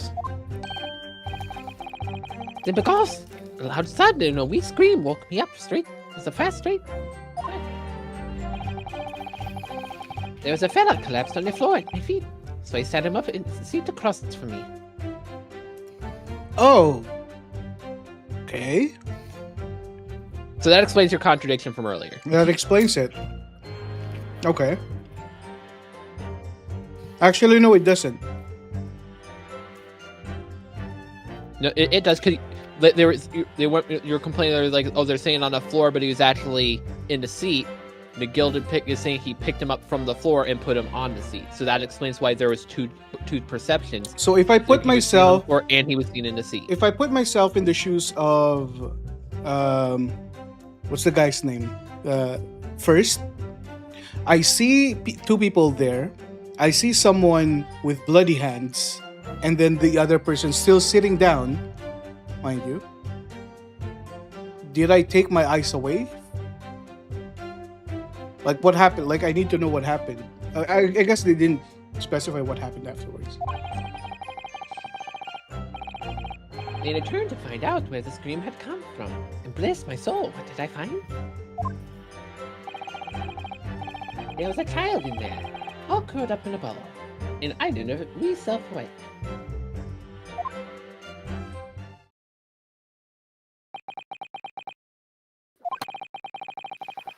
I remain somewhat baffled, I confess.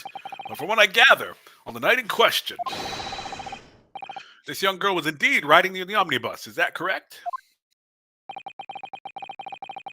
It's exactly as the defense counsel said. The last was the fifth passenger, my lord. Sixth.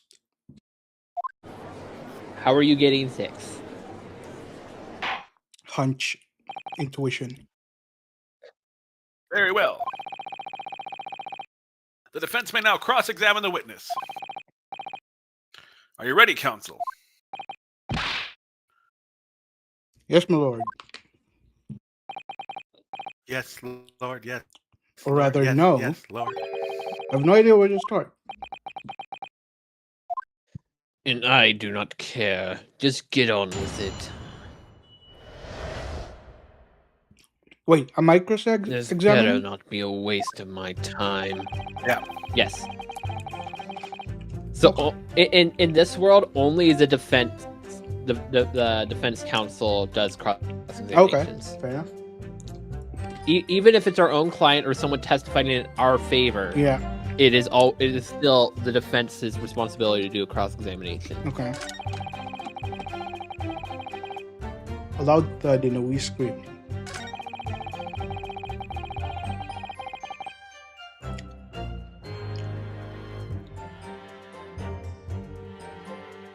So I sat him up in the seat across me.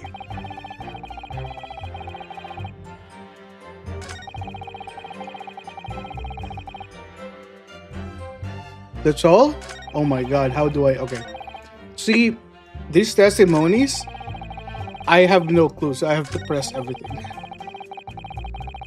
I gotta press. Yeah, some will confuse you. You have to press to get more details, and then you start putting it together. Yeah.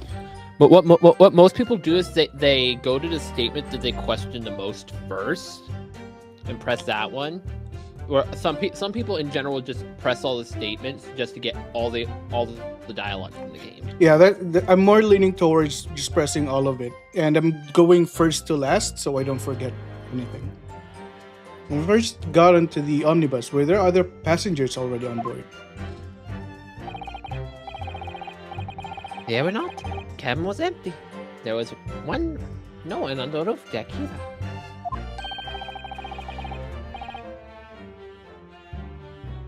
First passenger, as it were, I see.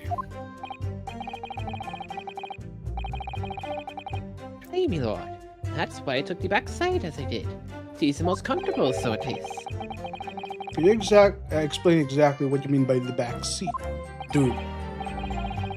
By all means. Says how you all described it earlier. Keep in mind, Ryunosuke is new to this omnibus kind of style stuff, so he doesn't know what McGilda means with some of these Fair things. enough. Remember, Ryunosuke is ignorant of all this stuff. We, as people of the future, we know better. I was talking about the seat opposite in which the one the poor gentleman who was stabbed was sitting. Like I said, he's the most comfortable and where I feel most at ease. And of course, I enjoy gazing through the skylight from time to time as well.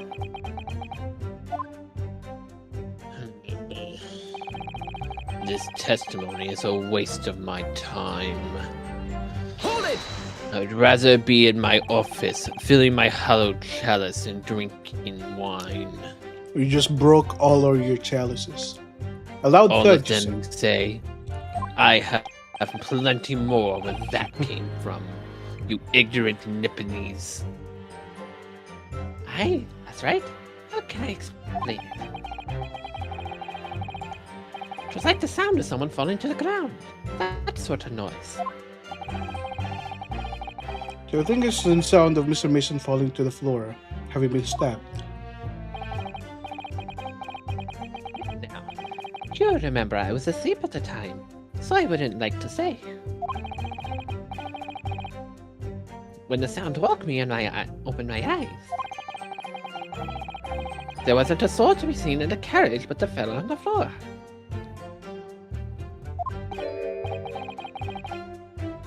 You didn't see anyone, but at the same moment you did hear a scream. From where? This is above you on the roof deck? From No. the seat above your roof, I presume. Beside me, Your Honor. Not above me, no. No, my lord. It was from inside the cabin. Dude, stop being vague and just tell us where it came from. But I wasn't altogether thinking about the screen. No, I was so stunned by the desperate sight before me, my eyes.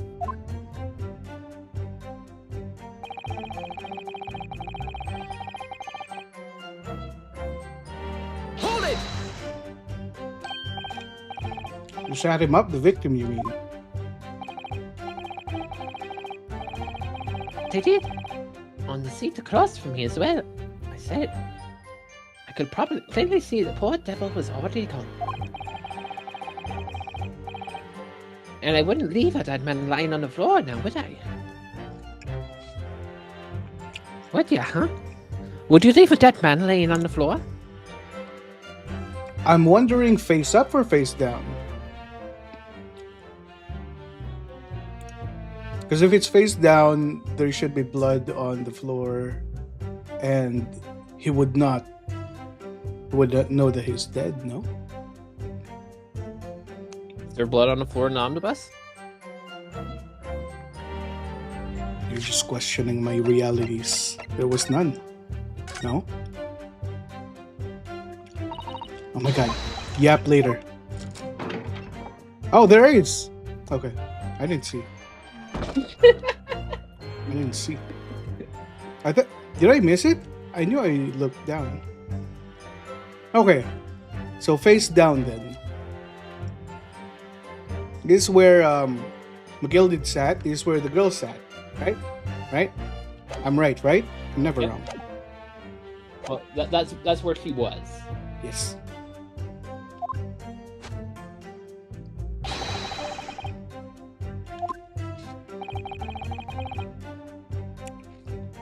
But then, I have that.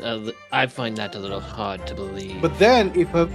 if he was facing down, how did he know that he's dead? He was stabbed in the front. Well, basically he's saying he saw a man on the floor and he picked him up, and he could you grab a dead body, you can tell. All that dead weight. Rigor mortis, Well, all no. that stuff. Okay. Yeah, you also don't feel a pulse. Like you grab something, like you'd be able to feel if they have a pulse. Okay, sure. Ara. But also, Ara. rigor mortis wouldn't come into play that quickly. Yeah, it's too fast. Lord Fazix? Now, why would that be? You wake to find a man lying dead at your feet in a carriage. Any normal person would hail the cabman. Any upstanding member of London society, that is.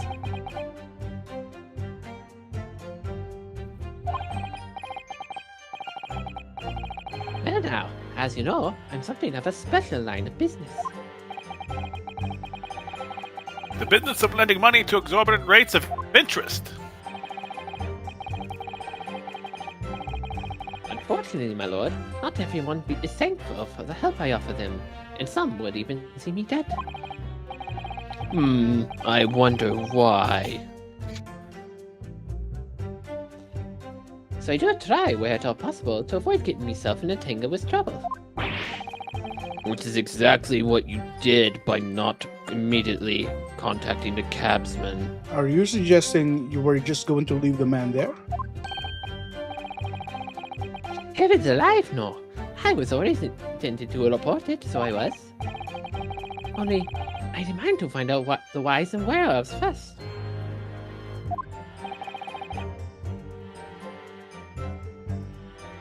Why and wherefore? Right you are.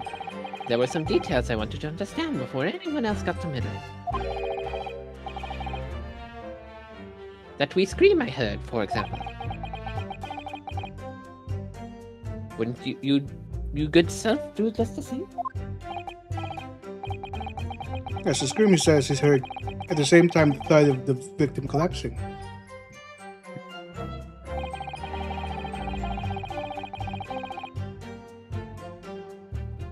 Hold it! afraid I don't understand. I'm sure you told the court that there was no one else in the carriage except yourself and the victim.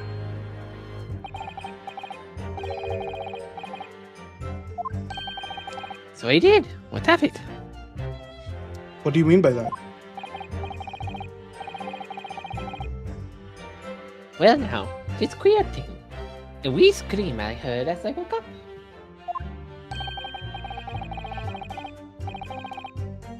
It came from, if you'll excuse the vocal expression, under me backside.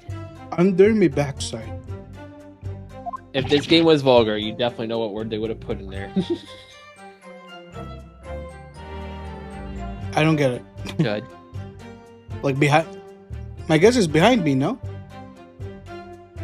No, they would have inserted a different 3-letter word that starts with A. He just refuses to swear. He never does it. Good gracious! Tell me, Earl. English is not my first language. ESL. ESL. I'm pulling the English ESL. has a second. What? The word ass. Oh, 3-letter word. I thought you meant 3-word phrase. No, he said 3-letter word that Okay. begins with A. Okay. I was thinking 3-word because that was 3 words under my backside. So And ass he was is S? sitting. Yeah, he was sitting, right? He's not sitting on the girl. Yeah. So Well, he okay, picked up the guy. Go to the omnibus. Pull up the omnibus and go inside. Going inside the omnibus. Right.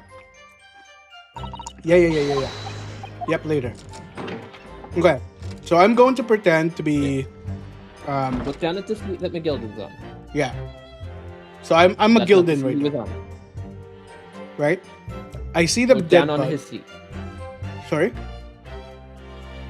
Look down at his seat. Under here? Look, there's a handle there. I wonder what that's for. Okay. There should be a highlighted point when you put it over that handle. Oh. Shit. Is it his handle, it seems. So, okay. That makes sense then. So she's still the sixth passenger. It was just, I just thought she was sitting here. Or somewhere. Fair enough. No. I'm still not wrong. The- Under your backside. And when I lifted the seat on which I'd been sitting, I found there was a wee little cubby hole there for storage. You know what, Sasato? Funny you say that. I just did. We can examine. Yes, of course. The Never whole bus mind. was submitted as evidence. Don't worry, we got This it. would be a very good time to have a thorough look around inside. It's almost like we already did that. And that's when I found her.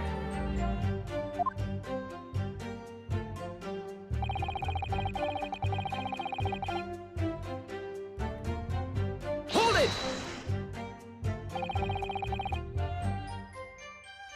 Say she was hiding herself. Aye, that's right. It was hard to see in the dim lamplight, but she was all curled up in a wee ball. And when the eyes met, well, my heart nearly stopped beating in my chest. I almost became like the victim. You're real overacting. Sitting and all, I pulled her out of from under there. I sat her in the seat opposite so I could have a wee chat with his So right beside the dead body. Yes, what of it? Okay. And nobody saw this. Okay. I'm getting Is it. that this young girl next to a corpse, sir? Well, as I'm sure I mean, the gentleman in my position can often find himself in mortal danger. So, I needed to find out just who this urchin was, you see. Even though I said I do not know who she was, I still found out who she was anyway.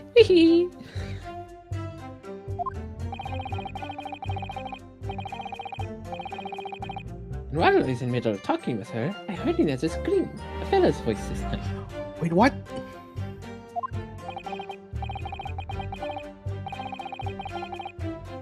Or suddenly the scream was Mr. First, who was sitting on the roof deck seats. So that the girl is who they saw? I thought the man was wearing a suit.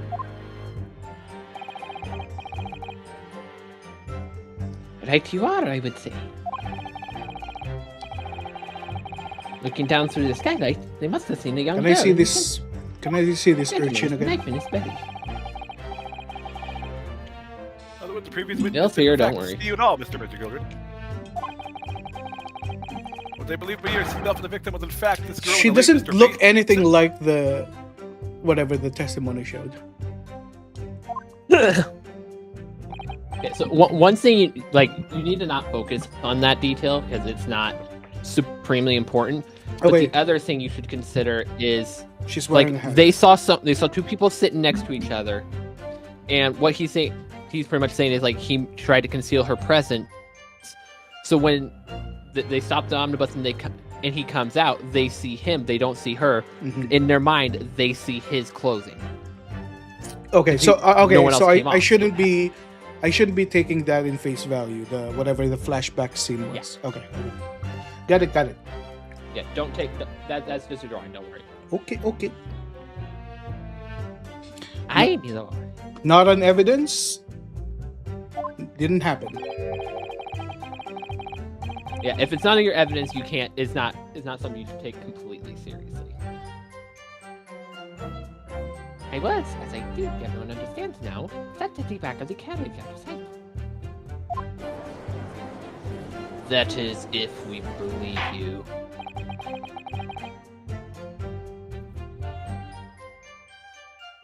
It is certainly Yeah, possible. sure.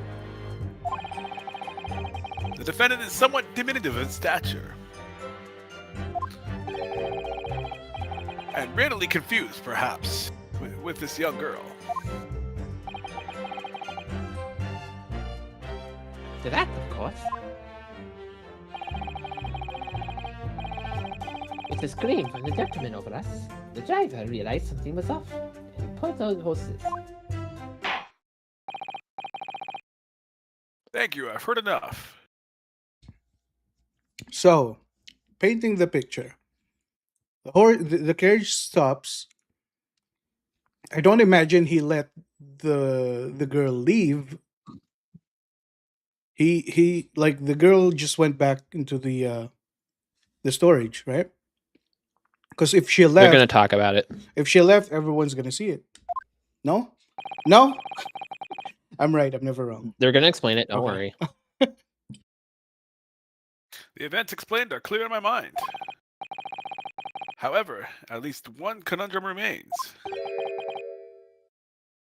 Who is the girl?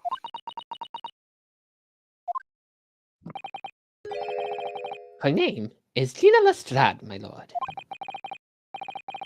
She is a dancer, earns her crust among large crowds, reveling people of their purses. What commonly called a pickpocket. Best girl incoming, a thief. What? Izzy knows the plot. This girl Oh, here, yeah. a petty thief?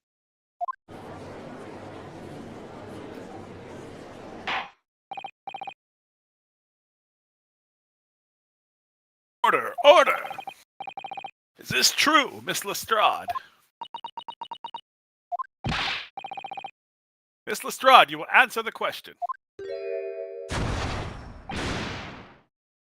Ah! Well, you're rip girl. You're getting hanged.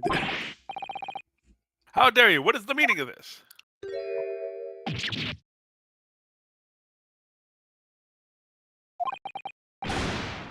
This girl, she's gone. Open your eyes. I'm over here. How did you do that? But gracious, how? What was the point of that little sidestep? I know what you lot are thinking. Grown-ups are all the same. There's that little dipper, you'll say, slipped up and got caught on the job. She got herself backed in the corner. She killed the knife the gent. Go on, that's what you're in your head, say. That's what's in your head, ain't it? No, Can't do not it, at all. I'm not good at it. We're a court of law. We're here to determine the truth. Oh my goodness. Stop shooting beams. Whatever that is. Smoke bombs. Colored Look, smoke one. knives are for cowards. Only thugs use weapons like that. All I need, what I do for these fingers. Sorry, I can't. I'm a professional, right? Maybe not in your eyes, but I got pride in what I do.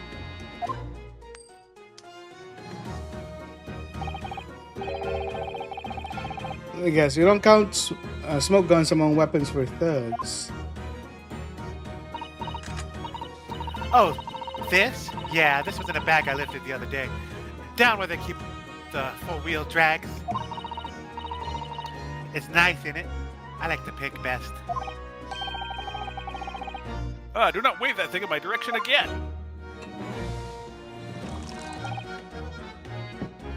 So, as I pour my fourth cup into my fourth cup of wine, allow me to forgive the discourtesy that you admit that you were riding the omnibus on the night in question.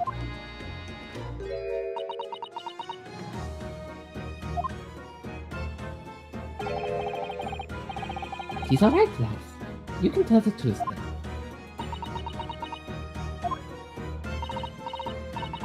All right, yeah. Just like the Irishman said.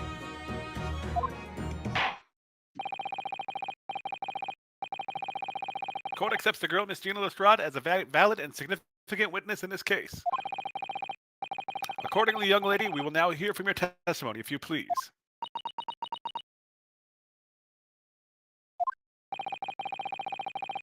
You will tell the court exactly what happened in the omnibus on the night in question.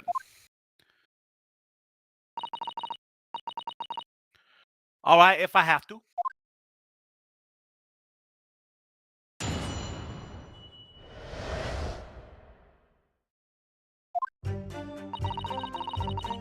So I snuck inside the carriage before they hooked up the horses, just like always.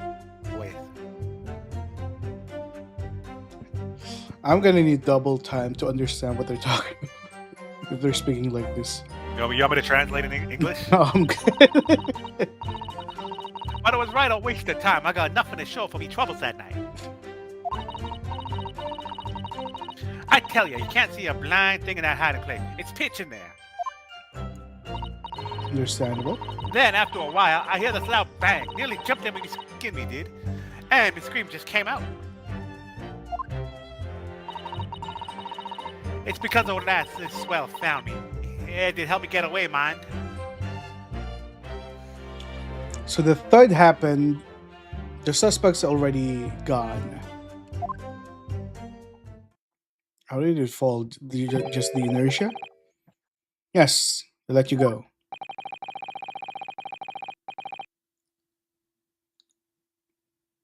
I understand why you let the street urchin go, Mr. McGildred. Because they talked.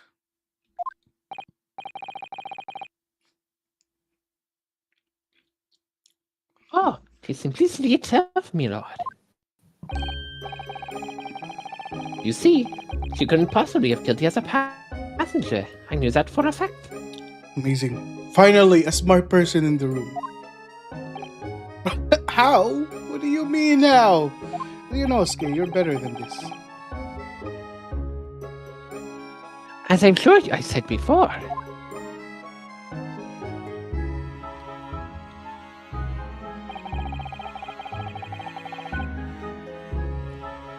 I was sitting right at the top of the old place where she was hiding herself. I think a demonstration is called for.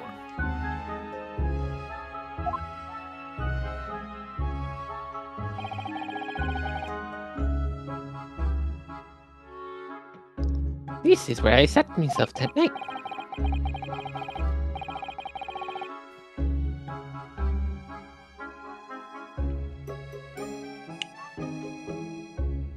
The cover hole which you have spoken is underneath the seat, I presume.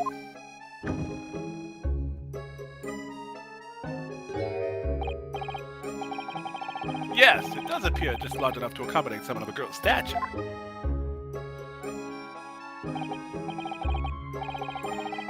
Hey, but of course, maybe that's what's stuck in there. Because I parked myself in a seat for the duration.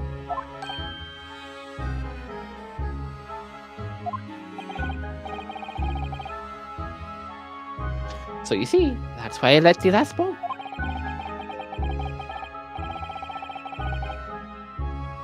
I knew that if the police found her there, they'd automatically assume she'd done it. But I couldn't leave with myself if I got that life was ruined when all the time I knew she was innocent. You know you must have realized your action would result in your own innocence being called into question?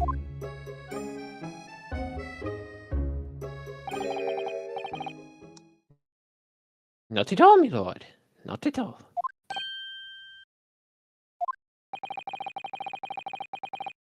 I knew in my own heart that I was innocent.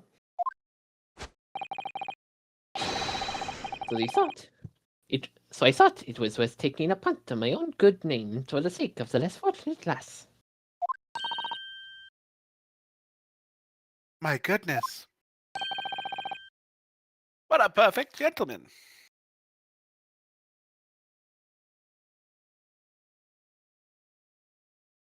I said it. Izzy? Oh, sorry. Waniska. I was talking in mute. I'm now wondering if the fact that Van Zeke came back after 5 years has something to do with the defendant specifically being McGilded. And if Hold on. so, I have a response. fuck. Okay. Yeah, my response is Okay. Useless this assistance.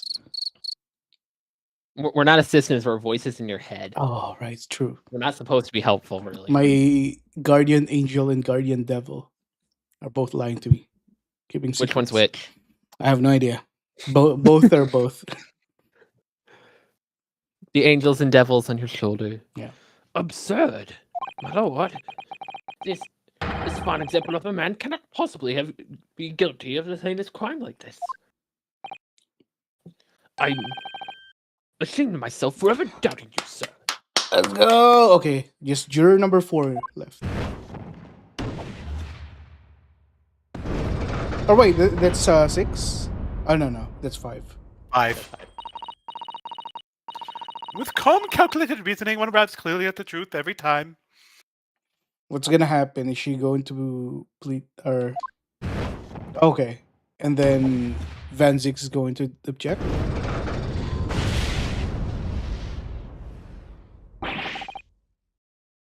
Saints alive. Saints alive! All 6 members of the jury are consensual in learning the verdict of not guilty? Hey, this can't be the end. This cannot be the end. Van Zix, come on, man. Make this interesting. Isn't it counterintuitive to want Van Zeeks to object here? Yeah, exactly. Like I need you to prolong this case. Well, it must mean this. It must mean what? It must mean what, Earl? Uncle Earl? Uncle Earl. Today I am regular Earl, but I'll become Uncle Earl. Okay. Not yet. Don't celebrate. I'm not celebrating. Objection! There we go. Let's go, Van Zix. The Hell yeah. leg comes out. If the sight of my iron-heeled Wellington offends, pray do forgive the discourtesy. Oh no, the legs are up. So I will say, I don't remember if I ever told this to Earl, but in the game's code, there's actually a sprite where he's holding his wine, but he's full on laying across his prosecutor's bench. It is not used in game, but it is in the game's code. And I was like, why didn't they use this? That would have been hilarious. Bruh. But this sprite is still really cool as well. He just sticks his leg, pulls out his leg, is like, this really is a consummate example. of the one monumental flaw in the British judicial practices, where evidence and reasoning should be paramount, emotion rules the day. I agree for once. Emotion. The witness's last statement gives us a clear insight into his true nature. What do you mean his true nature? Do you really think Scotland Yard would have made such a glaring omission? After the incident, the omnibus was comprehensively searched by officers of the police.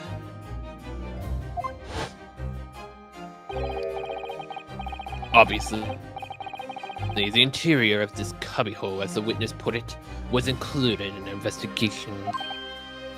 And what's your point? The compartment under the posterior seat was full of the coachman's belongings. He owned a young girl about 15 years old. Wait, what? It is noted in black and white here in the police report. Epstein files. Oh, okay. Pause. Good lord. Pause a moment. Pause. No, pause. You Okay, saying what? that? So I'm not kidding. This happened at work today. Mm-hmm. So a lady comes in and she's going on a bunch of like weird stories about, and like one of her main things is like stuff you personally believe will become the truth. Mm-hmm. And I mean, it comes like, I'm gonna become a billionaire, and then she out of nowhere just like, yeah, just don't go visiting random islands. Bruh. Okay. I completely shut down when she said, I was like, I could not respond. I was just That's frozen. funny. I was just like, what just happened? The evidence has been tampered with. In order to corroborate Mr. McGillicuddy's story, someone has unlawfully removed everything from under the seat. Nani?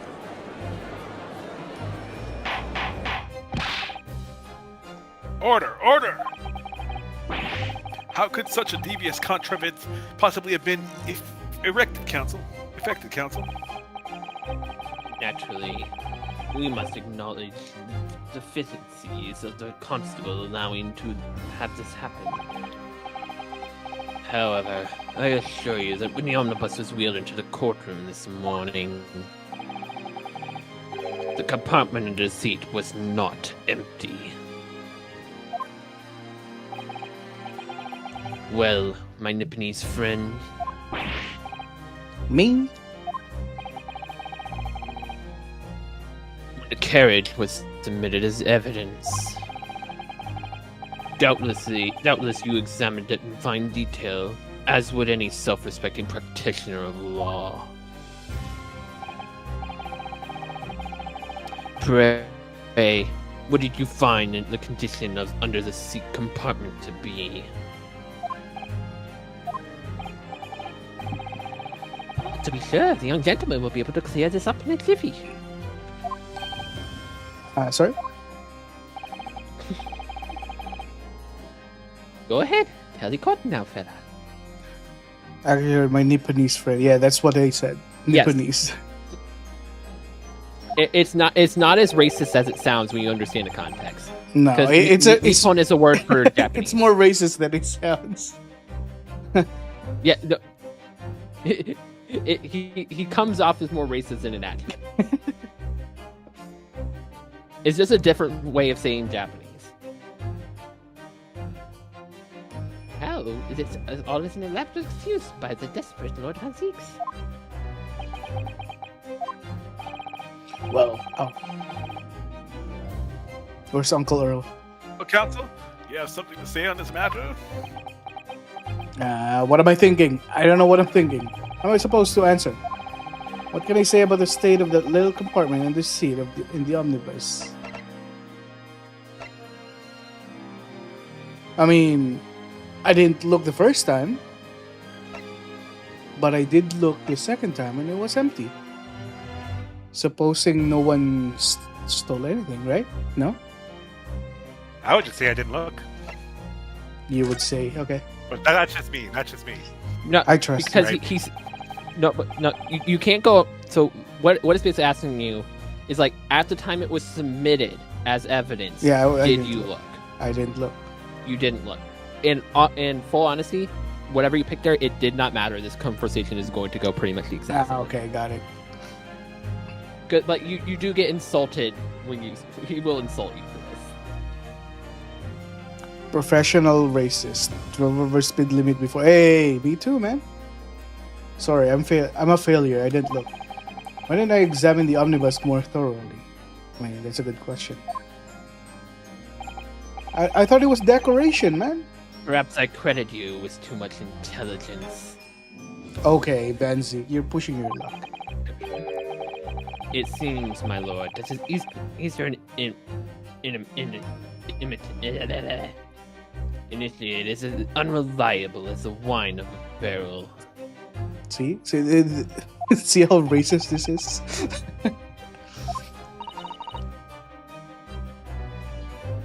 See, that line was racist. Yeah, That one was. that was hard. That went hard.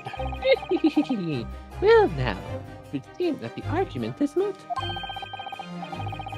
And the truth of the matter is therefore yours to see. After all, that there cubbyhole under the seat is empty as the devil's heart, and so it is.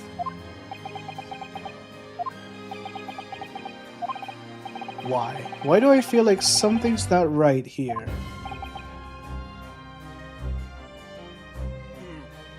Is something not right? Should like the jury to weigh in on this matter, I think. Come on, jurors. Equipment is designed to house equipment used to maintain the smooth running of the carriage. Guild rules state the omnibuses should be properly and fully equipped at all times. So certainly it wouldn't have been empty on the night in question. Babu isn't that irresponsible, even though he has been overcharging our customers. True. The money let have please her and the papers are lying. No. Jury number 5. I mean, that is a good opinion, though. Yeah, he isn't wrong. He is right in saying. Sure, okay. I can't believe I was never Oh my taken. god, jury number 3. Stinking rich are always stinkers. Nothing but cowards alive. Oh no! Oh no, no, no, no, no! It's a trick, of course. It's a trick.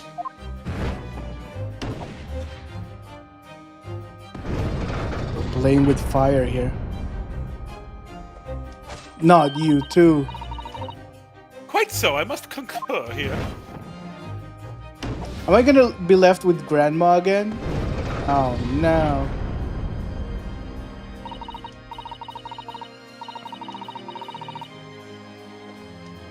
With calm, calculated reasoning, one arrives clearly at the truth every time. Yes, but every time a different truth, it seems.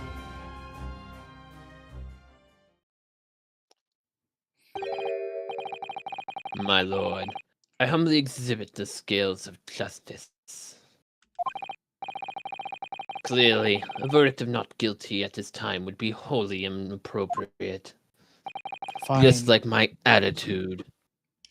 Fine, fine, fine. Oh, Thank you, counsel. sorry. Before we proceed any further, is a matter of the outstanding cross-examination.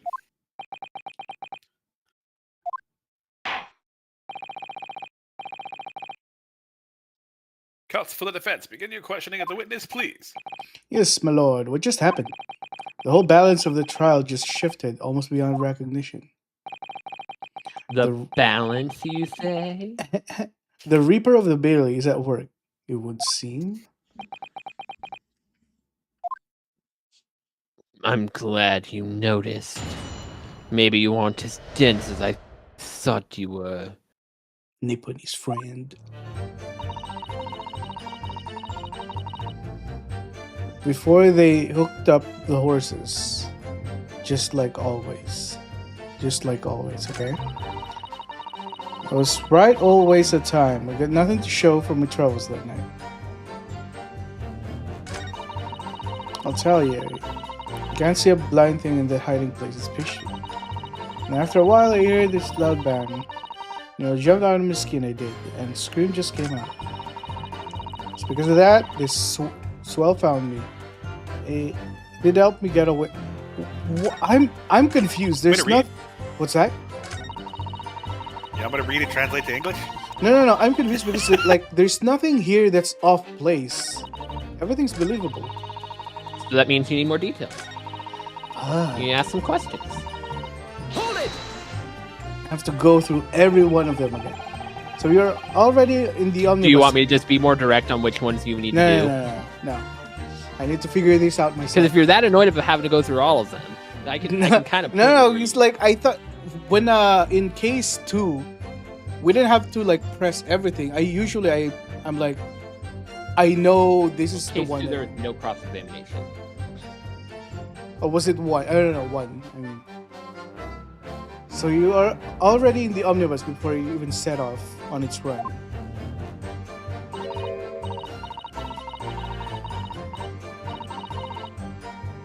Well, yeah, I mean, what's the point of spending a joy to make a few bob, eh? That's a rum idea, isn't it? That's the wrong accent.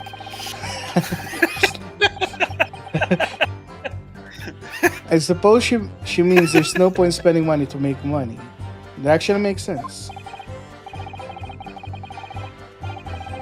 Council, may I remind you this girl's a petty thief? Kindly refrain from entertaining her tenants. Well, that's as clear up to the mystery as affairs and all. No. We'll pay passengers at 5 pence apiece, making a toy deal with which the cabman justified.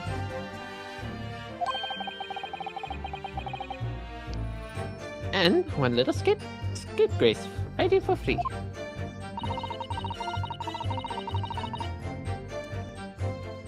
The red cock of a driver always goes for some scrub before his last month, see? That's when I slip in a carriage to get myself in under the seat. Nice and easy, right? But your hiding place is a storage compartment. Full of equipment for the coach, no.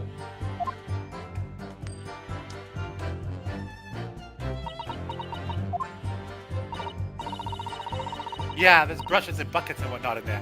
Sure. I always chuck all that crap out in the corner somewhere. Let's go. No one ever seems to bother much. And yet, according to the report filed by the police officer who first arrived at the scene, the compartment was full of such paraphernalia. Well, I don't know nothing about that. Like I said, I moved all the stuff so I could hide under the seat. That's all I can tell you.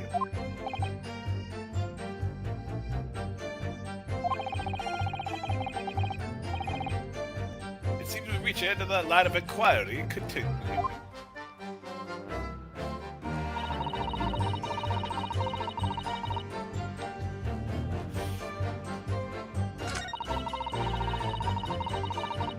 Tell you can't see a blind thing in a hot place. After a while, I hear this loud bang. Nearly jumped on me, scared me. Dude, all scream came out yet, Jack. Brah. I really don't there's nothing off with anything. I wonder why that is. Hold it! Brother, a waste of time. Why is that?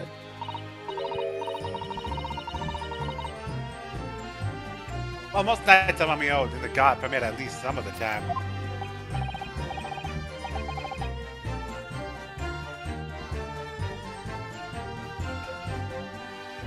Beg your pardon, didn't you just say God permit? Oh yeah, well that's what my kind call it. You could say the omnibus, suppose. What did he say? What did you say? Also, I'm on me own in the God permit at least some of the time. Okay. They're all cutting in and out for you as well, I think. When he clips, yeah, he's cutting out. Sorry. Stay in front of your mic. Don't run away from it. The point is, any normal run the carriage ain't got No, none I, in for I a think it's while. just Discord. When it clips, it's maybe sending a lot of bits. I don't know. It shouldn't be clipping. He was clipping a bit. You're clipping a bit as well sometimes. The point is, any normal run, the carriage ain't got no one in it for a while.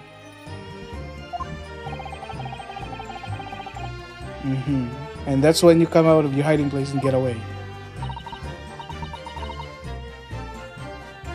That's it. Only that night.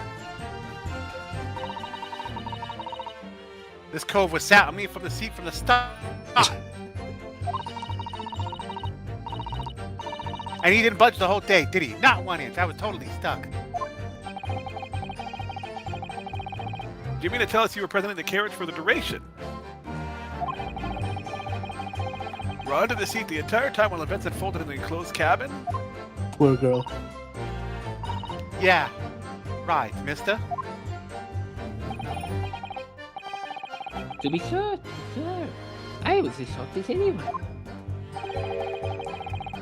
You don't expect to lift your cushion that you've been sat on and find a child now, do you? I'm gonna lower the volume of the game on my end. So this Miss Lestrade can possibly be the culprit then. Because my ears are bleeding. Yeah, we don't want your ears to bleed. That sounds like a bad idea. It's bad I tell you, you idea. can't see a blind thing in a hiding place. It's pitch in there. Hold it! So you couldn't see out into the cabin at all. Not a job. Most days I push the cabin up with me head and look out the crack. Then I gotta have a butcher's ad who I'm gonna fiddle.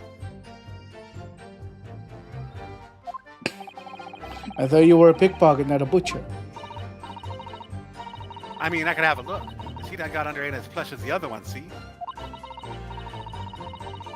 So most of the time the passengers plant themselves opposite. But for some reason that night, this here Irishman spent the whole journey right over me head. I've only been up for an hour and feel sleepy again. How is this possible? Man, it's a long weekend. Many reasons. Enjoy yourself. Imagine being on a weekend. I have to go to work tomorrow. Sucks to suck. And not only do I have to go to work, it's a shipment day, so I get to be throwing around heavy boxes for like 2 hours. Fun. And my back's not been great lately, so that's fun too. Very fun. Earl, do you also have Monday off, Earl? I have tomorrow off and Monday. Okay, it's no. Tomorrow Saturday, Sunday and Monday, right? Yeah, I have the 16th off as well. Nice. And for that reason, you weren't able to push the cushion up to peek out. I see. Truth is, I ain't too happy with the small dark places. It feels too much like being thrown in a clink. But it's the only place to hide in them carriages, so it's Upson's choice. Why does he just stick to picking people's pocket in the open then? I say there's some reason that she's not letting on, judging from her demeanor.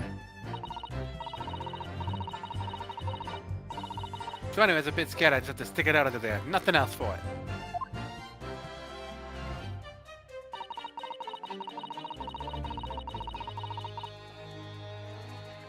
Fuck, I have to go through every one of them. When you say a loud bang, do you You mean... have to. You just chose wrong. Well, no. I like... So far that I've chosen, I haven't seen anything off. When you say a loud bang, do you mean the noise of someone falling on the floor? Could have been, I suppose. I don't remember so well. Point is, it made me jump. When you let out a scream involuntarily. That's right. And then I felt the cushion over me and get highlighted all of a sudden. Felt the cushion over me and get lighter. Oh, okay. Oh, what? You were pressed against the cushion? Presumably when the defendant got up in order to help the victim, yes. Or not. could equally have been the moment the accused stood in order to stab his victim, could it not?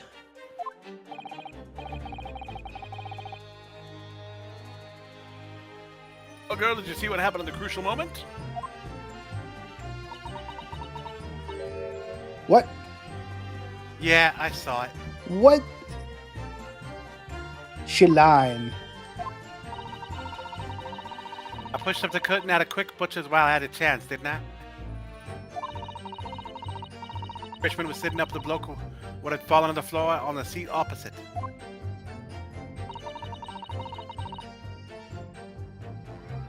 That matches Mr. McGill's account, of course. But then the fella suddenly turns around and looks right at me.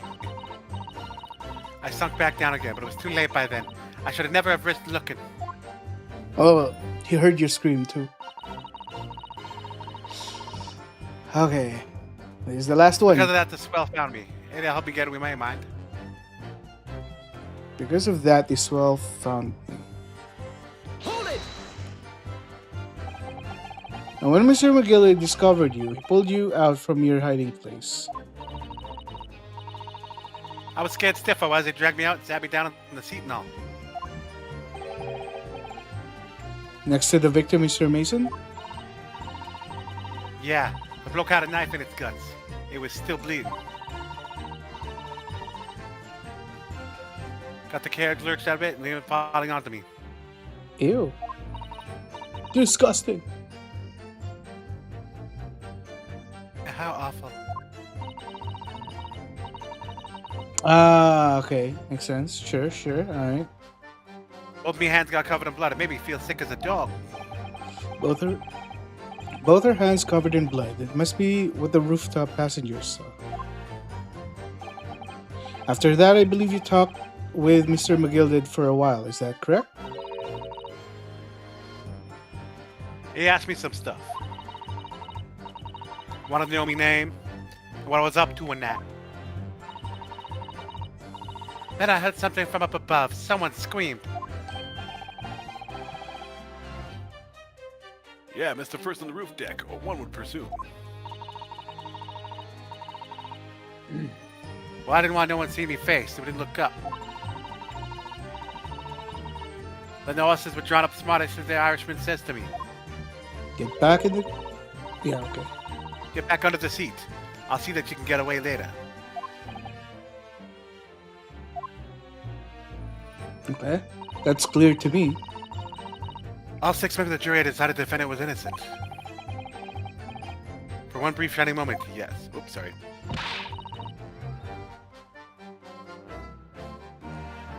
You're Clearly, forgiven. they're all still very unsure.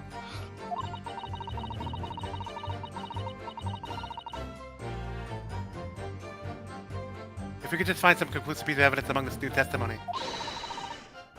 I'm sure we've clinched the verdict we want. We got this. Yes, I think you're right. And I have this niggling feeling.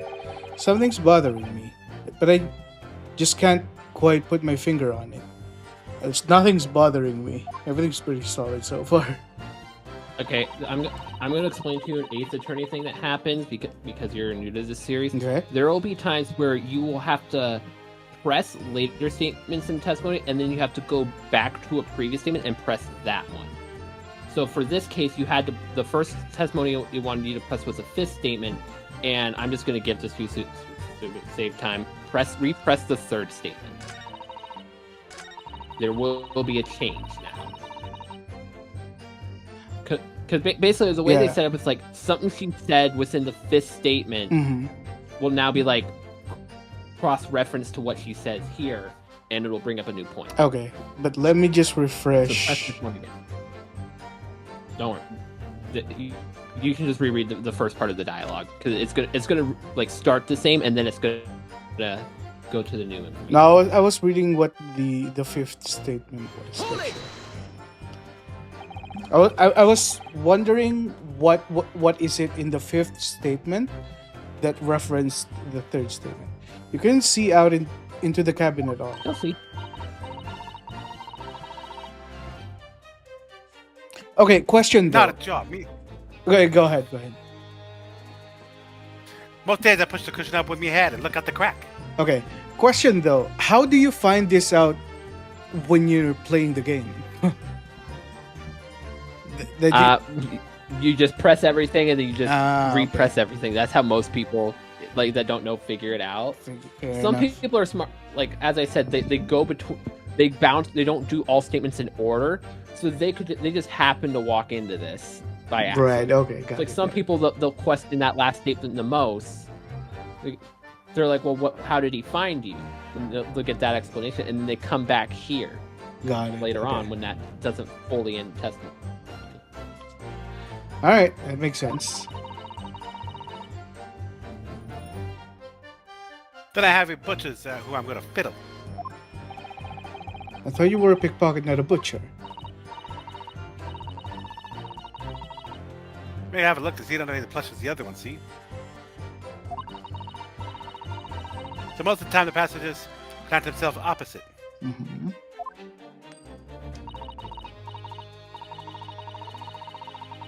But for some reason that night, Ashman sent the whole journey right over my head. And for that reason, you weren't able to push the cushion up to peek out, I see.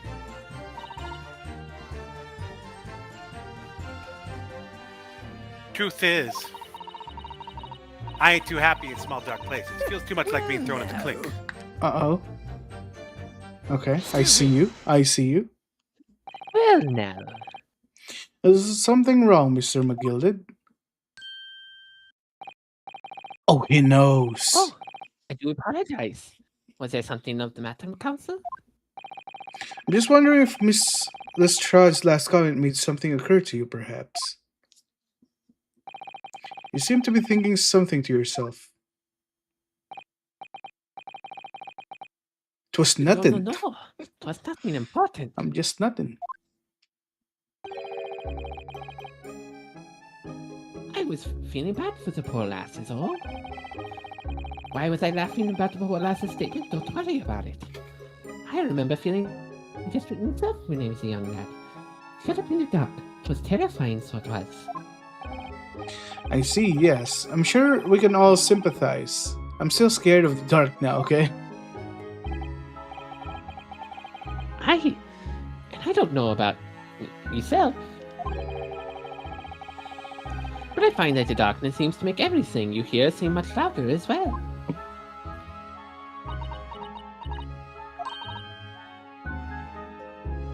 Yeah, Yeah. I suppose it does, maybe.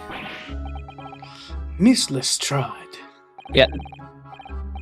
There is actually scientific basis for that. Like when one of your senses isn't being used, your other senses are heightened. Yeah. It's like if you absolutely cannot see your feeling, your taste, your touch, your smell, like all of those are like amplified. Yep. I believe it.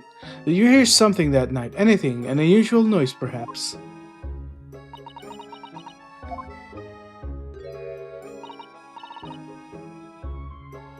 Nah, not really. All I could hear was the Irishman snoring. Okay.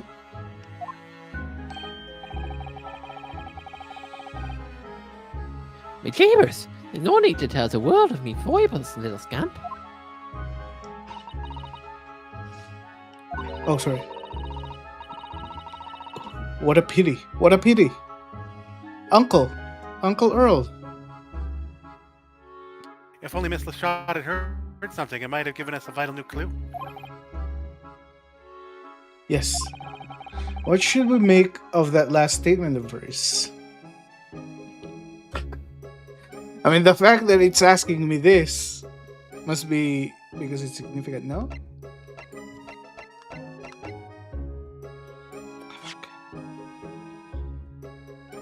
Snoring. So, heard nothing. That means the Mr. Mason was asleep when he got stabbed? Okay, fine. My lord, I believe the statement just made by the witness is profoundly important. Profoundly important, but all she said Was the snoring? was that she heard nothing. Exactly. Yes, which is a profoundly important point. I'm almost sure of it. Almost sure I don't understand the inner workings of your Eastern Mind Council. Nevertheless, Kabloop. Was that a racist comment, my lord? Miss Yes. Gina Lestrade, you will supplement your formal testimony by repeating the last statement, please. What? Supplement? What are you on about?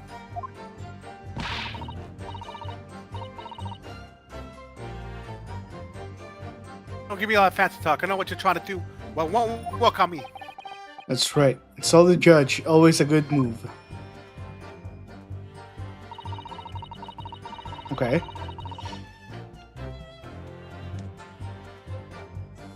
Okay. Wait. Oh, this is the extra one. Okay. I was straining my ears to work on so what's she going on, added a but all I whole new could hear statement. was a snoring. Hold it! Tell me more. So we were straining to hear what was happening the entire time, since the moment you hid yourself. Not exactly, no. I'm sorry. Well, there's no one in the cabin to start with. I could have just put your cousin up and have a butcher to see what's what. But then when I saw the swell getting on, it got me head down, and so he didn't notice me. And Mr. McGillicuddy sat on the seat under which you were hiding, correct? Yeah, would you Adam and Eve it, huh? What a mug. Something all I could do was listen. I was waiting to jump out of there as soon as I heard him leave, see? But he never left. Oh, would he? Not likely. Even though we stopped here and there, I never heard the door open.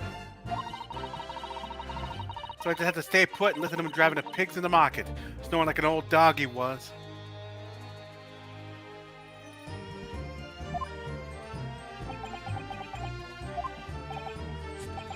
Are there any conclusions we can draw from that, I wonder? Doesn't add up. Miss Lestrade, what you have just told the court is clearly at odds with the facts. So, Huh? you would have heard the door open, right? At odds, are you sure, man? Absolutely. It seems my Lord Nipponey's friend is not as dull-witted as I feared. So Van Zeeks realized it too. But did Izzy realize it? I didn't. What was so wrong about it? Well, my reasoning is Johnson. that surely you should at least hear the door open one more time for the other person to get in the whatever. I must insist that you bolster your claim with evidence, or some complicit party's name at the very least. And she's going to say he heard the door open twice, I'm assuming. Yes, my lord. I expect you to demonstrate this alleged contradiction to the court. According to Miss And if I Lestrade, don't, what of it? while she was hiding in the omnibus that night, she heard nothing but the sound of Mr. McGillicuddy snoring. But think, Renoski, think! Slap your There's face something twice. else she should have heard. Show a piece of evidence? Show a person. Show a piece of evidence? Show a person. Show a person. Allow me to elaborate. And a particular sound that Miss Lestrade could not have failed to hear on the night in question. The sound very clearly explained by the presence of the following person. Take that! Christ fired Mason. Yes, my lord, the sound that Miss Lestrade cannot have failed to hear. Yeah, is that of the victim, Mr. Mason, boarding the omnibus. exactly my thoughts. Order. Explain your reasoning, Counsel. What do you mean, explain my reasoning? Mr. Lestrade, allow me to confirm something. You claimed earlier that you were the first person on the board, the omnibus. Is that correct? Yeah, because when I got when the driver was in the pub, didn't I? And the next person to board the omnibus was Mr. McGilded.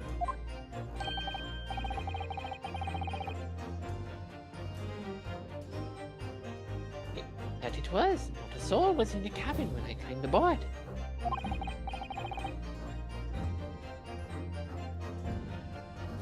At least, not in plain sight. So you were, to all intents and purposes, alone in the enclosed cabins of the omnibus at the time. Did I not say as much? I wasn't traveling with anyone else, if that's what you mean. Yes. Yeah, I saw him get him on, remember? There's a crack under the seat cushion. He was on his own for sure. And from what we've heard, the carriage made a number of stops after that on its onward journey. During which time did you not hear the door opening or closing at all? Nah, I never heard it.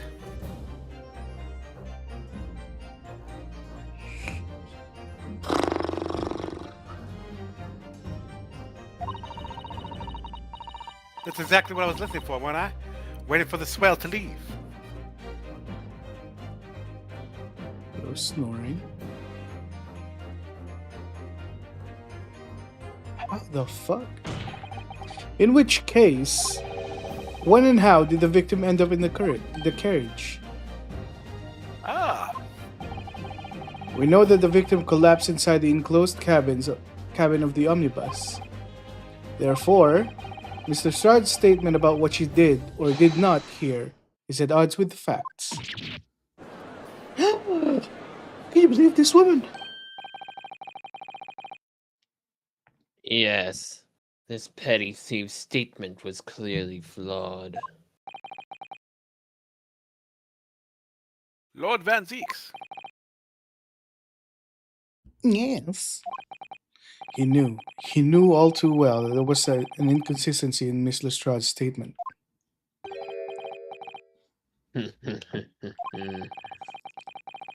Would seem words of thanks are in order for my learned friend. What are you talking about? You didn't do nothing. You have demonstrated matters impeccably. The witness and her colorful statements are entirely unreliable. Her words are convenient untruths, nothing more.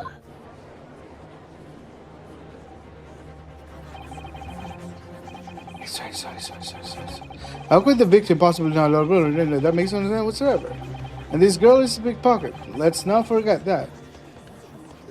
Oh no, Grandma! Grandma, no! How could you do this to me, man? She didn't even say anything. I didn't want to judge the dear little mite just because she has some rather naughty ways. But I must say, Actually, she's gonna crash out. I can't abide liars. No! Mr. Foreman! I didn't want to judge girl because she had some less than subordinate But ways. we're not trying the girl.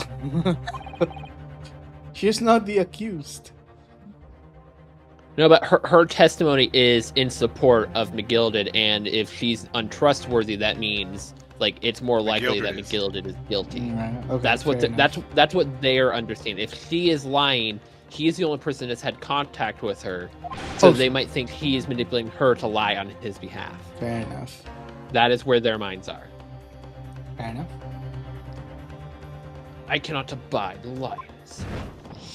We're back Like here girl. again. Is that 6? Everyone see you tomorrow. Oh, one more. Mr. Naruhodo, the 5 jury members leaning towards guilty. this mug. Up number 5, mother trucker. Well, your consideration for others is refreshing, my Nipponese friend. Who's the last one? The The- cure number 2, the maid. Yeah, the maid. Okay.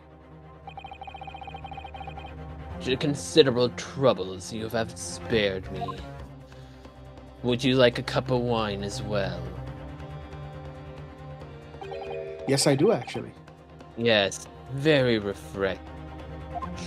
I can taste the grapes. So refreshing it sends the defense flying.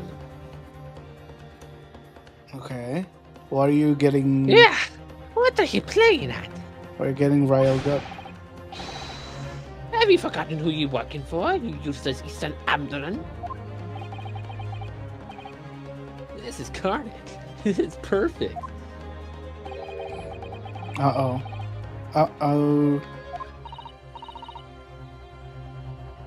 Mr. Naruhodo, the way this is going. I know. If we can find some new ways to convince everyone of Mr. McGilded innocence, the judge will rule and we'll have lost. No. I very much wanted to No! believe the words of one of London's most respected gentlemen. But I must plead. those of us in service know we must accept hard truths. Hold it! Uh-oh. I'm holding it. Yes, the witness' last statement seems to have revealed a critical inconsistency in her story. However, if we consider the possibility that her statement is in fact the truth, it may shed an entirely new light in this whole case. What are you saying? That Mr. Mason did not enter through the door. Is that what you're trying to say? I have no idea. Counsel? I'm sorry, sir. Whatever do you mean? Counsel, I'm not attempting you to prorogue my education. Explain yourself at once. As will I, sir. When the accused boarded the omnibus on the night in question, the victim was nowhere to be Hold seen. on. Hold on. Let me check something real quick.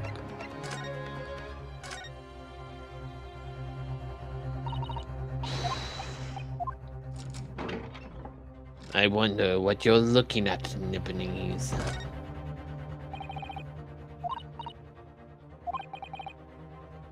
Okay.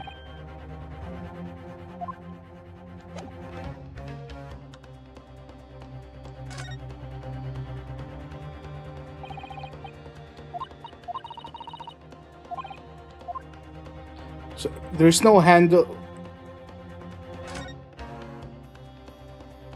There's a handle outside, so it could have came from the outside. Witness, fair play.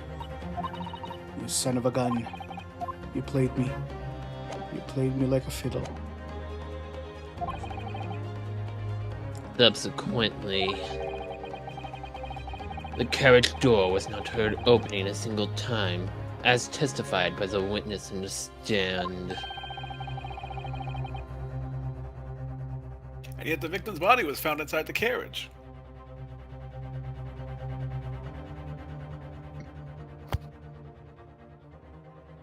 But who else could it have been though? It must be the wonder. driver. No? Maybe progressing the story will reveal it. Come on, let me think. Let If me use my brain. Petty Thief's words are to be believed. How do you explain the victim's miraculous appearance inside the cabin of the omnibus? Easy. Let me choose.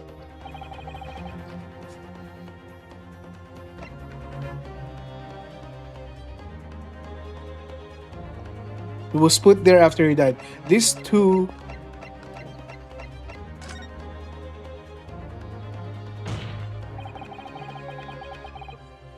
If the door wasn't even opened once, the only explanation is that the victim was entered the enclosed cabin some other way. Objection! Are you an idiot? No. I was wondering what new fantasy you would come up with in your blank panic. Blank like the expression on your face. But behold, the omnibus is here before us. Only one side of the enclosed cabin is furnished with a door. The other only has windows. Fixed windows, which cannot possibly open. In short, there is no entrance to the cabin other than that door. Wrong, Van Zeeks. Shut your mouth. But there could be. There's one possibility you haven't considered. Oh, really? Yes, really.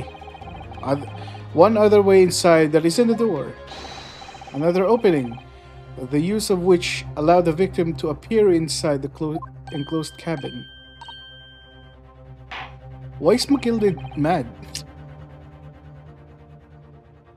He doesn't know what you're talking about. So he's Okay. like, what are you saying, you dumb lot? Calm down. All right, counsel. I'm here to save you. The defense will identify the location for the court. Oh, sure. Here's the omnibus in which... Where on earth is this entrance by which you propose the victim entered the cabin? Take that! The answer is obvious. It can only have been the skylight. I say, the skylight? Objection! Your ludicrous proposal almost had me lost for words. He's already dead However, there. He's already dead, Objection! is my guess. The skylight may be large enough for someone to pass through. Objection! so you claim. But do you have a shred of evidence to support your addled brain theory? I mean, I don't need evidence. Because you don't have the evidence to prove otherwise. But in a court of law, if you make an assertion, like, you have to back it up with evidence. He can be like, hey, that's nonsense, and the judge would have to side with him because you need to substantiate your claim. But that's why we You have the to witness, prove. right? The witness said no one boarded after McGill did. A witness statement isn't really But- evidence. And not to mention hers is being called into question currently. That's true. Okay. Yeah, that's the other part. Her testimony is being called into question. All you have is testimony to come up with this idea that he went through the skylight. You don't have any hard evidence that it was even happened. What if I do? Well, then why don't you present it already? The evidence is... Let's progress. I have no You're idea. fine. Both Mr. McGill and Miss Lestrade said the same in their testimonies. They each claimed to have heard a loud thud, such as the noise made by someone falling to the floor.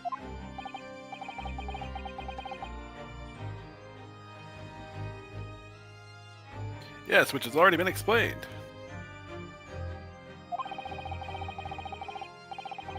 Not from his seat, though. As the sound of the victim falling from his seat having been assaulted with a dagger. Yes, it has, but would a man slip from his seat onto the floor really have made such a loud noise, as the witnesses described? A noise loud enough to cause Miss Lestrade to let out an involuntary cry, in fact. Good gracious! Perhaps, in fact, that was the moment that the victim made his entrance into the cabin. There are 3 people above us, above the thing. No, let me rephrase that. The victim didn't enter the cabin as such. He fell into it. Or someone dropped him.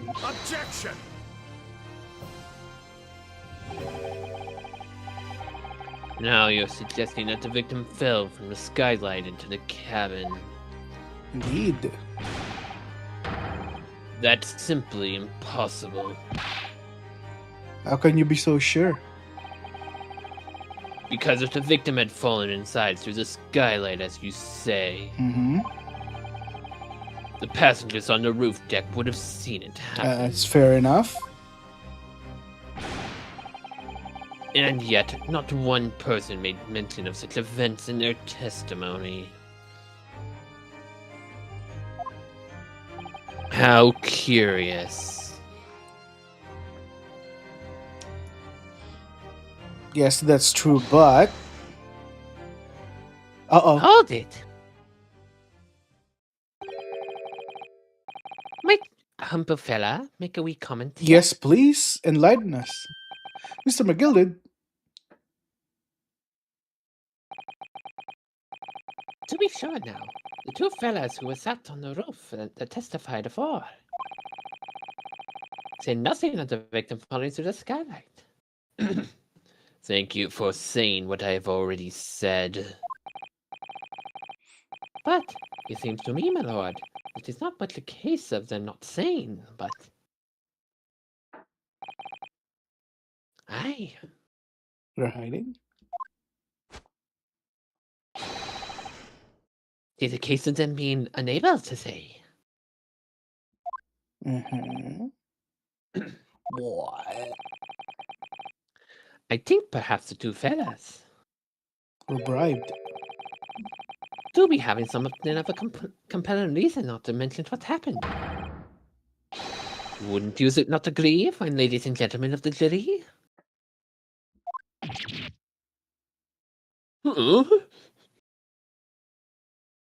What's up, juror number 1? Oh my goodness, surely not. Those two chaps on the roof. Just laughing. The ones who stuck the knife into man were... She's slapping the typewriter like crazy. Oh, Dad! Uh-oh. We're back. Just what are you insinuating here, you visitor? You brought her? Yes, you said you brought her. What are you insinuating? This is a flaming outrage. I've got a good mind you got a blinker in a minute. He'll give you a singer in a minute, he said. And so will I. Mr. Fairplay. You're effectively accusing me, a city gentleman and a well-respected banker, who takes money to place bets on horses, but never mind that. And me, a very angry hatter. Some people call me the Mad Hatter. Suggesting that someone like me could have stabbed that man in the guts, it's a disgrace. It's scandalous. I protest. I protest to the strongest possible terms. That's right, I protest too. About you, you rotten scoundrel. Oh boy.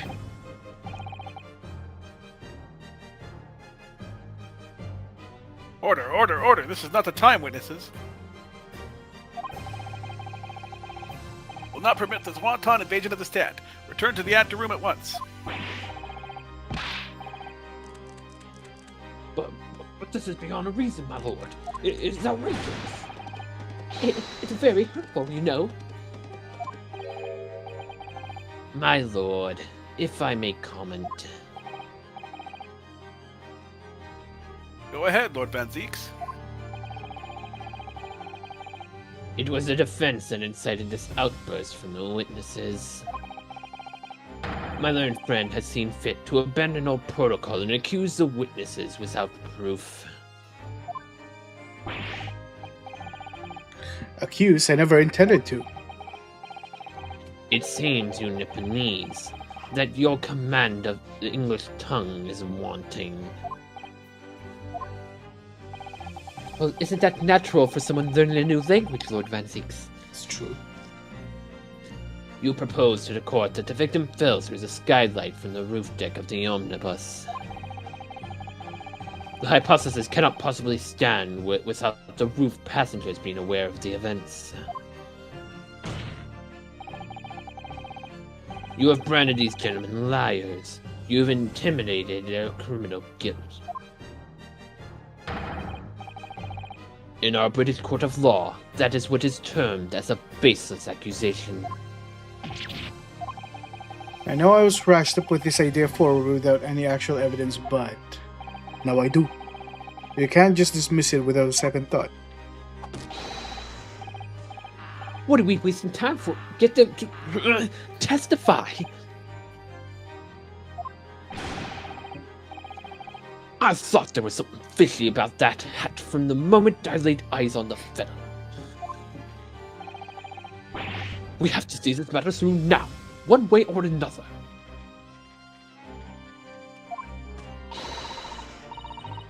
It's filth and rubbish in our midst. We must dispose of it at once. Testify!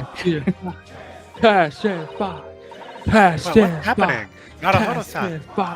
The spectators to the public gallery are in complete frenzy. Testify! Mr. Fairplay and Mr. First. My lord? You will take the stand again and make another formal testimony Okay, here we go. in reference to the indictment brought by the defense. Yes, my lord. I didn't come here for this. There's no time to think this through. All I can do is keeping pushing forward. There is an achievement in this next cross-examination, but you will be forced into it. Okay. Refuting the accusation. We were only two people up there on the roof, dead or alive. I mean, there's the driver as well, but sure, okay. He doesn't count. He's not counting the driver. Okay. If anything happened up there while we were sitting, don't you think one of the other would have noticed? Unless both of you are in on it. In any case, neither of us knew the first thing about the victim.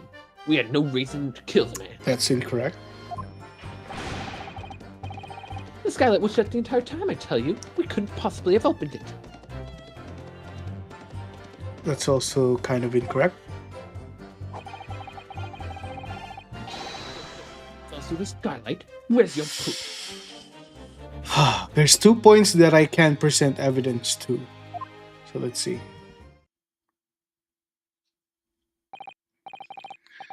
Which one should I go for?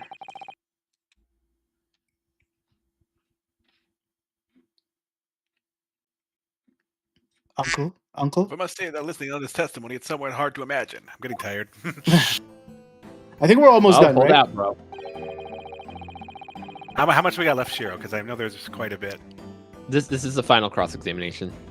Oh, really? Okay, we're good then. I Let's do this. imagine this is the final one. Yeah. How either witness could have performed any malevolent act the rooftop deck. Sorry. How any without the other noticing forthwith. But to that degree, should I help Izzy do it a little faster? No, you can just tell me if I'm right. How about that? Okay. I don't want to ruin your experience though. It's a pretty good case. Because Let it be. I can live. For your sanity, we probably did. No, that's right. You see, I have a guess though. I have a guess. we're innocent. I tell you. Although logically, of course, the argument falls down if the two were in collusion with one another. Oh my using. What? Eh? According to the investigations by Scotland Yard, the two witnesses share no common dealings. Well, I don't trust coppers any more than I trust the stinking rich. Something doesn't feel right here. The trial's going in our favor, really. So why do I feel uneasy? Yes. Counsel for the defense, over to you. Your cross-examination, please. Yes, my lord. Okay, here we go. Okay, I'll tell you my thoughts off the bat. Number 3 and number 4, I could present a case. This one, so he's lying. Obviously, he knows the victim, right? I could present the logbook again, which I already No. presented. So you're misunderstanding. He is talking about the victim here. He's not talking about McGillard. He's talking about the victim. Oh, the victim. You're right. You're right. Okay. So this, I could present the thing, the car, whatever, the bus, omnibus, because there's a handle there, right? So the way this section works is you are in the right mindset. However, you are currently unable to open it because Ryunosuke is blind and does not see the handle. So you need to get information that will pull that out. Okay. Are you quite certain about that? The skylight was shut the entire time. I'm gonna lose my block with you in a minute. He's gonna lose his ride with you in a minute. That's what he said. Take a look for yourself. Go on. You see? It's that fast now, just like I was in that night. Okay. And this is when I was supposed to learn about that. So it is. Twas. A fellow the size of Mr. Mason could likely breaks right through it and all. What?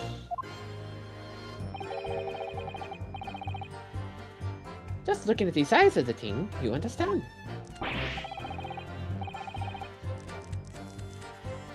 Now hold on a minute, sir. The size of the thing means nothing. Not on its own. Let's consider a bigger picture here, shall we? Let's stop biting the arcane, shall we?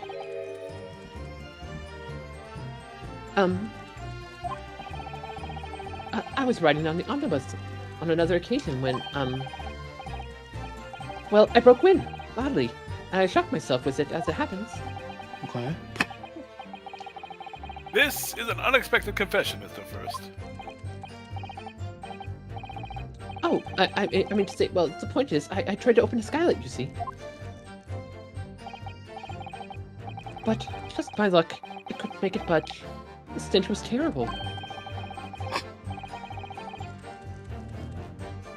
Everyone was looking daggers at me, sir. I was red as rogue, I did. Are you expecting me to send it to you? For farting? Yes, sir.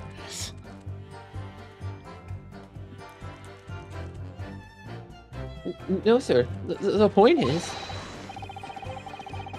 the skylight can't be open. I tried and tried when I was inside the cabin of shame. Excuse me. Excuse me. You have something to say about that, Miss Lestrade?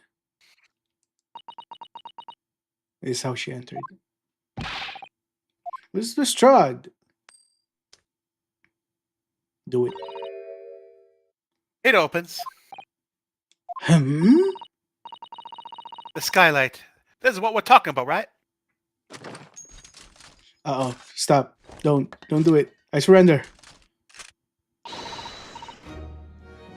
All them skylights open. Dead easy. More easily than you can load that weapon? That was a lie, I tell you. Otherwise, when I broke wind, I...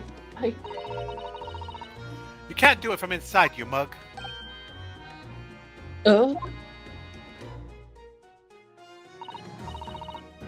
Look, a few weeks ago, I was up on the roof deck in one of them drags.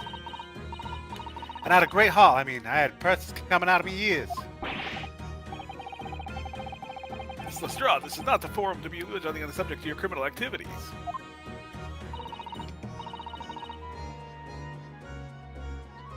Well, anyway, I had a bit of a scare.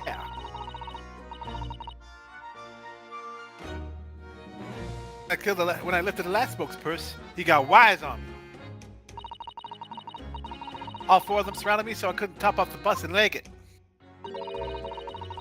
So what I did, I used the skylight, opened the hatch, and jumped right through. And the door was locked? What?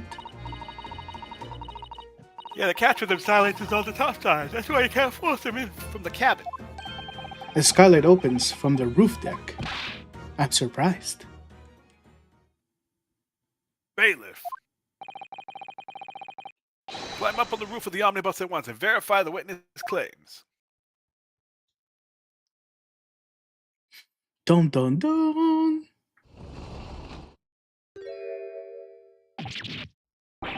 Ugh! Off my head.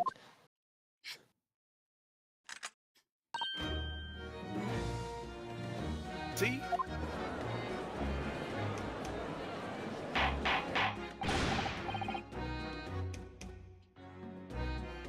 Order, order, order!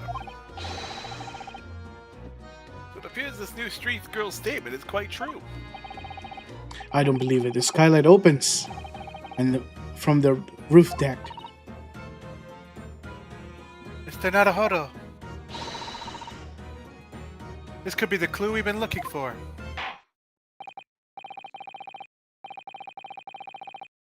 Counsel for the defense, please continue with the cross-examination. Yes, my lord. So the skylight opens. Perhaps I should investigate for myself. Why? Before you do that, go to the third statement and press that. Because I think like I'm misunderstanding what the guide is saying, and the third statement is not actually required, but it's where the achievement is. Okay. This one? Should I press? Yeah. Yes, press. Hold it! I am impressed. So I'd never met Mr. Thrice-Fired Mason before. Oh, woman, no. Not once. Never. You never met the man before, he said? Never. And you, Mr. Frost, had no prior dealings with the victim before, either. That's right, sir. Hatters don't have much to do with brickmakers, to be perfectly honest. But he was wearing a hat? Oh, I imagine not. You see? How many different ways can I put this? Neither of us had any remotest connection to the gentleman who was inside the cabin. Excuse me. Mr. Bagilud? Yes, counsel? What can I be doing for you? Did the witness's last statement give you a pause for thought somehow?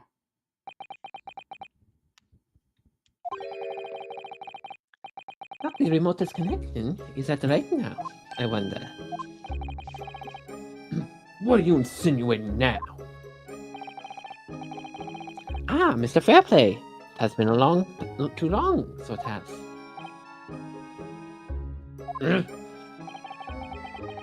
If I'm not very much mistaken, I believe 'tis fast approaching, is it not? Your repayment date. I beg your pardon? You borrowed 20 guineas from me, sir. At an inconsiderable rate of interest. You tricked me. It's extortion. Well now, that is a touch of begrudgery, is it? The sort of begrudgery that might motivate a fellow to pass his crimes off to another.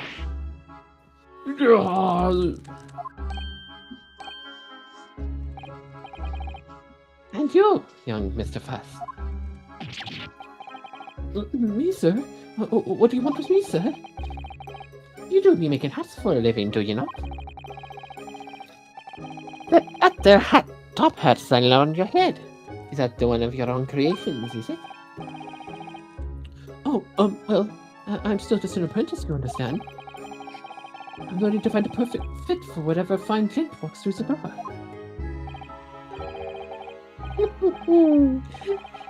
The perfect fit, is it? Well, it's a very distinctive design, isn't it? Many customers like it, I tell you. They like the distinctive touch. Customers? Such as Thrice-Fired Mason?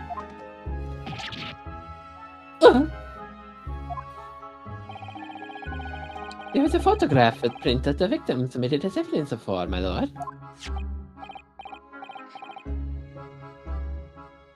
Oh, this, you mean?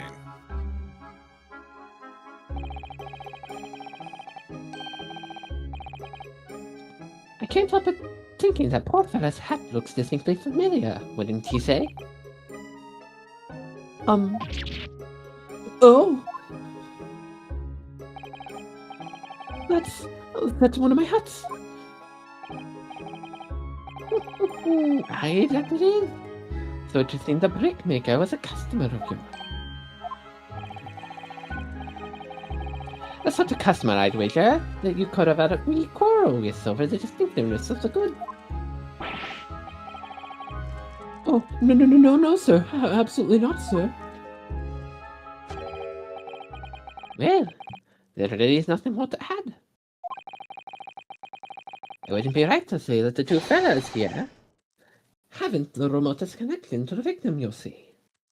Sorry, what was the connection of the first one?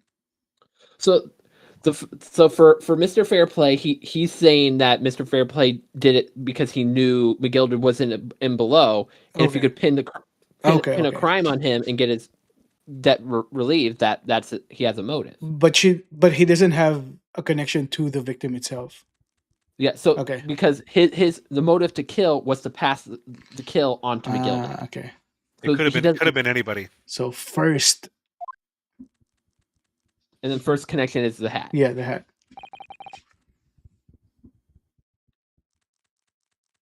Hey, this my kiss. You little weasel. He's better at this than I am. That for sure. Gosh, Mr. McGilder has certainly been thorough in his research, hasn't he?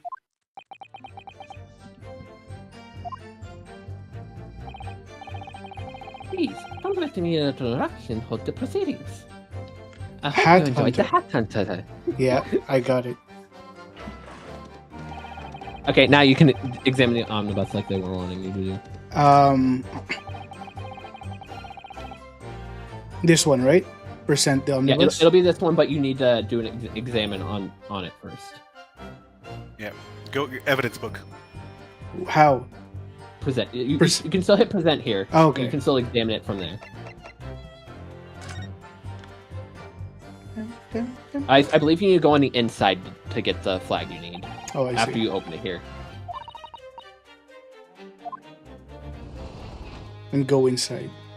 Yeah, so now you need to go inside and look up at it. You should see what it wants. You'll see it. It's some juicy stuff. Uh-oh. Uh-oh, I'm not ready. There's blood, baby. It does open very wide, doesn't it? Doesn't it? Oh, Why didn't have to kick someone like you through? Certainly, Mr. Naruhodo. why someone like me? What are you insinuating, girl? Ah, What is it? look, just here. Look at this. That's without a question. It's what? Susanoo, what is it? It's blood. Oh. The blood of the dance floor. Why would there be blood stain here? There's blood on the lights. Surely. It's quite the bloody situation. Bonus points if you got my Michael Jackson reference. It can't be unrelated to the case, can't it? It was quite a thriller. It's very Blood related. on the dance floor. There's blood on the lights. All right. We got it. Now you're good. So we Now present you that. make the food. Oh, sorry. Percent. Objection! On the night of the question, the victim was fatally stabbed in the stomach. Immediately afterwards, the victim body was pushed through the skylight into the cabin below. Those are the facts, and the irrefutable proof is the blood. Remains clearly visible in the omnibus that stands before us today in this very courtroom. Nani? What? That's utter humbug. You could possibly have any evidence. No, you can't. See, that's where you fucked up. I mean, we can do it. I tell you, it's impossible. Irrefutable proof here in the courtroom. Yes, that's right. Counsel, Yes, my lord. I believe everyone would appreciate a little clarification here, huh? Of course, my lord. Where exactly in the omnibus is evidence which you elude? You will point out what it proves the victim fell from the roof deck among the skylight. What? Oh, there we go. Turn yourself around. Oh, wait, You what? didn't Around. need to examine. I forgot to percent. Okay, Got percent. it! Got it. By Jupiter, is that blood? Blood. Oh, This blood stain proves two things. Firstly, when the incident occurred, the skylight of the omnibus was open. And secondly, what? the victim was already bleeding when he fell through the opening. He was already dead. Oh my. And so it follows that Mr. McGilded, who was inside the enclosed cabin himself at the time, cannot possibly be guilty of this crime. No. No. No. No! No. Order! Hold it! Uh-oh. But, Yeah, see, they give this guy a hold it line, but they didn't give Yeah. Strongheart. that was weird. But there is a reasoning that he has a voice line here, and you'll find that out later. Okay. The blood could have been sprayed when the fellow was stabbed inside the cave. Really? Really? That's a stretch. And have only found his way on that one particular spot on the skylight. Which, Sure, would be in a very convenient. true. Ugh. Let's keep in mind that the skylight can only catch can only be unfastened from the roof deck. I myself wouldn't have been able to open it now, would I? But there's no way to know for certain if No, there's that's irrefutable if there's truth. open skylight, I mean. Why, we have a good look at the floor of the cabin between the two seats, Mr. First.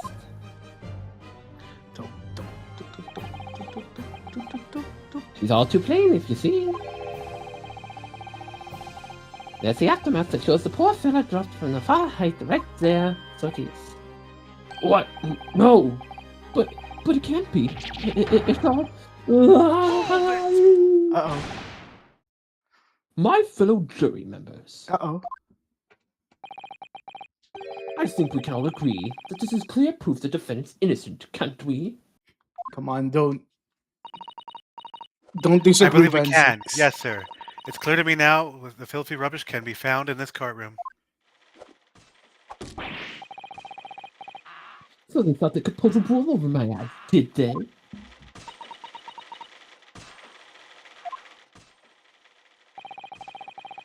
I won't tolerate any of the guild's characters being sullied with blood. I won't tolerate it. Always knew that nice gentleman who gave us that delightful park couldn't have done such a thing. No, you doubted me, Grandma. You doubted. On 3. Uh-oh. On 3 then, everyone. 1, Hold it. 2, 3. Objection! Van Zix, I was waiting for it. I knew this would happen. A chilling performance, Mr. McGilded. Oh, Why keep you referring to there now, Lord Hansix?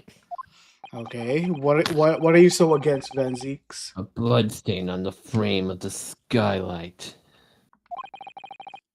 Such evidence is null and void. Shut up. What? Why? One extremely simple reason. That smear of blood never existed. What? What? We just pointed at it. Are you blind? Are you drunk? Objection! No, you was blind. He was blind. What are you talking about? It's there for all to see. It's clearly blood. Objection! All I see is wine. I personally attended Scotland's investigation of the omnibus. The officers involved went through the carriage was a fine-tooth comb. What are you getting out of this, Van Zeeks? You've been lying this whole time. Has he been lying? Yeah. How do you know? I mean, the black and white, whatever, I forgot what he said about the black and white thing. I don't know. So I can state with absolute surety. No such smear existed in a carriage.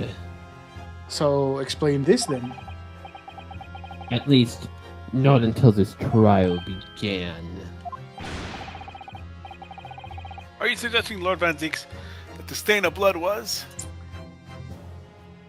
But didn't he present this evidence like it was left as is from the night?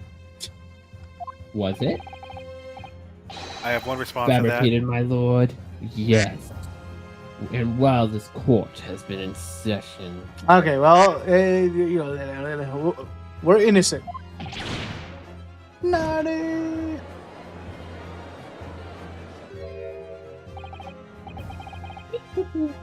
What a palaver! Okay. I must say I didn't expect such crude reasoning from the prosecutor of your standing, Lord Van Zeeks.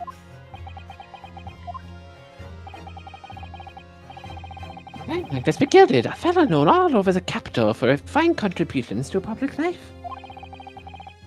Uh-oh. So I don't take kindly to slander, and I'll fight you to the bitter end. Uh-oh. Fist fight, fist fight. That's not the fighting I mean, sir. Even if rolling off the tongue of the Reaper of the Bailey. Square up, square up.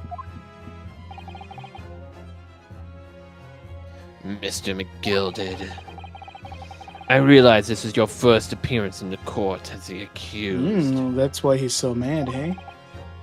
This will be your last. I am well aware of your involvement behind the scenes in many affairs of dubious nature. Mm-hmm. Pray tell. You're very adept when it comes to avoiding getting your own hands dirty. And each time it happens that a case you're involved in is investigated, you adapt the facts. Okay. The facts? What does that even mean? As I pour my sixth cup of wine, Yes. when you wield a fortune the size of Mr. McGilded's, however ill-gotten it may be, nothing is impossible. Tampering with evidence, manipulating the scene of a crime, bribing witnesses. I toast your ability to contort the most convenient stories, sir. Okay. Let's see where this is going. Tut, Lord Van Zeeks. This will not do, to be sure. Will it now, Counsel? Oh, no. I think it's fair to say, this does all sound like a rather far-fetched excuse by a desperate man. The blood on the skylight didn't exist, you say? What? If used, well, I'll cast your minds back. Is it not true that the omnibus has been there in the courtroom the entire time? How could anyone have possibly put a smear of blood in it without the word and his wife seen? There's the smoke bomb. There's smoke shit going on. Isn't that right now, Counsel? That's true. The omnibus has been in full view the entire time that court has been in session. True. In session is the key word. My learned friend. Here's to hearing your opinion on the matter, in your own words. As you wish. Someone have tampered with the omnibus during this trial. If you're asking me, I think could have been possible. Just once. Just once.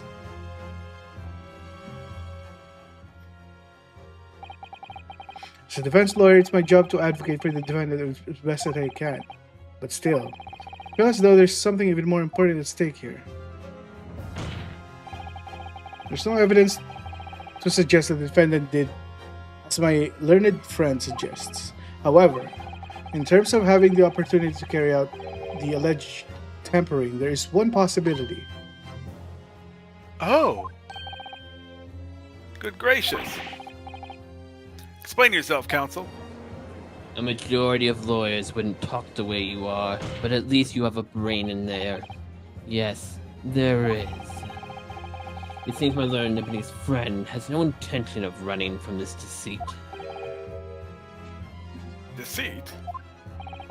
I'm sure everyone still remembers clearly the recess that we were forced to take. As a result of the smoke grenade fired by the witness currently in the stand, Miss Gina Lestrade.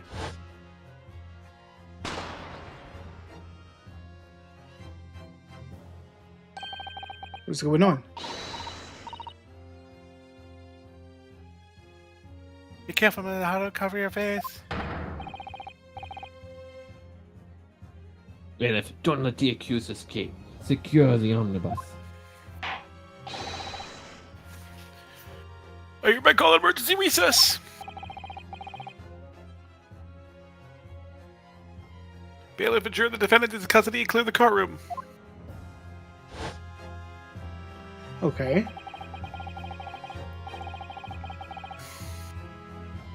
The courtroom was filled with smoke and everyone was thrown into confusion. All of us were made to leave this chamber. In that brief interval, under the veil of smoke and in all of the chaos, it could have been possible to steal inside the omnibus.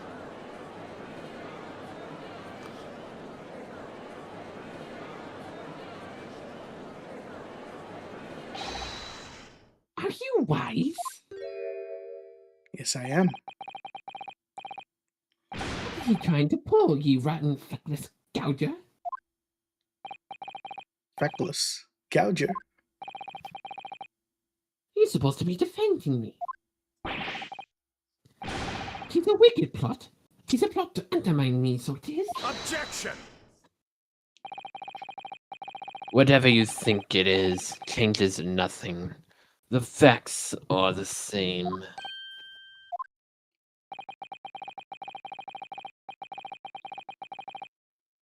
After this courtroom was evacuated earlier as a result of the smoke grenade,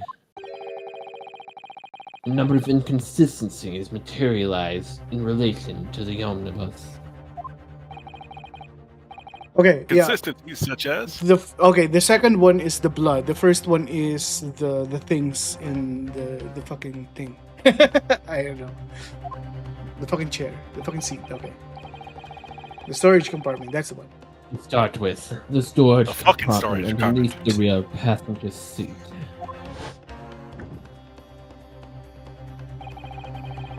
When the police investigated the omnibus, this compartment was full of the driver's items. Secondly, we have the smear of blood on the edge of the skylight.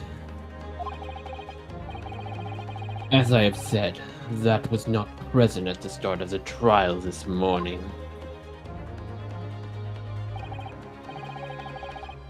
Unfortunately, Lord Van Zeeks, no one is able to corroborate your claims. It's true. When the omnibus was first wheeled out, both the storage compartment and skylight were shut. Accordingly, I'm afraid to say we cannot establish with any certainty if this evidence is the result of tampering or not. Indeed, my lord. There's no doubt there was not a single person who saw fit to verify such things. What do you think? Sorry? What I think? About the omnibus? Is there something else unusual about the omnibus? I mean, I have to say I have an inkling. What could it be? I'm curious to see if you noticed this. Okay. Which you did at a point notice it, but there may or may not have been shenanigans going on that caused you not to realize it. Okay. I'm going to say It was I almost precisely 2 hours ago. Okay. Because I know what you're the talking break? about. I sent Earl an evil laugh when it happened. Okay. My lord, Yes, Council. there's one further inconsistency. A Margaret surely could not have present at the start of the trial. Oh, hold on. Start of the trial. It's going to send you into it. You don't need to look at it now. Okay, fine. Nani? What? What in the devil's name are you doing to say? You dare betray me, maggot. You better stop watching me back. Silence, McGilded. Let the Nipponese speak. The court awaits the defense's clarification. Yeah. This trial keeps swinging one way and then the other.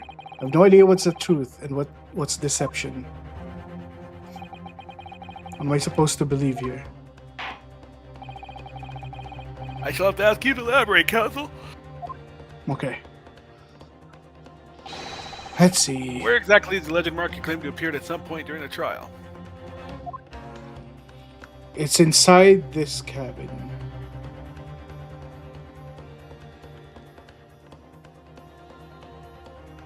That's the lock. I do recall you saying something about it, and then you just ignored it. Really?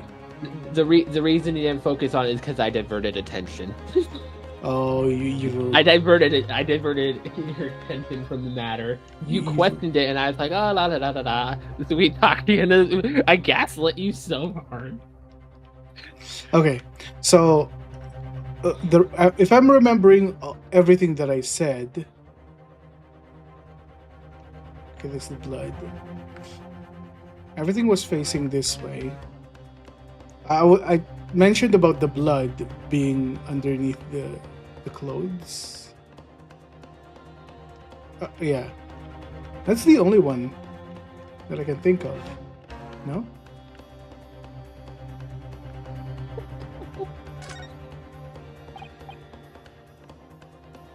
I need to become a professional gaslighter or something. To join the Crystal Tower centerpiece.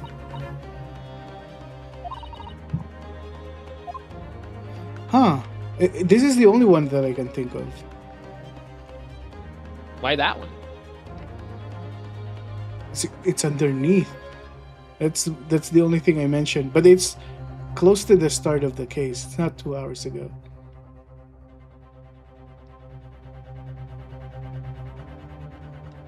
What Can I the help you? fuck?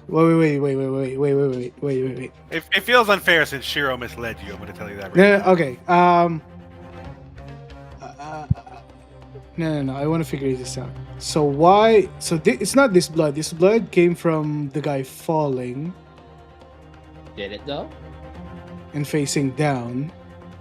Did it though? Yes.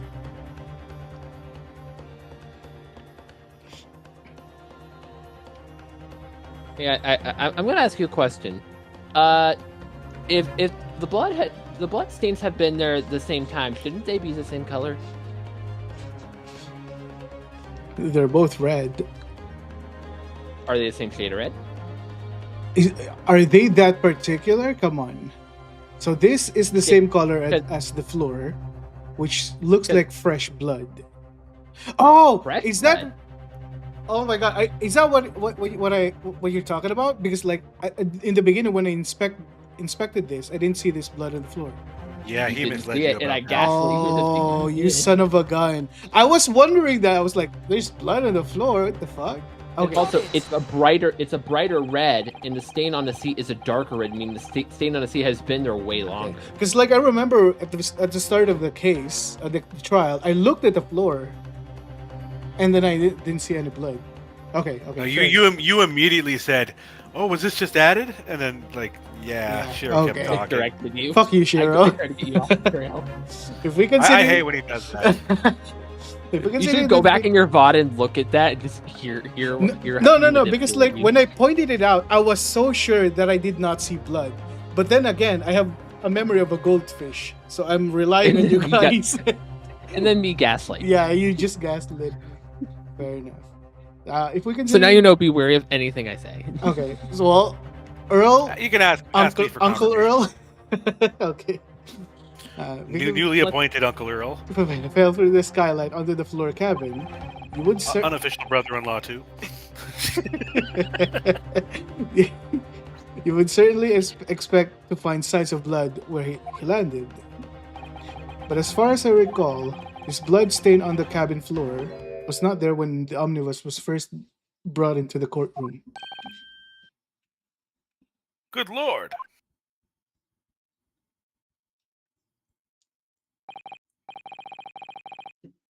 Yes, I do believe you're correct, Counsel. Man, how did I forget? How did I forget that I did not notice that in the beginning? I'm so mad. Well said.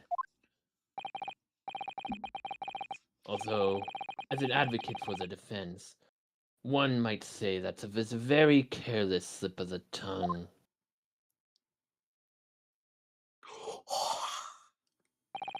I believe the blood stain on the floor was a decisive piece of evidence. But if the question is whether the evidence is genuine or whether it was unlawfully fabricated by someone, it's irrelevant. I feel compelled to admit that there's at least a possibility that the evidence is fake. Oh boy. I thought we were almost done. What have we done?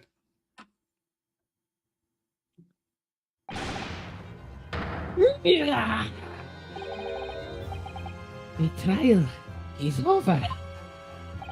Mr. McGilden? I've done everything I possibly can to cooperate with the court, but it's all over now. But you're the defendant. It is over, I tell thee.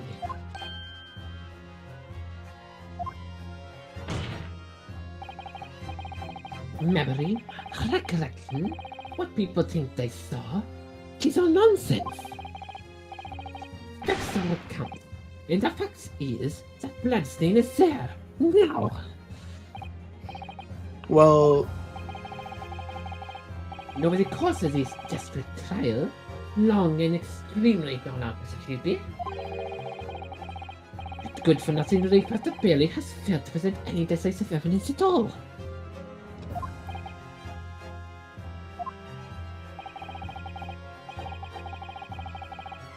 I'm scandalized, so I am. I thought better of Lord Van Zeeks. Well, my lord. uh-oh.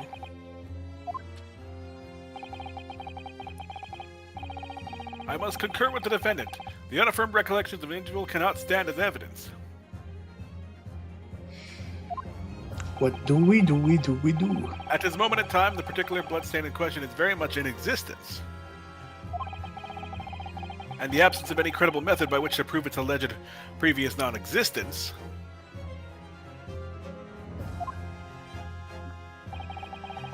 I guess this is the part where we bring up the blood color. I regret to say it would be improper for this trial to continue. Your lordship can't be serious. Lord Beck, Zeeks, what is your position? So I was pointing out the bloodstain color just as a note for your brain. So like you need that's kind of stuff you need to look out for. Like is just another way to tell that the bloodstain doesn't belong. Mm-hmm. It's not relevant. Okay. The prosecution. But what do we bring up then? Well, let's see what happens. All right.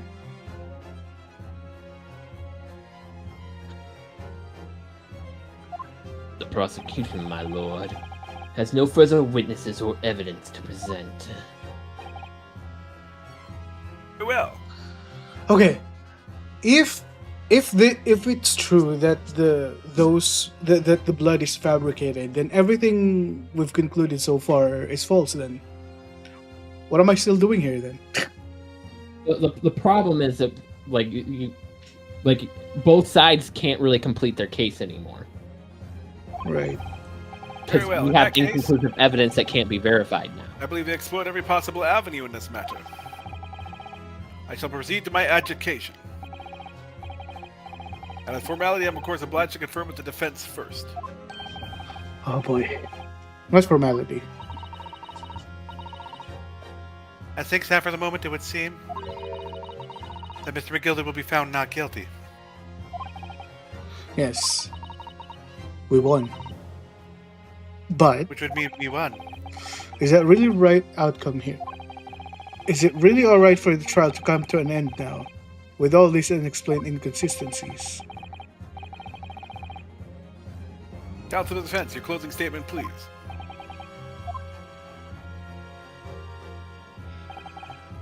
Yes, my lord. The defense believes. Fuck. I mean, this is what they're pointing at. But the game wouldn't make you defend a guilty person, would they? No, shut up, Sheriff. Shut up. I'm telling you. Let him press the nuclear button. Nuclear. Which nuclear option are we going for? I'm here in this courtroom today to advocate for the defense of my client, Mr. McGilder. However, I'm here for the truth. At this moment in time, I cannot, in all good conscience, attest fully to the defendant's innocence. What are you saying, man? Without any question, there is no conclusive evidence to prove the defendant is guilty. However, there is also no conclusive evidence to prove that he is innocent. Good. Good gracious. I've never met a man so honest. Order, order! This is unprecedented behavior, counsel. A defense lawyer calling the accused innocent into question. Are you of sound mind? No, I'm clearly crazy.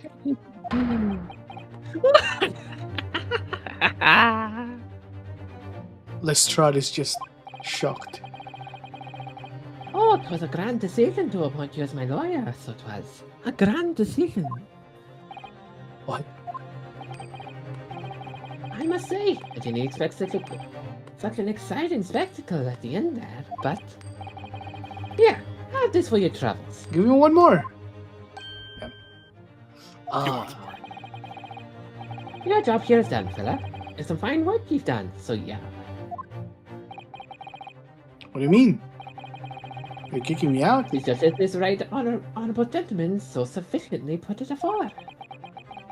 The trial can't go on no more. And your closing statement there was, how did you put it? Now, nothing more than a formality. Translation, whatever you put, it did not matter. Ha ha ha. Fair enough.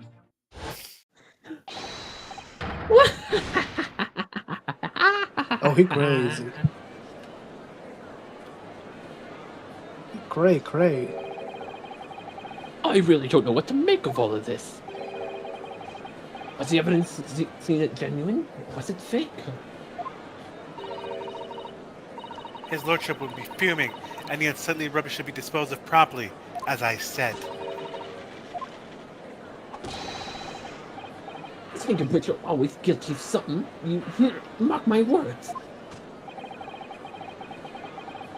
I feel terribly ashamed I ever doubted that lovely man who gave us a lovely part. Yeah, good. You should feel terrible.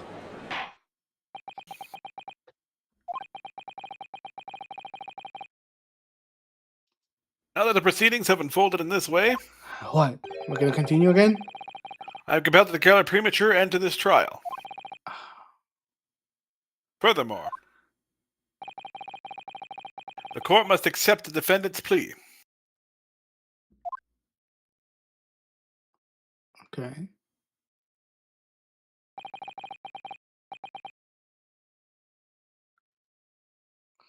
I take you kindly, my lord. Take kindly, my lord. Okay, so we're gonna be against him, I'm guessing.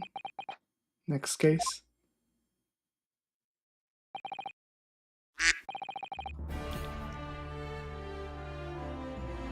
I hereby pronounce the verdict to this court. Objection! But we still haven't determined if the blood stain in the omnibus is genuine or not.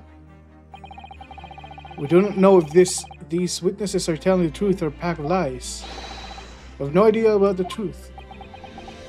Unfortunately, we are not in your country's court. We don't Lord care. Van Zeeks. Shut up, Nipponese. My lord. The case made by the prosecution was flawed, plain and simple.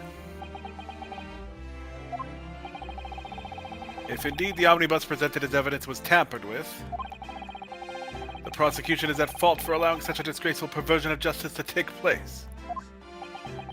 True, this is true actually.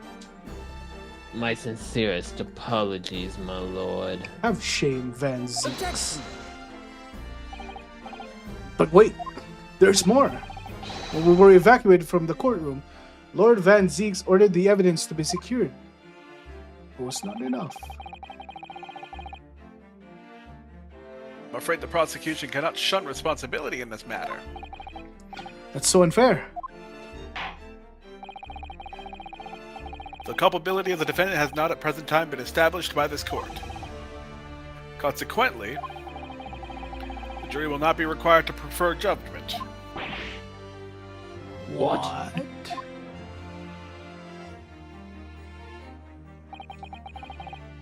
Well, Lord of Antiques, it's been a pleasure, Sir Tass. And as for you, my dear fellow, I couldn't have asked for a better defense. I was played. I got played like a fiddle.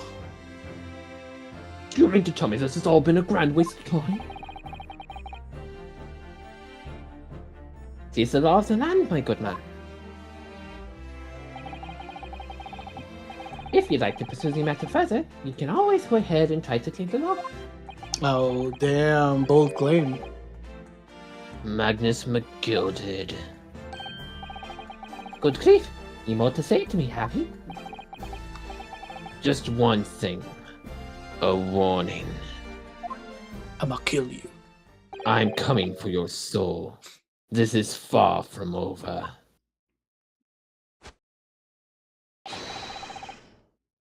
Well, something to be looking forward to then.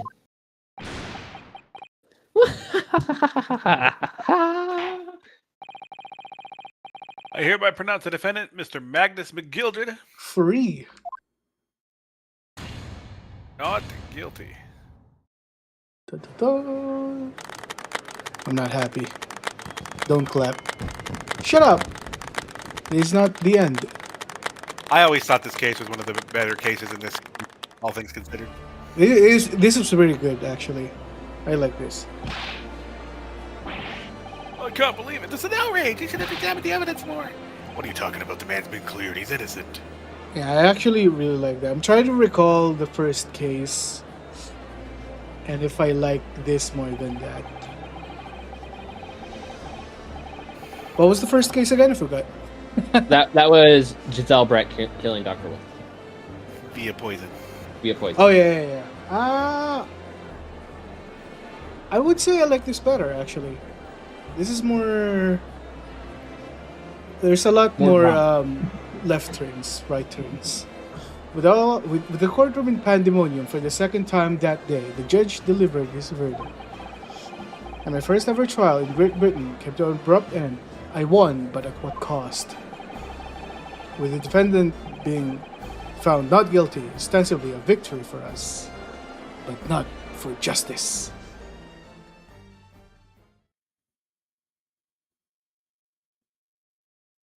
Am I gonna see Lord Chief Justice?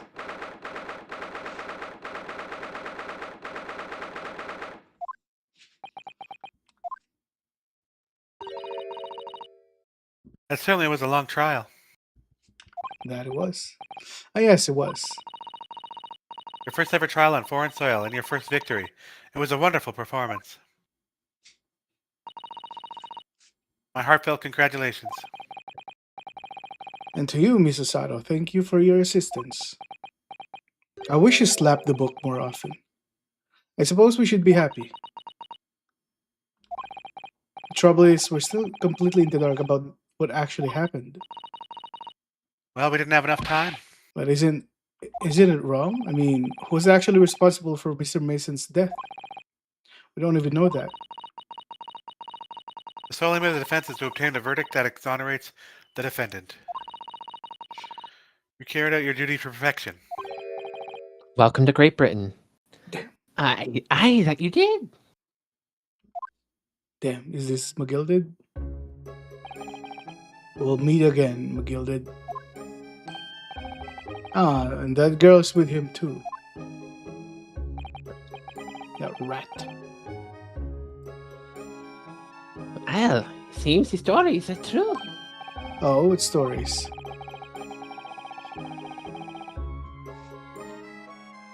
But the 6 enormous fireworks they do be letting off when there's a verdict of not guilty.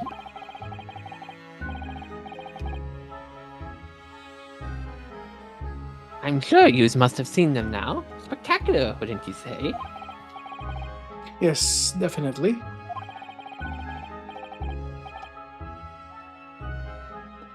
I heard it was a sight to behold, and I was sure it was.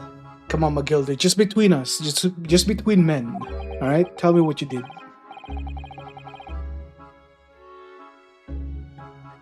And I've you to thank, I suppose, for having the opportunity to see it.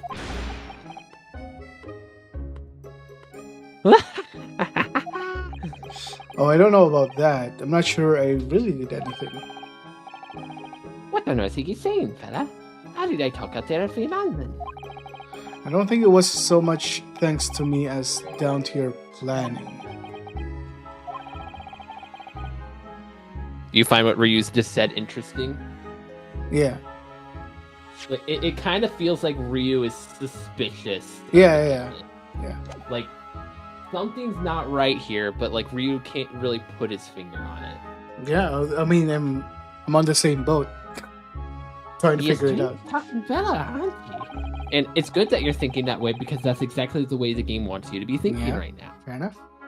It's one of the beauties of this case. Fair enough. Because it was a surprise when you have to keep going. defend a supposed guilty person, but we don't know the truth, so we can't say he's actually guilty. Just keep going. He had him yesterday, and I had him there for once or twice. Earl wants to go to bed, is why he really wants to continue. He's the old man. No, we're going straight to case 4. I can't stop now, right, Earl? Yeah. Oh hell no, I'm not doing case 4.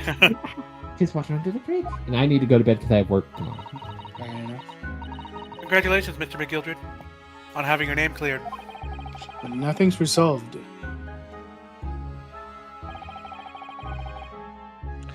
There's only one thing that matters to me. And what is that?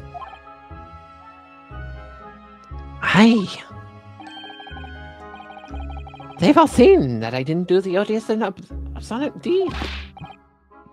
It's grand, is it? I suppose it is. Now do you find fellas of Scotland Yard can take the matters in hand and sort out the wee details?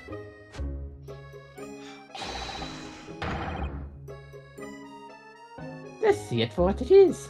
You'll get to the truth. I want to see Sholmes. I need Sholmes here. I have absolute faith in them, so I have, after all. I do be providing a good number of their wages with all the taxes that I pay. Bruh. Because I totally pay my taxes, because that's what the rich people do, right? Exactly. It's not that funny. So then, as we agreed beforehand, 1,000 guineas for your troubles, fella. Oh, no, I can't possibly accept that. No, just accept it, man. Ryu, just take the Just dang take it. money. Just take the bank with you, bro. Be wise. Ye 100 people are ye. For you, are you from our east? Oh, he didn't know. Well, No, if you I insist you give it to me. but have these still, you deserve a reward. One more, please. No? One for her, please. Mr. Magnus Magnus McGilded. McGilded. Uh-oh. Uh-oh. Thing is ready, sir, if you'd like to follow me into the courtroom. Into the courtroom? Why, this, officer? Tis sooner than I was led to believe. Oh, but not inconvenient, sir. There are some changes to the schedule. What is going on? Well, I must be making tracks now. The tracks. It's Producer? time for the inspection. Sorry, what inspection? We're going to examine the omnibus again, so I'm told. I asked if I could be present for it myself. Oh boy, what's going on? We're going to examine again now? Naturally, I'm under no obligation to take part in any more of this matter now. But as an upstanding member of London society, I do be doing my best to help where I can. 'Tis a gentleman's duty, so it is.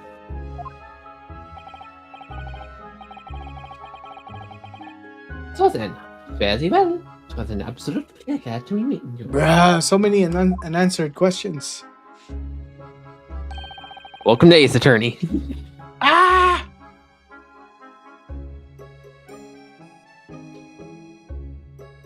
I hope you're having a whale of a time with your studying here in Great Britain. Until we meet again. And there he goes, a free man. Yep. I gotta turn on my fireplace pretty quickly. Getting cold in here. You got a fireplace, bruh? Look at this guy living lavishly. Oh, I forgot she was here too.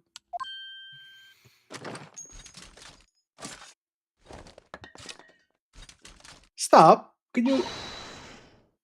Don't move! Or as I want to say, get a move on. She really takes forever to load that thing. Mr. Lestrade, would you mind putting that thing down? You're a grown-up. Sorry? And I hate all grown-ups. I don't know Actually, if I'm exactly that grown up compared to you. Oh, uh-oh. I forgot they show up here. Uh-oh. Earl, I think I'll do them because I'm trying to think ahead for balance sake. So. Uh-oh. Uh-oh. Ah, there you are. Uh-oh. Who the f... Who the f... No I'm surprised you character. didn't want me to do her. Off the bat. Naughty, running off like that. Well, I'm trying to think of voice balancing for later on. Is this some Given the kind of characters we have. picnic? Who's this little girl now? She looks like she's related to Yeah, Sholmes. if you're Sholmes, I'll be her. No, there's a lot of scenes where like you'll have more characters if I don't take her. Okay, fair enough then. I'm trying to think ahead. And I'll be taking you with me as well. I was looking forward to the trial run of my experiment smoke grenade launcher.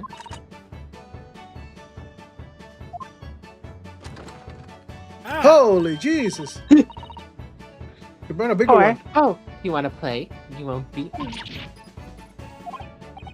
Excuse me, but this is a courtroom. Who are you? Oh, good day to you. I'm, well, the inventor of that, I suppose, of that machine. The inventor? Well, normal smoke grenades are so dull, don't you agree? White, and more white. Man, it's racist.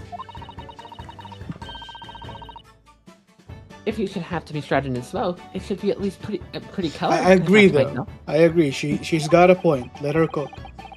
Do I have to be shrouded in smoke, though, at all? I just took my eyes off it for a moment whilst I was taken into a different omnibus and she pinched it. Luckily, I fitted it with a telegraph beacon.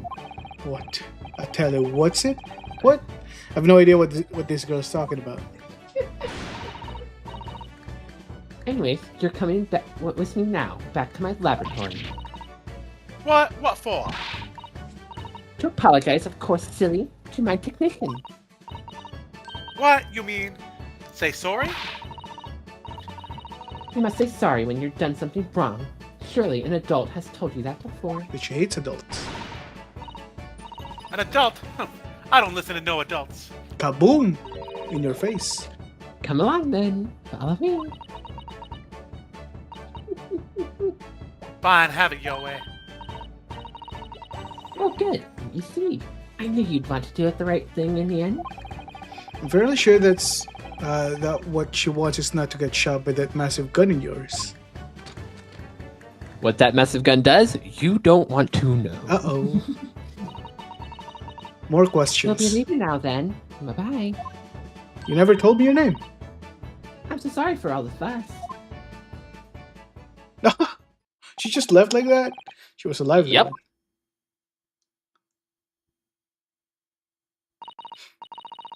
Well, do you think perhaps we ought to be on our way now too? Yeah, man. Go ahead. Yes, you're right. But where to? Oh, I haven't had time to find a place to stay. No sooner had we arrived in London than we had to rush here. All our traveling cases are still with the bailiff.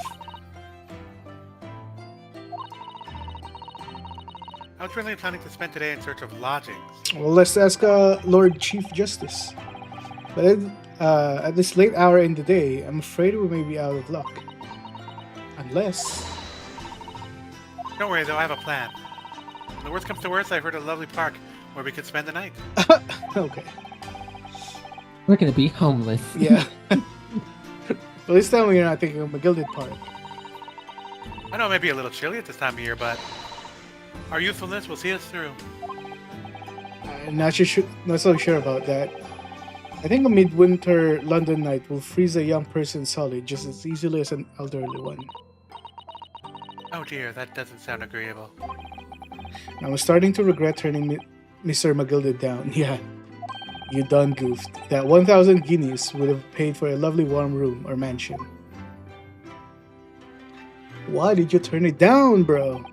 Were you not thinking? And so, the trial to determine my worthiness for the study tour was over at the end of our first day in London.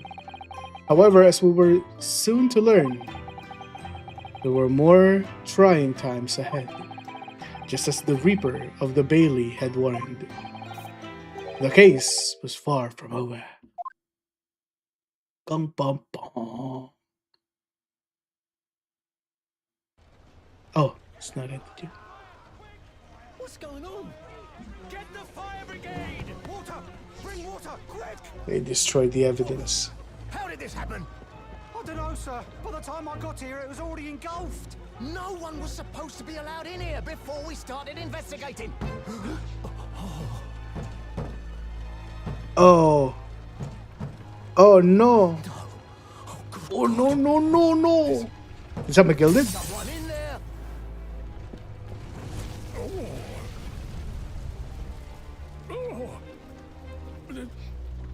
This can't be.